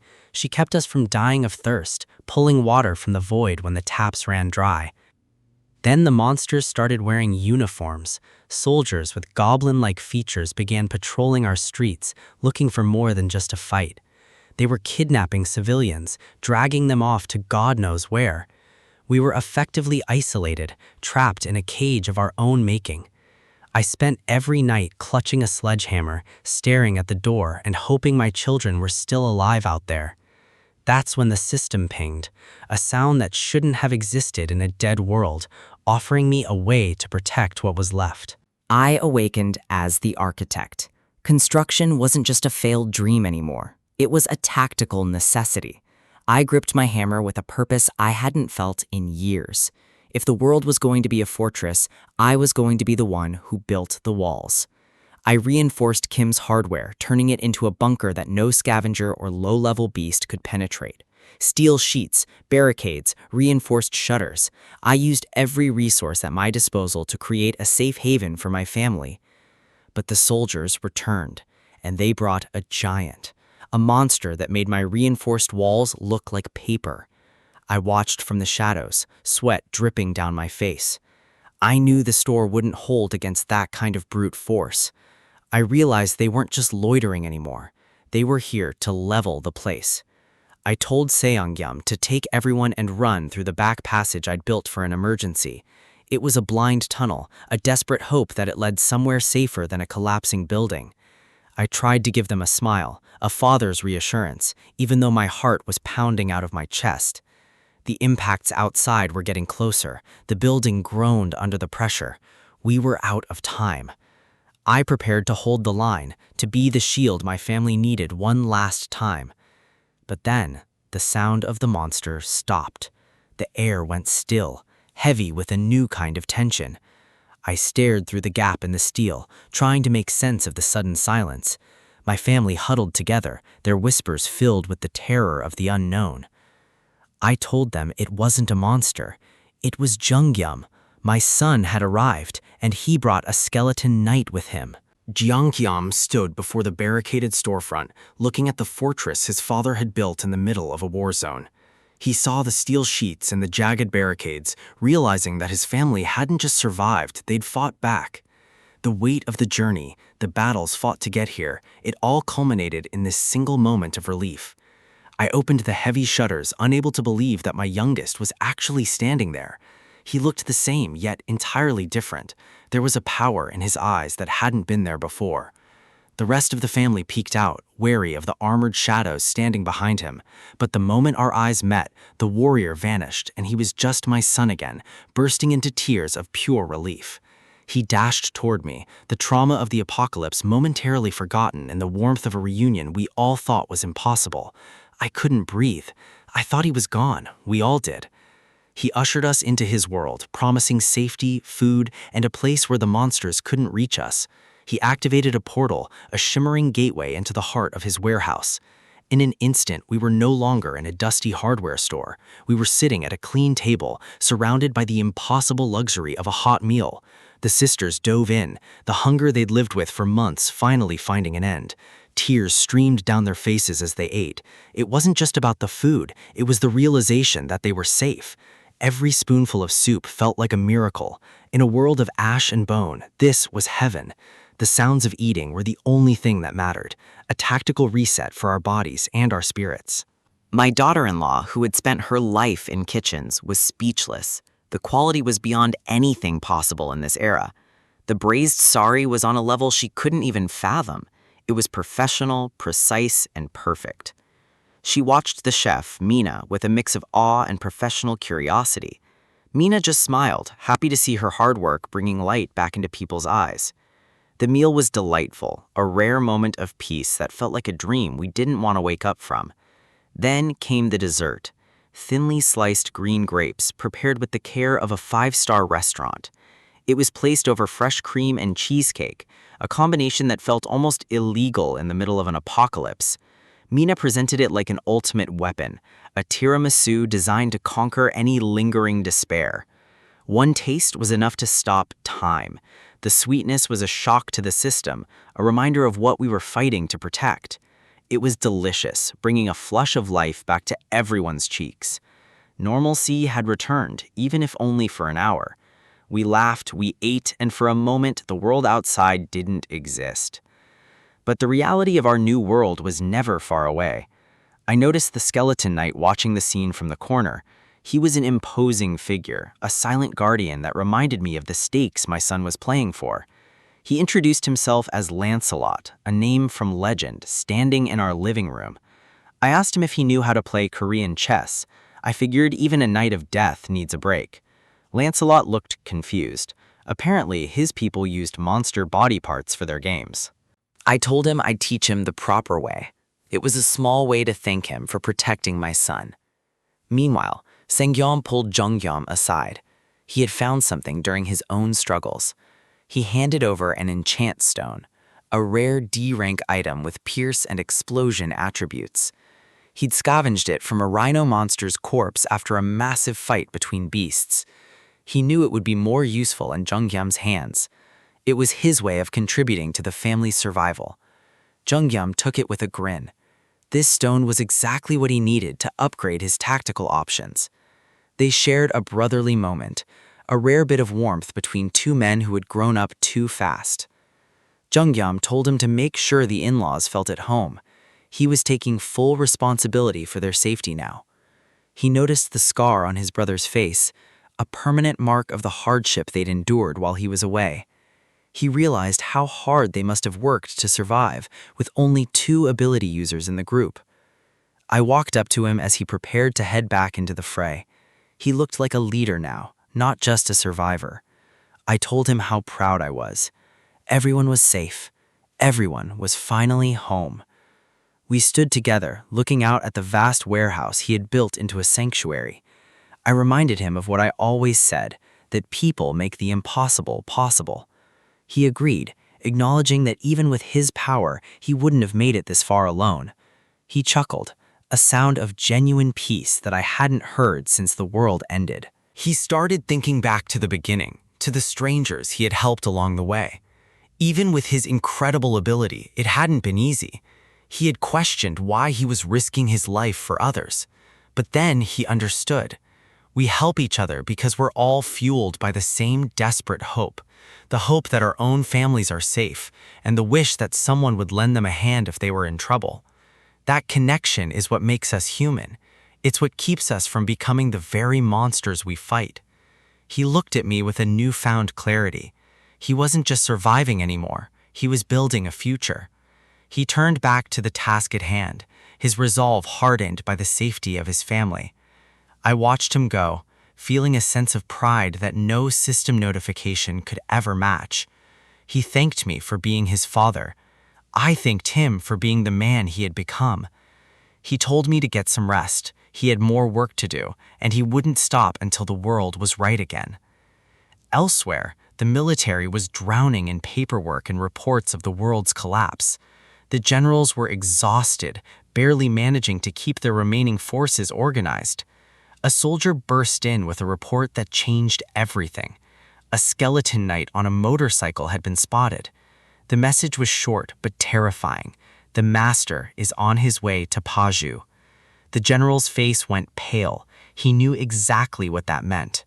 Paju was the stronghold of the I Corps, a ruthless faction that had been a thorn in their side for weeks. The shock was visible.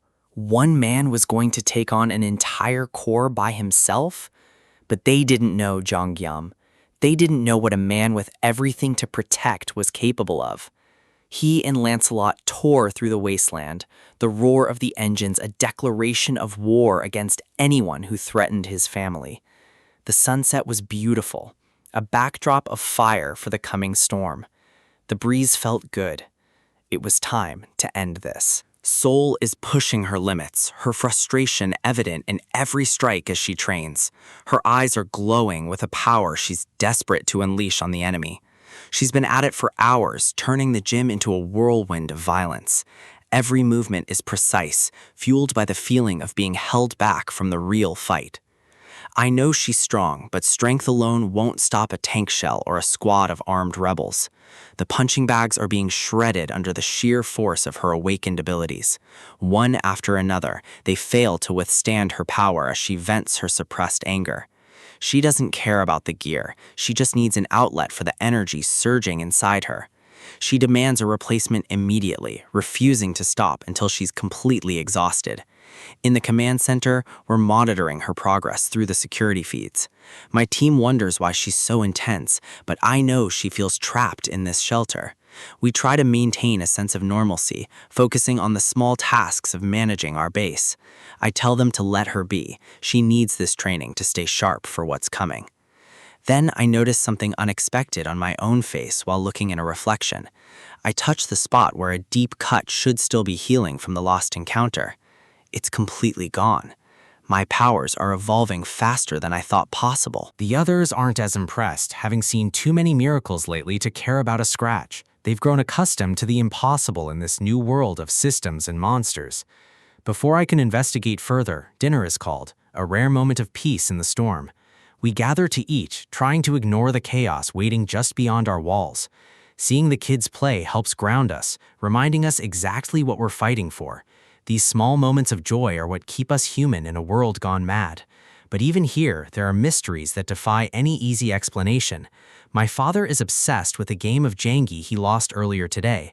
He can't wrap his head around how Lancelot, a complete beginner, played like a master. Every move was tactical perfection, far beyond simple beginner's luck. But while they focus on the game, my mind is already back on the active battlefield. The I Corps rebels are digging in, relying on their heavy armor for protection. They think their tanks make them invincible in this terrain. They're about to find out how wrong they are when they face my upgraded arsenal. I've been holding back the heavy ordnance to protect potential hostages in the area, but the latest scouting reports from Lancelot gave me the green light I needed. The main rebel force is isolated, far from any innocent civilians they've kidnapped. Now I can finally unleash the full destructive power stored in my warehouse. I watched the tactical feed from a safe distance as the first stage of the assault began. Lancelot handled the rescue mission, leaving the heavy destruction to me. It was time to show the rebels the true cost of their betrayal of humanity. I deployed a Black Hawk equipped with a Hellfire missile from my spatial storage. I enhanced the warhead with an enchant stone for a maximum explosive yield. Then, I pushed Pax's shipping stats to their limit for a perfect high-speed delivery. The missile now has a lethal range and speed that the rebels can't hope to counter. The impact was spectacular, a massive fireball that leveled their entire defense line. Their heavy armor was reduced to burning scrap metal in an instant. I pulled up the system logs, expecting a massive haul of mana stones from the kills, but the final count of mana stones was significantly lower than my initial estimates. The system notifications revealed a massive drain on my hard-earned loot. 45% was being siphoned off to a being named Tonatiuh, and another 25% was going straight to High Priest Bongsu Kim. Bongsu is a traitor, selling out his own world for a piece of otherworldly power. Lancelot returned then, reporting that the rebel camps had been completely neutralized. He was unscathed, but he reported seeing an ominous dark red smoke rising. It was rising from the ruins of the camps, something I hadn't seen during the strike. I needed to investigate this phenomenon before it became a bigger problem for us. We moved toward the rebel command center, ready to take down the man in charge. That's when I-Corps commander finally stepped into the light to face us. He was barely human, his body twisted and warped by the reckless use of mana stones. He didn't seem threatened by our arrival at all. He seemed almost amused. He explained that his men were too greedy, transforming into goblins as a side effect, but he had found a way to channel that power without losing his mind entirely. He offered us a deal. Stop the assault and leave, and he wouldn't kill us. He claimed he was untouchable now, a superior being compared to ordinary humans. I don't negotiate with monsters, especially ones that sacrifice their own people for power. I ordered Lancelot to strike, wanting to see just how durable this commander really was. The attack was devastating, a direct hit that should have ended any normal fighter. Blood sprayed across the floor as he was thrown back by the sheer force of the blow. He looked finished, but then the red smoke began to swirl violently around him. It acted like a biological glue, stitching his wounds back together in mere seconds. This wasn't just healing, it was a dark, sacrificial regeneration fueled by blood. He stood back up, laughing at our efforts as his body became completely whole again. He's fueled by the lives he's taken, making him a formidable opponent to bring down. He believes his dimensional ranking makes him invincible in this dying world, but he's just a pawn in a game much larger than he realizes, serving hidden masters. He keeps trying to convince us to leave, hoping to save what's left of his power base. That desperation confirms he has a limit, and I intend to find and break it.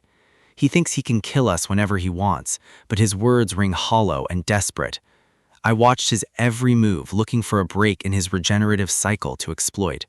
He's willing to sacrifice everything, including his humanity, to maintain his position.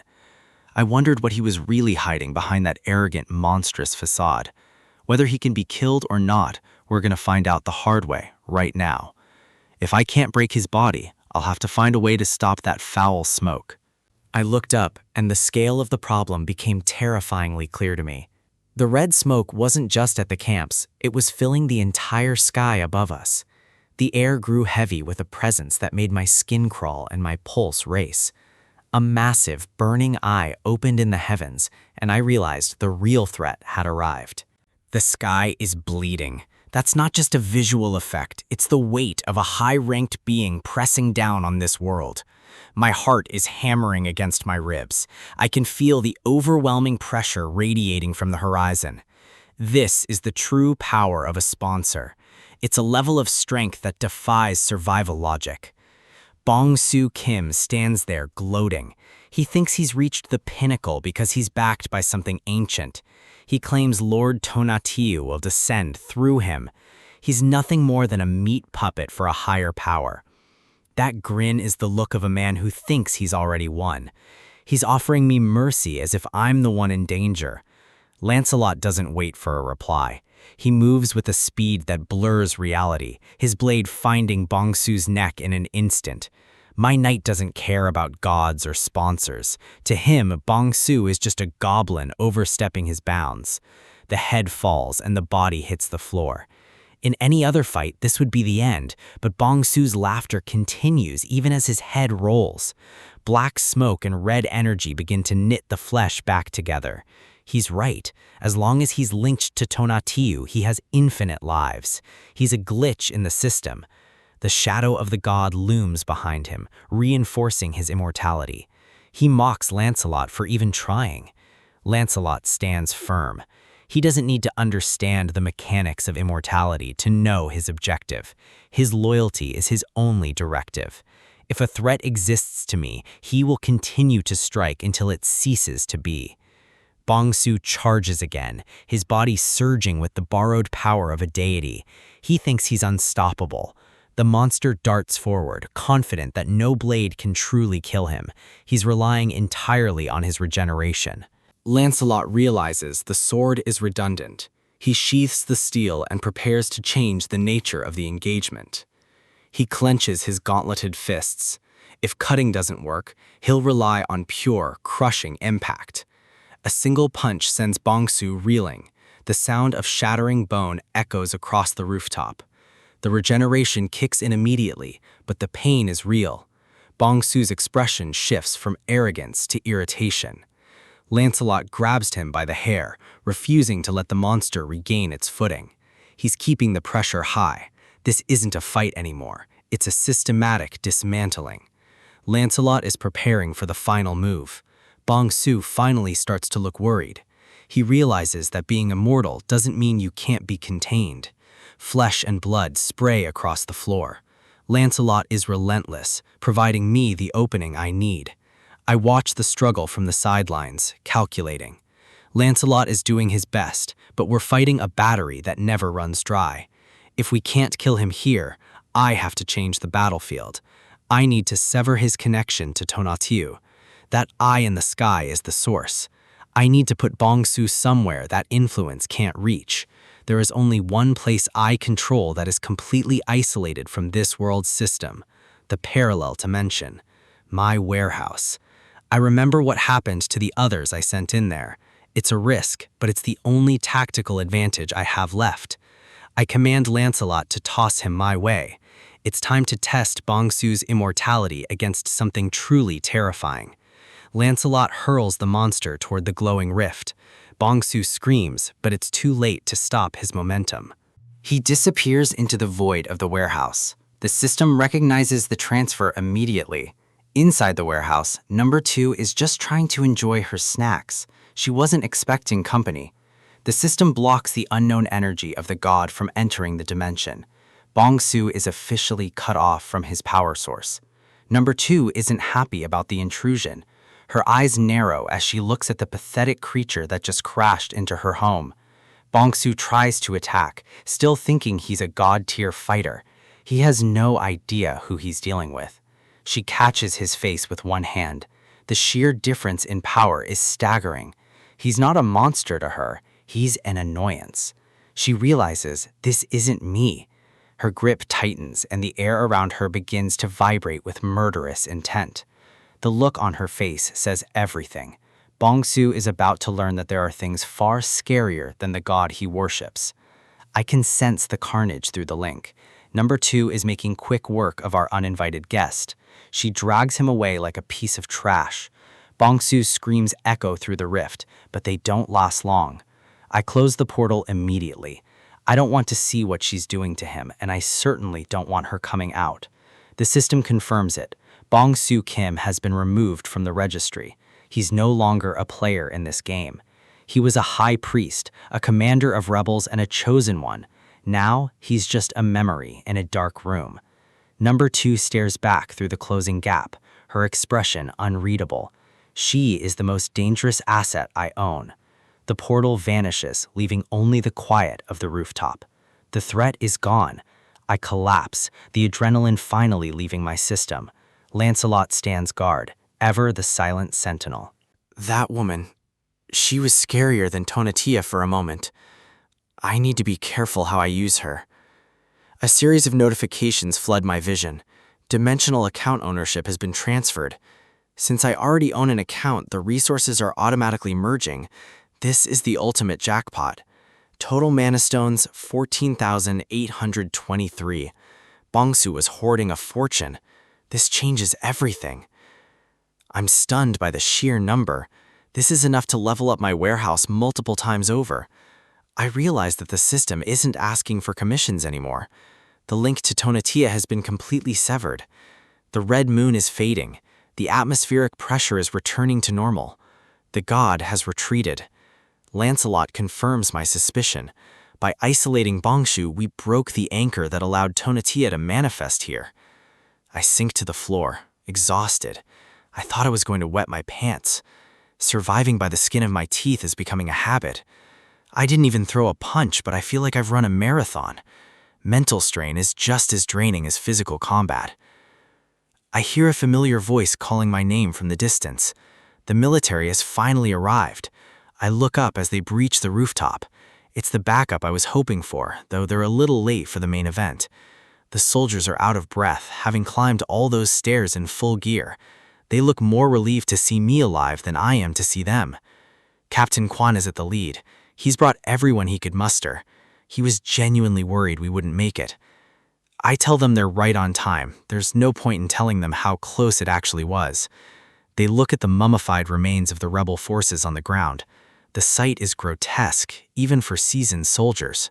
They ask what happened to the high priest. I just gesture toward the empty air. He's gone, and he's not coming back. I watch them rummage through the area. It's been a while since I've seen standard military hardware in action. Captain Kwan begins his report over the radio. He's confirming the neutralization of the I-Corps base. The rebel forces are confirmed dead, mummified by whatever dark ritual Bongsu was performing. The area is officially secure. The commander orders them to stay on high alert and prioritize civilian rescue. The immediate crisis is over, but the cleanup is just beginning. Kwan looks at me with a new level of respect. He knows that without me, this mission would have been a massacre. I give him a tired smile. I did what I had to do to survive. The fact that it helped the military was just a bonus. He bows deeply to me. It's an admission of gratitude and a sign that he recognizes my strength as an individual fighter. I try to wave it off. I'm not used to this kind of formality, especially from a career soldier. He admits he was foolish to try and recruit me as a standard soldier. He realizes my value far exceeds any rank they could offer. The military completely underestimated my caliber. They focused on what was good for the army, not what was appropriate for an awakened of my level. He calls their incompetence inexcusable. It's a rare moment of honesty from someone in his position. But then he asks for a favor. Even though he has no right, he wants to know if I'll still help them when things get dire. He's fully aware of how shameless it is to ask, but the world is falling apart and they need all the power they can get.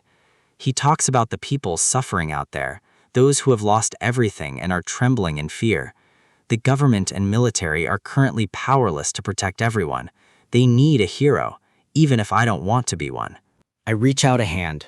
I'll help, but I'm setting the terms. No deals, no contracts, and certainly no enlisting. I make it clear, I have no plans to join the military. Whether or not I offer my help will be entirely up to me. I want that understood before we move forward. I value my freedom above any rank or benefit they can provide. Captain Kwan grins. He's happy to take whatever help he can get, even if it's on my terms. We shake on it. It's an informal alliance between a rising powerhouse and a struggling military force. He thanks me sincerely. This handshake marks a turning point in how the authorities will treat me from now on. He tells me to wait while he makes some arrangements. He wants to ensure I have access to military assistance whenever I need it. He speaks into his radio, addressing all military personnel. He's making a formal announcement. To recognize my contributions, I'm officially granted the honorary rank of colonel. It's a move to ensure every soldier treats me with the proper respect. I'm caught off guard. I didn't ask for this, and I certainly didn't expect to be promoted while sitting on a pile of rubble. The soldiers immediately salute me. I can feel the blush creeping up my face. This is incredibly embarrassing. I tell them to stop, but they're committed. I might not be a soldier, but to them, I'm now a superior officer. I walk away with Lancelot, trying to escape the awkwardness.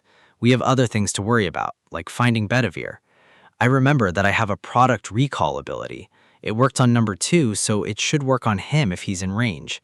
I check the system, but a notification pops up. He's outside the maximum range. He must have wandered off quite far. I guess the recall only works if they're nearby. It makes sense, but it means we have to go find him manually. Lancelot offers to fetch him, but I decide we'll head there together. I can use the travel time to invest some of those mana stones. I spend 10,000 stones to level up the parallel dimension. It's a massive investment, but I need the warehouse to grow as I do. In the distance, I see the military handing out supplies to civilians. They're finally doing their job, giving people some hope. While they handle the rescue, I wonder what Bedivere is up to. He's a scout, so he's probably found something interesting. In a nearby building, Bedivere is sifting through paperwork. He's found something called an application form for higher beings. He's pleased with himself. He knows these documents will be valuable to me.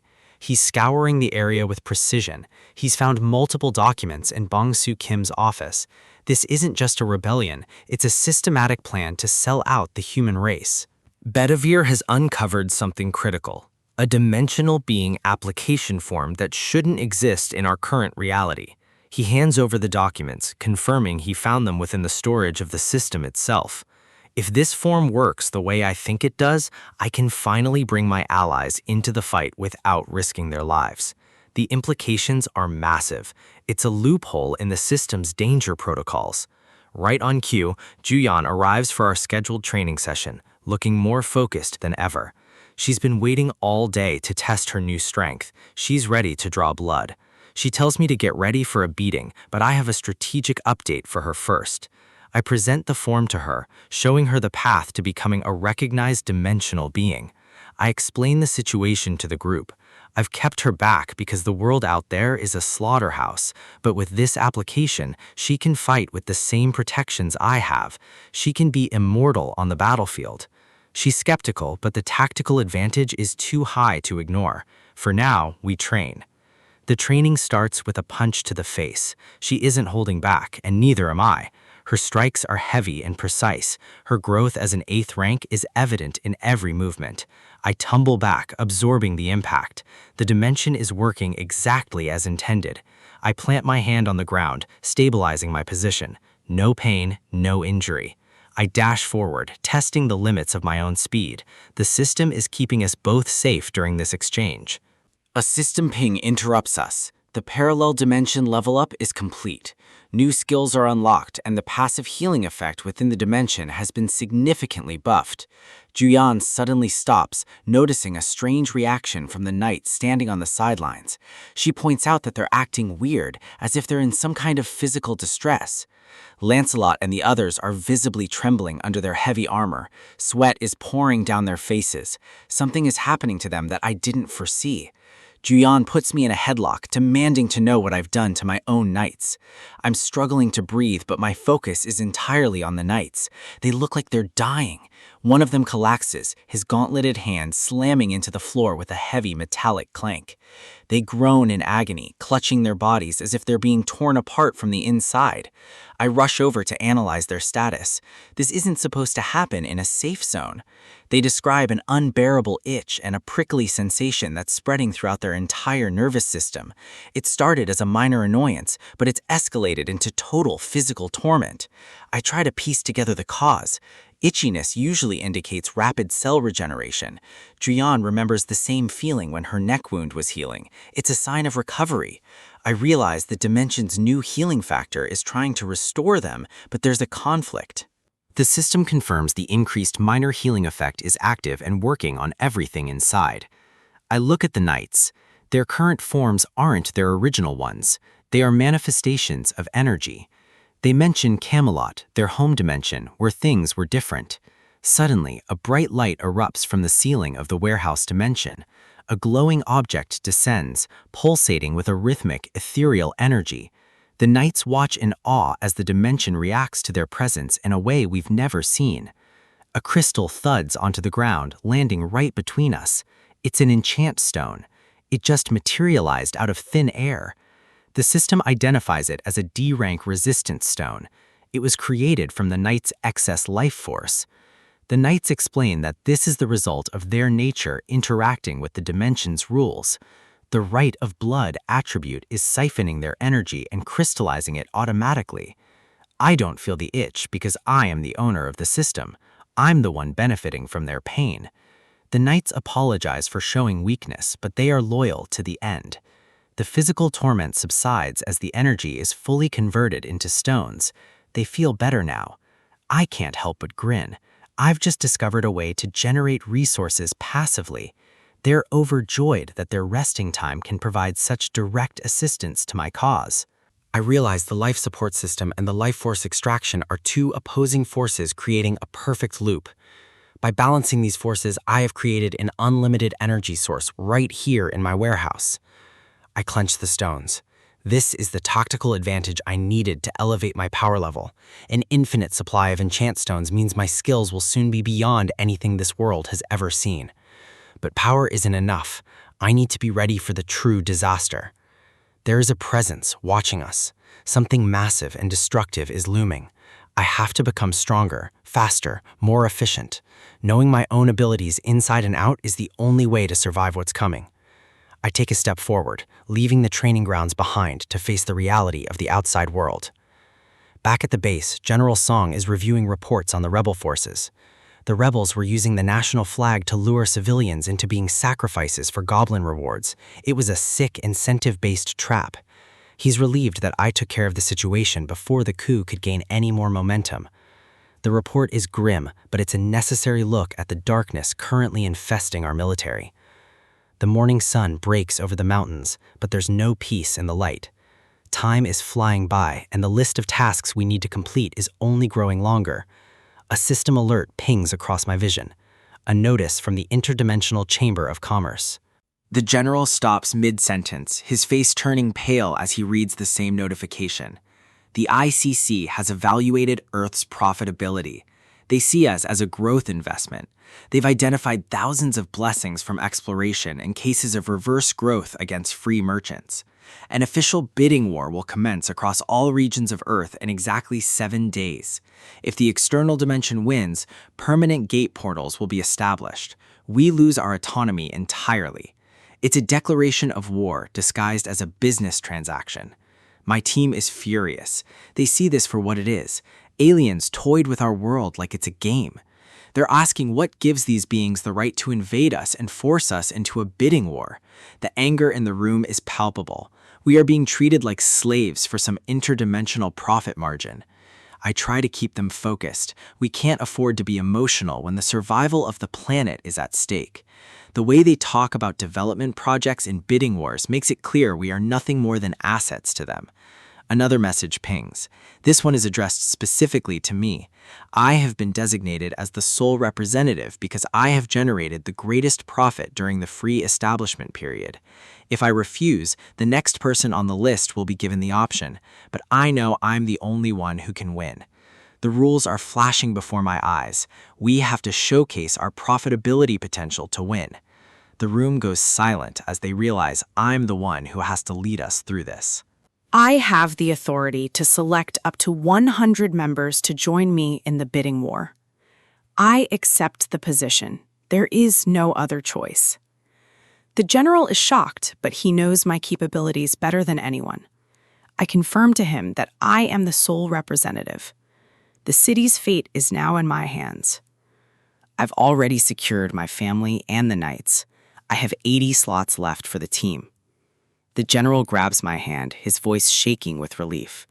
He was terrified of who might take this role. Knowing that I'm the leader puts him and the rest of the high command at ease. He reaches into his uniform to provide me with the military's top secret data. It's a list of ability users compiled by the Joint Chiefs of Staff.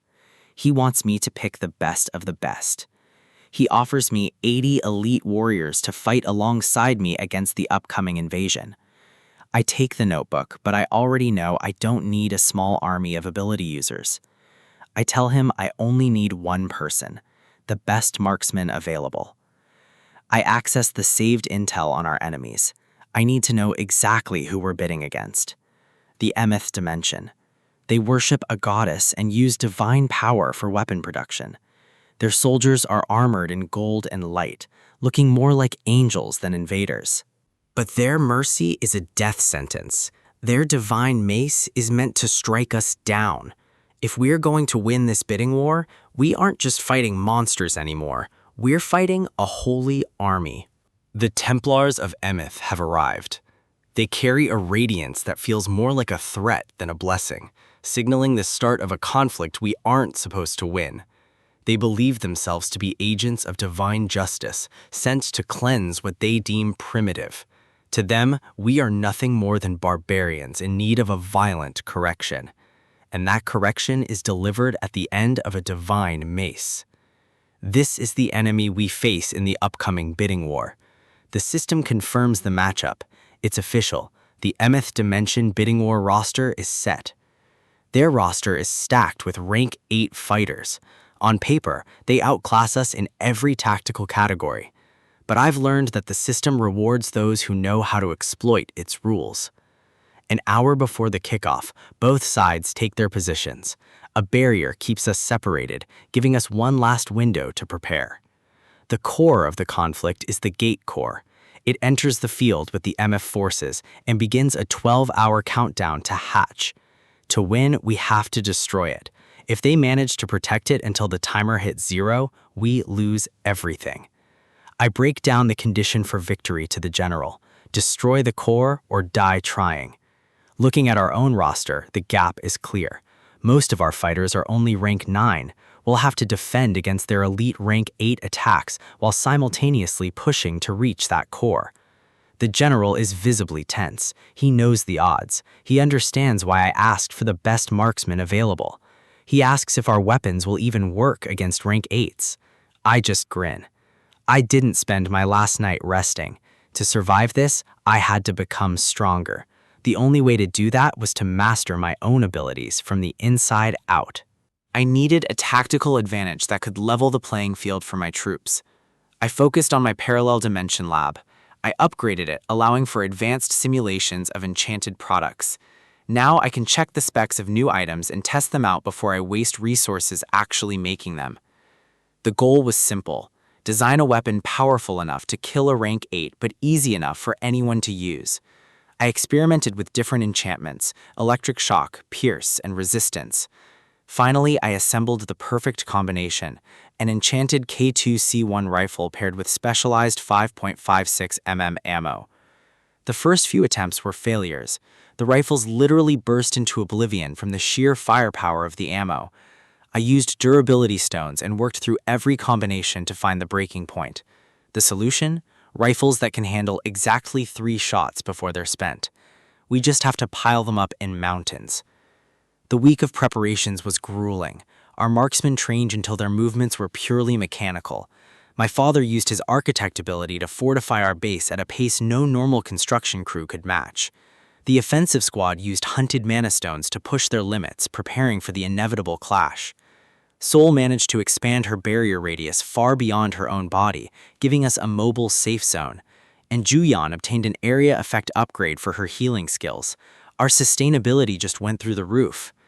The upgrades were better than I expected. Now it's time to put them to the test. The day of the bidding war finally arrives at the National Assembly Proceeding Hall. A portal tears open, signaling the arrival of the Emeth forces. Heavy armor clanks against the pavement as they step onto our world. They march in perfect formation, their weapons glowing with a menacing light. They've analyzed our roster just as we've analyzed theirs. They see a bunch of rank 9s and think the battle is already over. They bring the Gate Core with them, protected by their most elite units. I keep my eyes locked on that core through my binoculars, but something unusual catches my eye. They aren't just setting up for a fight, they're building something right next to the assembly building. A massive structure is going up in the middle of a war zone. They're hauling heavy steel I-beams like it's a standard construction site. The war starts in an hour. There's no way they can finish a building that fast. Wait, unless they have a specific purpose for that architecture. The Templar front line reaches the barrier. They stand ready to strike the moment the protection drops. Their commander begins to speak, his voice filled with arrogant righteousness. He preaches about mercy and salvation for the weak, but his definition of mercy is twisted. He talks of tearing out our tongues to stop our wickedness and forcing us into eternal toil. I've heard enough. I expected nothing less from a fanatic in shining armor. The system chime rings out. The bidding war has officially begun. With a thunderous roar, the Templars give the command to charge. They dash forward, closing the gap instantly, confident that their armor will protect them. I give the order to my marksmen. Open fire. The click of the safeties is the last thing the Templars hear before the air is filled with lead. Muzzle flashes erupt from our defensive positions, lighting up the hall. The enchanted rounds slam into the Templars with the force of high explosives. Their advance is stalled as the rank 8 armor begins to buckle under the assault. They're shocked. These rank 9s are pushing back their elite front line. The Templars activate their Emeth barriers, desperately trying to weather the storm. Their leader screams for them to stand their ground, believing we'll run out of ammo eventually. He thinks this is a war of attrition. He doesn't know how deep our pockets are. My troops follow the drill. As soon as a rifle reaches its 3-shot limit, they switch to a fresh one. We have mountains of these rifles. We aren't going to stop. The report comes in over the radio. We've only used 20% of our stock, and the enemy is already pinned. Things are going better than expected. It's time for us to make our move on the offensive end. Lancelot is ready. We mount the bikes, preparing to bypass the front line. The engines roar to life as we prepare to strike deep into their territory. We zoom past the chaos, heading straight for the core. The Templars notice us breaking away, but their commander tells them to ignore us. He's convinced we can't break through the core's final defenses. That arrogance will be his downfall. Holding the line against our marksmen is his priority, but he's losing control of the battlefield. Bedivere leads the way, slinging high-velocity projectiles with lethal precision. He prepares a fireball, the heat radiating off his form as he gathers mana. The projectile is launched, streaking through the air like a comet. It impacts their backup units, turning the street into a graveyard of fire. The explosion clears the path, allowing us to reach the inner sanctum of their construction site. The Templars can't comprehend how their ranks are being decimated so quickly. A series of crashes echoes as more of their units fall to our coordinated assault. I glance back to ensure the perimeter is secure. The infantry is holding. Now, all that's left is to deal with their strange project. The statue is nearly complete, a massive, towering figure of their goddess, Lady Emeth. I thought building this in the middle of a war was meaningless labor, but the speed of the construction is unnatural. It's not just a monument, it's a weapon or a buff station. I call in the Hellfire missiles. We need to take it down before it's fully activated. The blast is massive, engulfing the entire structure in a cloud of fire and smoke. The heat is intense, and for a moment I think we've succeeded. But as the smoke clears, the statue stands perfectly intact. Not even a single scratch. Even my enchanted missiles couldn't dent it. This thing is built from materials we haven't seen on Earth. If it's that durable, it deserves a spot in my parallel dimension. I'm not leaving it for them. The Templar elders are too busy bickering about their divine messages to notice me. They call us filthy, two-legged animals while they hide behind their holy walls. I look past them at their supply cache. Thousands of high-grade steel I-beams. They're arguing about where to hide, while I'm calculating the value of everything they brought with them. Those beams are the perfect resource for my own base fortifications. It's a gold mine. I look at the temporary construction materials warehouse. It's ripe for the taking. I grin and give the command to Pax. Store the entire warehouse and the goddess statue in the parallel dimension. Everything they have is mine now.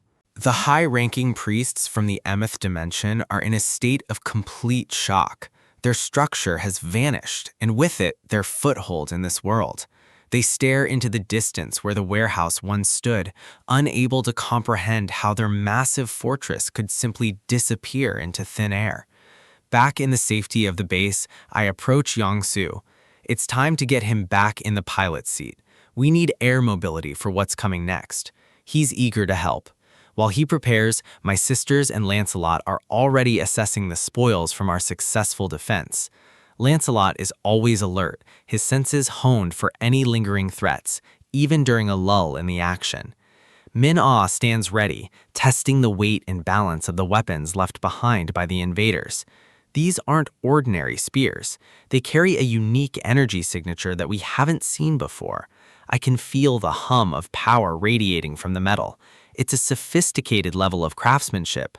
During the fight, these weapons managed to crack through high-level defenses that should have been impenetrable.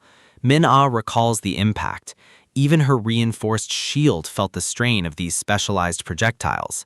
Lancelot's blade clashed against them, and the feedback was unlike anything he'd encountered from standard dimensional gear.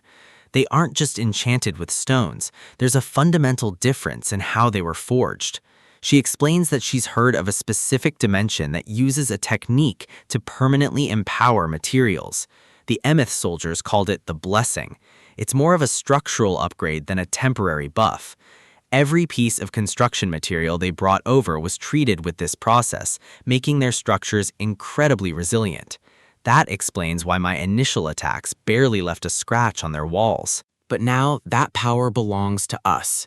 We've managed to secure several of these blessed spears. Manhwa is impressed. Having a weapon that can ignore standard defensive enchantments is a massive tactical advantage. I keep a close watch on the horizon. The battle might be over, but the system isn't finished with us yet. Yongsu gets the chopper ready. We need a bird's-eye view to confirm the total destruction of the enemy's core. Looking down at the angel statue, I realize the irony of their blessing. It was their greatest strength, and now it's our greatest prize. The statue stands silent, a monument to a failed invasion. But the system requires a definitive conclusion. High above, a massive energy signature begins to coalesce. The system is preparing to deliver its own version of a blessing.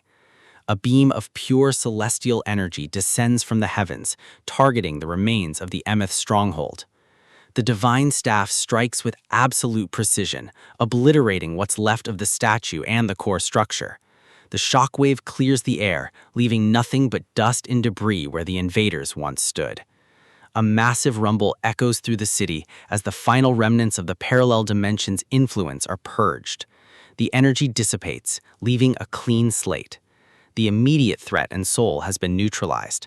The Emeth representative is gone, crushed under the weight of his own hubris and the system's final judgment. The system dings, confirming the victory of Earth's fighters. The bidding war for this region is officially over. Dimensional accounts are issued to all participants. Our performance has been logged and rewarded.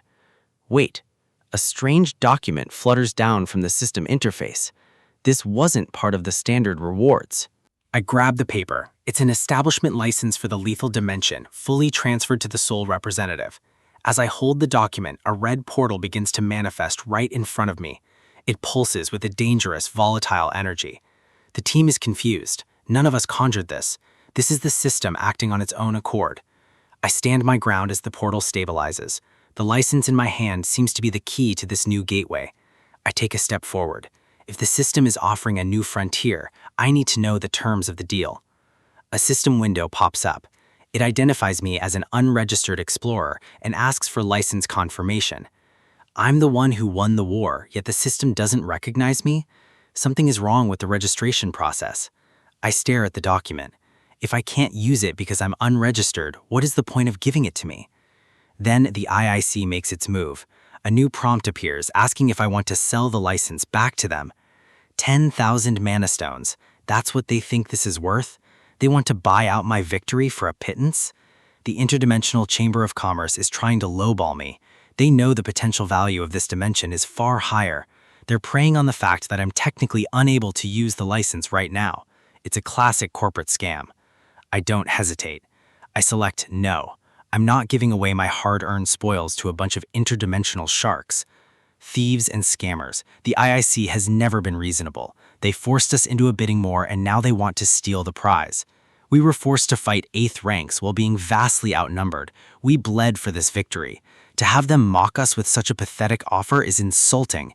If they want this license, they're going to have to pay a real price. I crumple the notification. My team asks what happened, and I just tell them it was a good-for-nothing portal. No need to worry them yet. The immediate threat is over. The injured need treatment, and we need to regroup. The war might be won, but the struggle is just beginning. Yongsu looks relieved. Building the base took a lot out of him, and he's ready for some well-deserved rest. Manhwa is already eager to practice with her new blessed spear.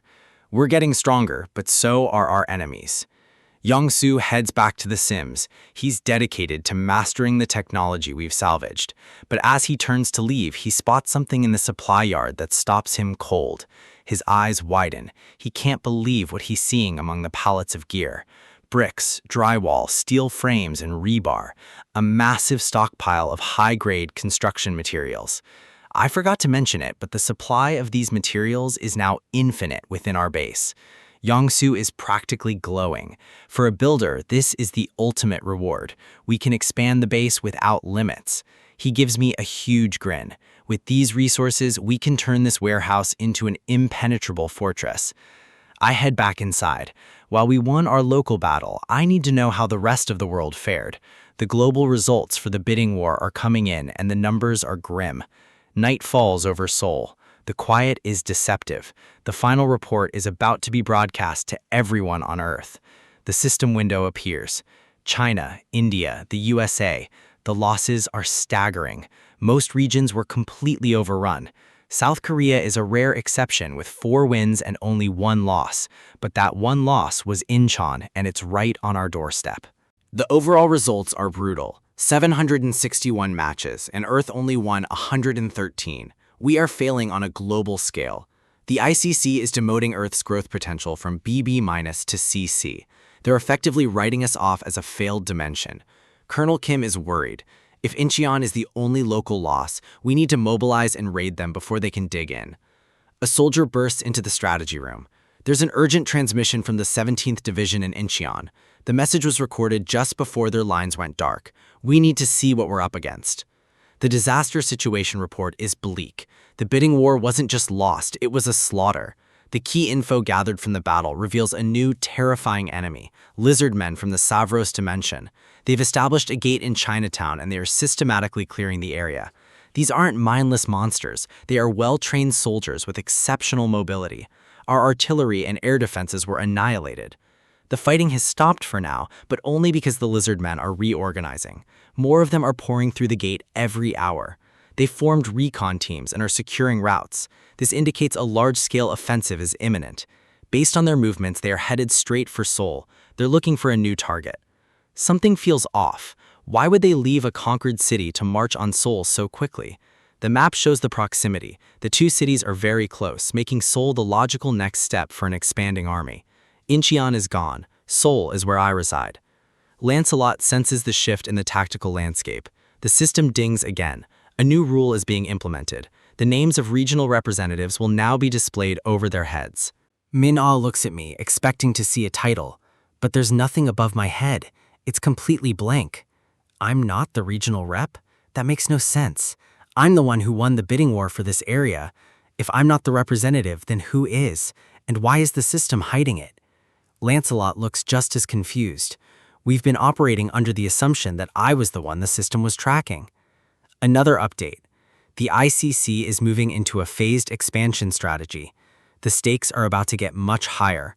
7th-ranked beings are now permitted passage through all portals on Earth. The power ceiling just shattered. Min-Ah is furious. She just hit 8th rank, and now she's already outclassed by the new wave of invaders. It gets worse. Beings from other dimensions who won their bidding wars are now incentivized to hunt us. By killing a regional representative, they can produce additional gate portals in that region. They are literally being told to farm us for expansion. The room goes silent. We aren't just fighting monsters anymore. We're targets in a global game of conquest. The regional reps will be the main targets, but since my head is blank, we might have a tactical advantage, or a major problem. Lancelot suddenly gasps. He senses something, or someone approaching the base at high speed. He asks for a moment, his eyes fixed on the window. Something has changed in his demeanor. Before I can even react, he dashes toward the window and leaps out into the night. I run to the edge, calling out to him. He's already mid-air, moving with a purpose I've never seen before. His eyes glow with a fierce light. He isn't just defending, he's hunting. As he descends, the system title finally appears. It's not over me, it's over him. Lancelot is the sole representative. The silence in the city is heavy. Bedivere stands at the edge, waiting for the inevitable shift in the tide. The sky is clear, but the atmosphere is charged with the tension that only soldiers and survivors recognize. The title of sole representative isn't just a rank anymore, it's a massive target painted on my back. Looking up, I realized the Lizardmen didn't just stumble into this, they were prepared for the rules to change. My team is gathered. We're analyzing the reorganization of the enemy forces. They didn't even wait for the last fight to end. The Lizardmen are acting like veterans of these bidding wars. They anticipated the new rule before it was even enforced. Something is definitely off. These aren't just roaming monsters, they're tactical specialists. If they're targeting me specifically, we have to flip the script. We can't just wait for them to find us. Bedivere confirms my suspicions. They aren't just after the representative, they're playing for the long game. Things are looking grim. We have almost no time to prep before the next wave hits. My team suggests hiding in the parallel dimension, but that's a coward's play that won't save the city. If we hide, they'll just take the people outside hostage. We'd be divided and conquered in hours. We need to counterattack. If I'm the target, I'll be the bait. We lure them to terrain we control. The plan is simple. Lead them to an advantage point and set up an ambush they won't survive. The team is hesitant, but they know we're out of options. We need a secure spot with clear lines of defense. Speed is our biggest hurdle. We have to be in position before the Lizardmen strike. I tell the general not to worry about logistics. I have a way to move us faster than any Lizardman expects. There's just one problem. I haven't actually picked the location yet. I need a place that maximizes their losses while minimizing ours, a tactical kill zone. I visualize the monsters charging through a narrow corridor. No civilians, no collateral. The Gyeong Bridge is perfect. Movement is restricted and the surrounding parks act as a natural buffer zone. Even if they try to cross elsewhere, the open visibility lets Bedivere spot them from miles away. Combining my dad's architect ability with Pax's shipping power, we can build a fortress in record time. We find a cache of Emeth holy spears in the warehouse. These aren't just weapons, they're high-grade materials. They're perfect for barricades. And if we need to throw them, we've got the talent to make them count. The craftsmanship on these spears is incredible. They'll pierce through lizard hide like it's paper. Bedivere stands ready at the top. We're turning this bridge into a meat grinder. The construction is miraculous. A massive steel tower rises above the river. Every weld and every beam is placed with tactical precision. We aren't just building a wall, we're building a statement. We position the marksmen on the higher levels. They'll have a bird's eye view on every lizard that steps onto the bridge. The ground level is fortified with spear-reinforced barricades. Any monster that makes it this far will be skewered. The Lizardmen are fast on land and in the air, so we have to force them into a bottleneck. 4 hours. That's all it took to complete Kim's fortress. Now we wait. But in our haste, we overlooked 2 critical factors. The first is right below us. Reptiles are world-class swimmers. The bridge isn't the only way across. The Han River is half a mile wide. It's a perfect highway for them to bypass our front gate. They're surfacing on the banks, dripping wet and hungry for a fight. The second factor? The woods were much thicker than I anticipated. They're using the foliage as cover, closing the distance before we can even get a clear shot. Their general, Raucus, looks on with contempt. He thinks we're amateurs playing with stolen materials. He's planning to use our own fortification against us, leveraging our defensive lines as leverage for more goods. He steps forward, calling for General Iatu. The heavy hitters are joining the fray. Raucus turns his gaze toward the bridge. The hunt is officially on. The road ahead is clear, but the air is filled with the sound of thousands of scales scraping against the pavement. Bedivere stands at the vanguard, his spear glowing with lethal intent. He senses something, a shift in the wind that signals the arrival of the enemy leaders. He looks back at the team. The tension is palpable. Everyone knows what's at stake. A gasp ripples through the ranks. The scale of the assault is finally coming into focus. Lizardmen mounted on beasts emerge from the shadows, spears leveled at our tower. They charge with a roar that shakes the very foundation of the bridge. I see them. The enemy is here, and they aren't holding back. They swarm the bridge and the skies simultaneously. It's a full-scale invasion. They scream for revenge, fueled by the loss of the Emeth. This isn't just a war, it's a vendetta. They're much closer than I thought. The speed of their mounts is incredible. I give the order. Aim and fire. The bridge erupts in a hail of gunfire. The lead riders are ripped from their mounts, blue blood spraying across the asphalt. But for every one that falls, 3 more leap over the wreckage. They're relentless. They start hurling our own barricade materials back at us. They're using our defenses as projectiles. A spear whistles past my head. These guys have incredible aim, even at high speeds. One of the lizards swings a massive blade, clearing a path through our first line of defense. Raucus watches the slaughter with cold reptilian eyes. He knows we're struggling to hold the line. Then, a massive boom echoes. The barricades are being smashed aside by sheer brute force. Iatu has entered the kill zone. His clawed feet crack the concrete with every step. He roars a challenge, daring anyone to stand against his wrath. He lunges forward, a blur of muscle and scales aiming straight for our core. A flash of light stops him cold. Bedivere has stepped into his path. The impact is thunderous. The force of the blow sends a shockwave through the bridge. Iatu is bleeding, but he's not down. He's impressed by the resistance, but he's far from finished. He whips his tail and lunges again, moving with a speed that defies his massive size. Gunfire doesn't even slow him down. We're dealing with a monster that ignores everything but the kill. We have 2 7th-rank beings on our hands. Iatu is a mindless brute, but he's a distraction. The real danger is Raucus. He's the tactical mind behind this entire assault. Bedivere warns me that this battle will be difficult. He needs to divide their attention. If Iatu reaches the fortress, it's over. I have to keep the brute occupied while Bedivere handles the general. Bedivere darts forward, a silver streak against the gray pavement. Raucus is caught off guard by the sudden aggression. He didn't expect a challenge so soon. Their weapons clash with a violent ring. The general meets his match in skill and speed. Bedivere skids back, his armor gleaming. He's testing the general's limits. The surrounding lizardmen halt their advance, watching the duel between 2 titans. Raucus acknowledges the challenge. He sees a true warrior standing before him.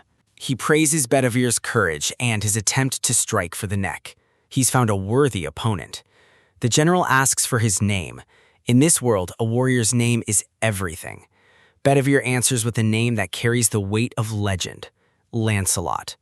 Raucus accepts the duel. He knows Lancelot's goal is to keep him from the fortress, and he chooses to indulge him. It's in a warrior's nature to seek out the formidable. Raucus is ready to put his life on the line. Lancelot smiles under his helm. This is exactly what he wanted. But Lancelot calls for a halt. He points a finger at the general's mount. He asks if the general plans to fight from the back of a beast.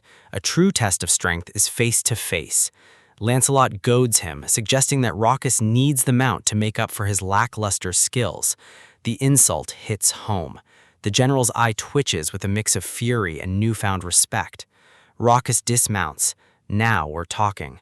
The real fight begins on even ground. The front lines are a symphony of chaos. Modern lead meets ancient scales as the military tries to hold back the tide, but the sheer momentum of this invasion is overwhelming. The monsters are relentless, riding their beasts with a savage grace that makes our defenses look like cardboard. They aren't just attacking, they're hunting. One beast falls, but 3 more take its place. The speed of the assault is calculated to shatter morale before the real fight even begins. Gunfire erupts in a desperate attempt to keep them off the walls. Every soldier knows that if these riders breach the fort, it's over for everyone inside. A single explosion marks a minor victory, but in this war of attrition, we're losing ground faster than we can count the bodies. The monster's jaws are designed for one thing: tearing through armor and bone. One slip, and you're nothing more than a snack for a lizard. The impact is brutal. A soldier is caught in the path of a charging beast, the sound of the collision drowned out only by the screams of the dying. The line breaks. Panic starts to set in as the reality of the situation hits home. This isn't a battle we're equipped to win with bullets alone. A monster leaps over the barricade, its spear ready to claim another soul. The soldiers scramble, trying to reorganize while their comrades are dragged away. But the cavalry has arrived, and I'm not talking about horses. It's time to show these beasts what a real hunter looks like. A spear thrust finds its mark, but not from a monster. The tide is beginning to turn as our heavy hitters finally find their rhythm. The monster hits the pavement with a heavy thud. It's a small win, but it's the momentum we need to stop the bleeding. One lizard remains down, its eyes glazing over. This is the first time today they've felt the sting of a counterattack. Sua drops into the middle of the carnage like a meteor. She doesn't need weapons when her fists can cave in a skull with a single strike. Her eyes are fixed on the next target.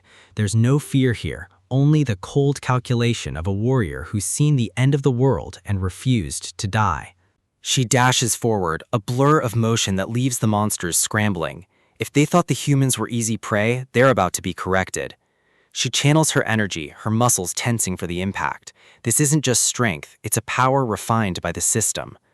With a devastating blow, she sends a rider flying. The beast beneath it shrieks as its neck snaps under the sheer force of the impact.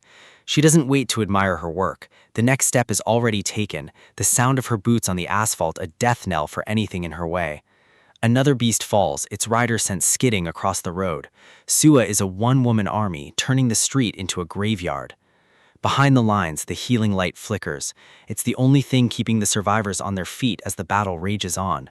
The healer works quickly, her brow furrowed in concentration. Every second she buys is another chance for the fighters to hold the line. High above, the aerial units circle like vultures. These winged terrors are constant threat, diving down to snatch unsuspecting soldiers from the ground. A monster rider dives, his spear aimed true. The sheer speed of the descent makes him nearly impossible to hit, but an arrow finds its mark, piercing the beast's chest and sending it spiraling out of the sky. The wreckage of the flying beast slams into a nearby building. It's a messy, violent end to a predator that thought the sky belonged to them. The sky is still thick with them, a swarm of shadows blocking out the sun. We're going to need more than just lucky shots to clear the air. Lancelot looks up, his breath coming in short, sharp bursts. He's the shield of this operation, but even he has his limits. He grips his weapon tighter, the weight of the battle pressing down on his shoulders. He's waiting for an opening, or perhaps a miracle. A heavy footfall echoes through the street. The boss has arrived, and he's not here to negotiate. Rakkus towers over the battlefield, his presence alone enough to make the lesser monsters flinch. He's a warrior of the Savros dimension, and he's looking for a challenge. His eyes lock onto Lancelot. He sees the knight as little more than a warm-up, a pathetic creature playing at being a hero. I watch from the sidelines, my system interface humming. Rakkus is powerful, but power usually comes with a massive ego. He thinks he's in a duel, a test of skill and honor. He doesn't realize that in my world, honor is just another word for an opening. Lancelot is holding his own, but it's clear he's being pushed to the brink. I need to intervene before the lizard decides to get serious. I glance at the tactical data. Rakkus is leaning heavily on that glowing spear. It's a beautiful piece of equipment, too good to leave in his hands. A thought occurs to me. The system classifies items based on their properties, not their owner's feelings. If that spear is made of high-grade materials, Rakkus raises the weapon, preparing for a killing blow. He's completely focused on the knight in front of him. He swings, the air whistling around the blade. It's a perfect strike, the kind that ends stories. Lancelot braces for the impact, his sword raised in a desperate parry. He expects the shock of steel on steel. Rakkus smiles, a jagged, terrifying expression. He's savoring the moment of the kill. The two warriors are locked in a dance of death. One mistake, one slip in focus, and it's over. Lancelot's sword glows with a fading light. He's pouring everything he has into this defense. Rakkus laughs, mocking the knight's struggle. He thinks his weapon is invincible, but he should have been paying attention to me. I've already found the loophole in the system's logic. The spear is indeed special, a relic of the Emeth dimension. That makes it exactly what I need for my construction projects. Rakkus continues his monologue, boasting about the craftsmanship of his weapon. He really loves the sound of his own voice. He asks if the humans can even comprehend the power they're facing. Honestly, I'm just looking at the mana value. Lancelot doesn't answer. He's too busy trying to stay alive, his eyes fixed on the tip of that deadly spear. Rakkus takes the silence as a sign of submission. He prepares to finish the job, his muscles coiling for the final lunge. He darts forward, a blur of blue scales and glowing light.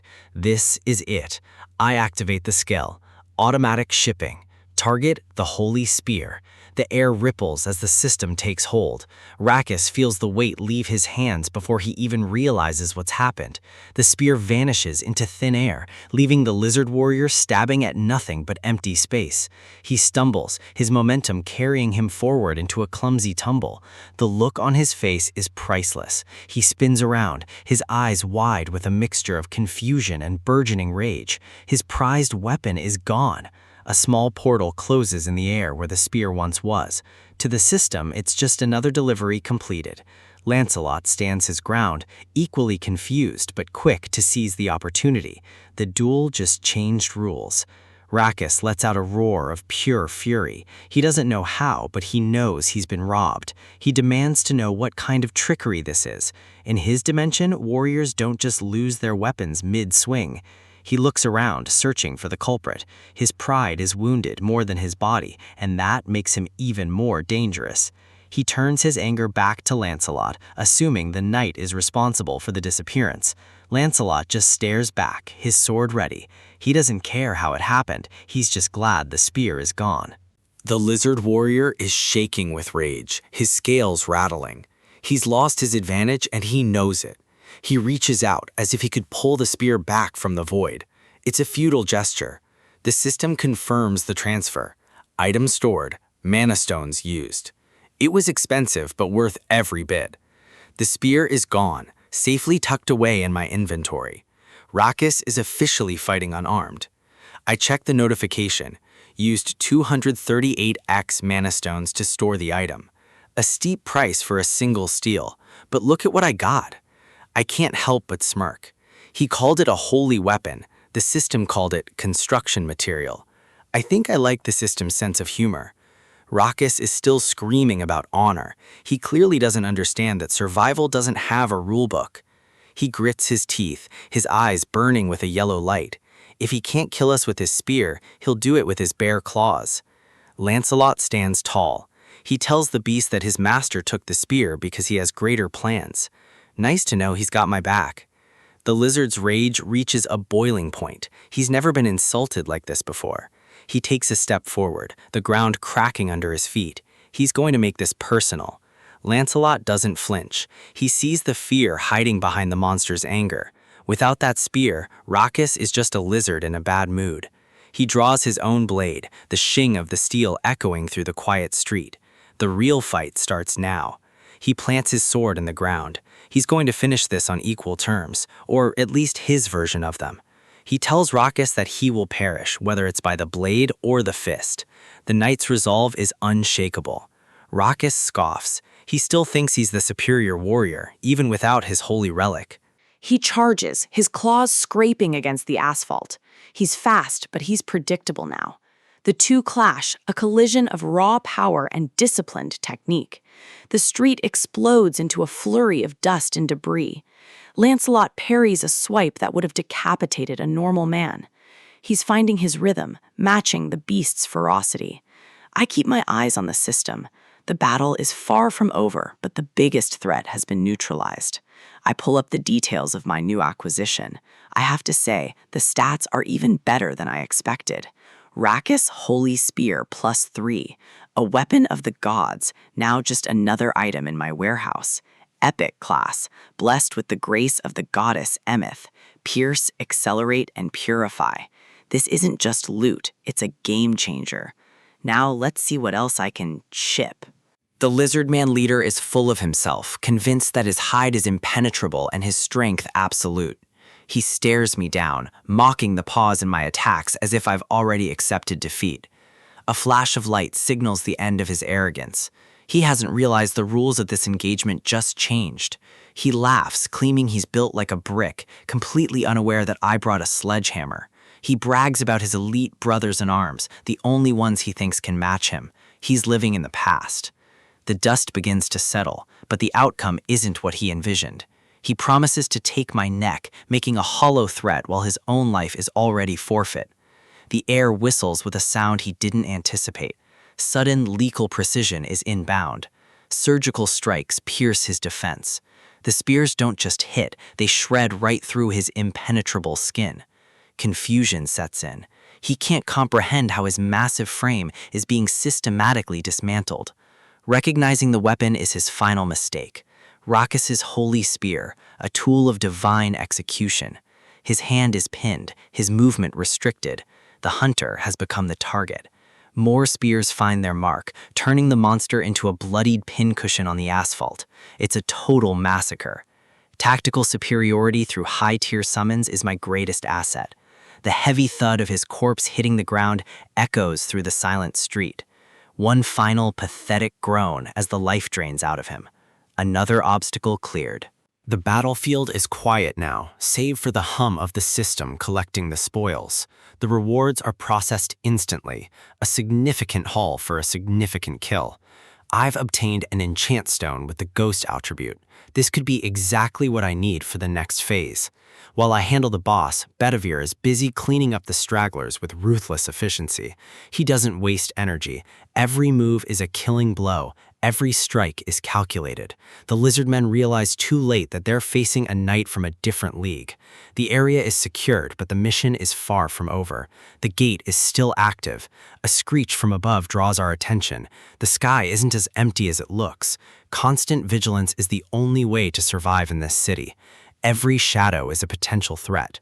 We need to regroup and assess the damage before the next wave hits.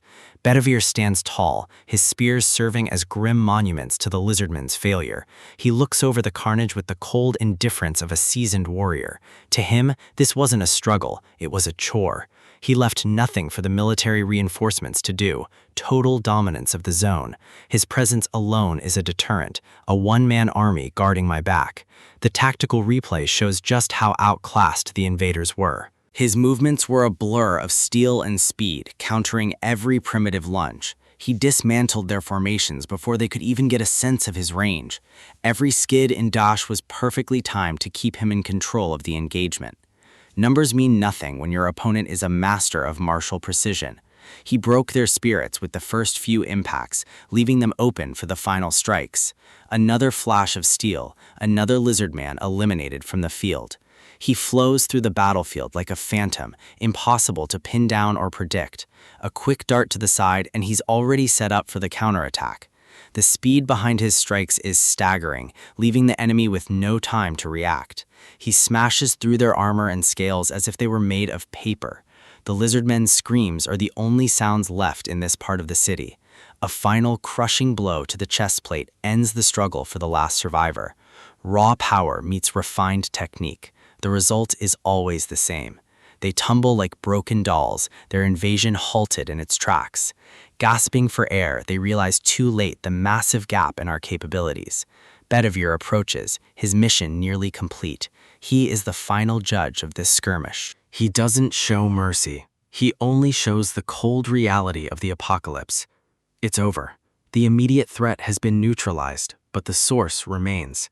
He acknowledges the fight was significant, but his duty to me is his only focus. The ground is soaked, a grim testament to the violence required for peace. Splatters of gore mark the end of the raid.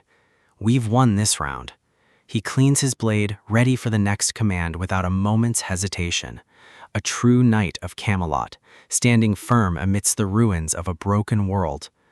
The local military finally arrives to take over the perimeter and secure the zone. They're visibly relieved to find the threat neutralized before they even had to engage. But this victory is temporary. The Lizardmen were just the vanguard.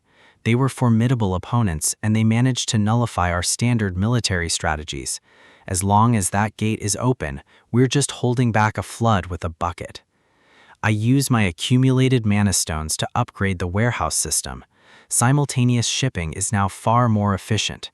I'm focused on the Ghost Stone. It's a rare attribute that could solve our current tactical bottleneck. We arrive at the command center. It's time to move from defense to a preemptive strike. The sun is setting, casting a long shadow over a city that's barely clinging to survival. I'm here to find the gate's core. Without destroying it, we're just wasting time and lives. The welcome is formal, but the underlying tension in the ranks is impossible to ignore. I receive a salute as Colonel Kim. To them, I'm a hero. To myself, I'm just a man with a plan. The military protocol is stiff, but I need their ground intel to make my next move. Lieutenant Colonel Inbo Park introduces himself. He's the one running point on the local operations. He mentions the general had to leave suddenly. Something about that report doesn't sit right with me. A bug attack at headquarters sounds like a convenient excuse for a high-ranking officer to disappear. Regardless of his absence, we have a job to do. We move to the war room to strategize. We get straight to the point. We know the gate's location, but the environment is working against us. The map shows the target, but the terrain surrounding it has been completely altered. It's not just a physical barrier, it's a total environmental shift controlled by the Lizardmen. Park explains the situation with the gate core. They can't even get close enough to see it. He pulls up the latest visual data, and the problem becomes immediately clear. These photos tell the story of a city being reclaimed by something alien and hostile. The urban landscape is choked by aggressive vines and strange muddy substances. It's turned into a swamp. Normal infantry and armored vehicles are useless in this terrain. The Lizardmen use this mess for perfect cover, launching ambushes and then vanishing. For our troops, it's a death trap. For them, it's home field advantage. I call Bedivere into the room. I need more than just human perspective on this problem. He analyzes the data with the tactical mind of a knight who has seen 1,000 battlefields. He admits that even his spectral knights would find this terrain difficult to navigate effectively. They can move through it, but they'd be sitting ducks for hidden enemies. We need a specialist. We're too easy to spot in that muck. We need someone who can out-stealth the Lizardmen. Bedivere has someone in mind, a knight perfectly suited for this kind of surgical infiltration, someone quick, stealthy, and utterly lethal in the dark, a true ghost on the battlefield. I spend the mana stones and the ghost stone. The summoning circle flares to life, illuminating the room with a cold, ethereal light. A new shadow steps out from the portal, the air temperature in the room dropping instantly. A skeletal face hidden beneath the hood. No warmth, no hesitation, just the essence of a killer. Mordred has arrived, my new specialist for the mission. The swamp isn't a problem anymore. It's his hunting ground. Mordred. Unlike the other knights I've summoned, he wasn't built for the chaos of the front lines. He rose through the ranks of Camelot's elite by mastering the shadows, becoming an expert in the deepest parts of enemy territory. Infiltration and assassination are his true callings. By the time a target realizes he's there, it's already over. He's a silent executioner, leaving nothing but confusion and a trail of high-value targets in his wake. His success as an assassin was unparalleled, but he needed more than just skill to survive the upcoming mission. His signature skill is called Fade. It allows him to vanish from sight in an instant, but invisibility has its limits. In his original state, he was still physically present and vulnerable to a stray blow. If an enemy swung at the space he occupied, he'd still take the hit. It was a tactical weakness I needed to eliminate. To make him the ultimate infiltrator, I had to upgrade his very essence. I use a D-rank Ghost Enchant Stone to augment his core abilities. We tested the new attribute immediately. The transformation was exactly what we needed. He's no longer just hidden, he's intangible. Physical force passes right through him like he's a true phantom. I lay out the tactical map. The mission is high risk and requires absolute precision. Our objective is to locate the gate core of the Lizardmen from the Savros dimension. Mordred is a seasoned professional. He understands the mission parameters without a single wasted word. I remind him that the success of our entire counteroffensive depends on his survival. The Lizardmen leaders are formidable. Intel is valuable, but he must return alive at all costs.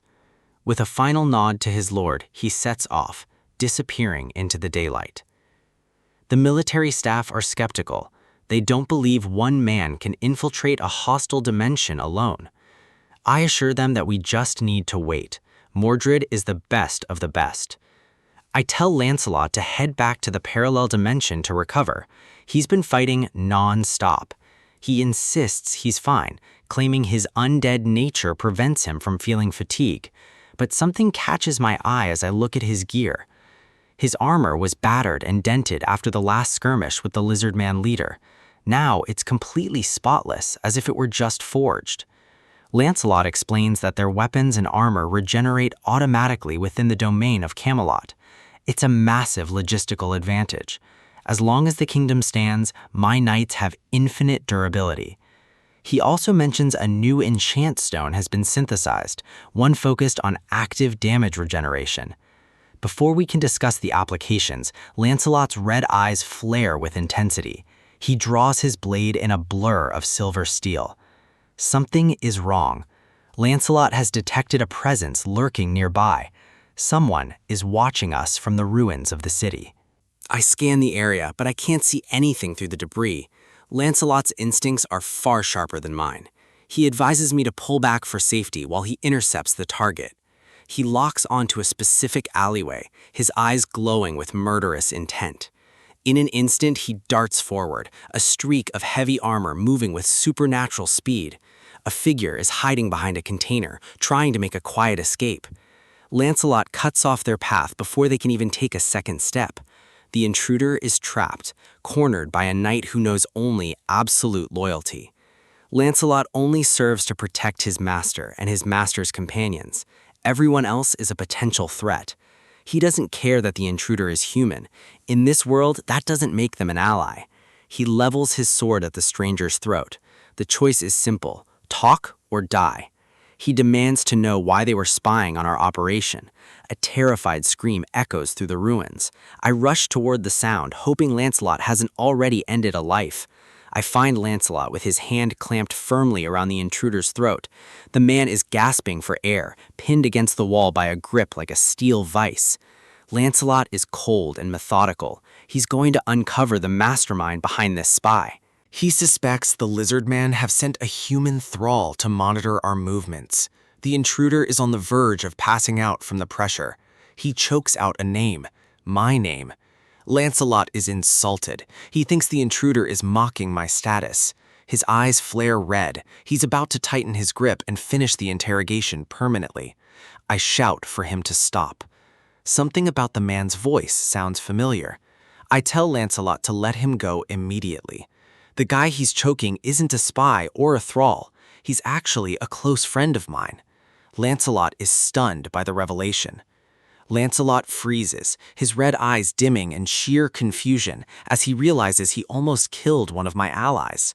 While I handle the situation at home, Mordred has already crossed into the Lizardmen's domain. The landscape is alien and overgrown, showing the full extent of the enemy's terraforming. He steps over the remains of fallen enemies. He knows their psychology better than anyone. The Lizardmen are a warring race. They live and breathe the scent of blood. Constant exposure to death has made their senses dull to it. He's going to use that against them. Mordred douses himself in their blood, masking his human scent completely. He leaves no trace behind as he slips into their stronghold, a ghost moving through a slaughterhouse. He enters an enormous tunnel system deep underground. It's unnecessarily wide. Tactically, it's an inefficient waste of space for standard Lizardmen, but he realizes they come in all sizes. The tunnel wasn't dug for the rank-and-file soldiers. It was built for someone massive, someone important. He stays silent as a heavy patrol approaches his position. A hulking Lizardman warrior walks directly toward him. The creature passes right through his ghostly form without feeling a thing. The upgrade was a success. He's completely intangible and undetected. He doesn't even flinch as the enemy passes through his chest. He continues his trek into the darkness, deeper into the mountain. The Lizardmen are completely oblivious to the phantom walking among them.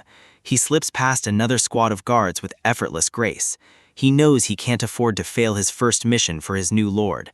He must find the gate core with haste and return before his intangibility expires. He follows a torchlit corridor that leads to a heavily guarded inner sanctum. He spots more footprints. High-level activity is concentrated here. He rounds a corner and finds something completely unexpected. A bizarre single-eyed creature is lurking in the shadows, cackling to itself. Mordred has found the command center of the invasion force. An old man is sitting there, poring over a tome of ancient magic. He isn't a Lizardman.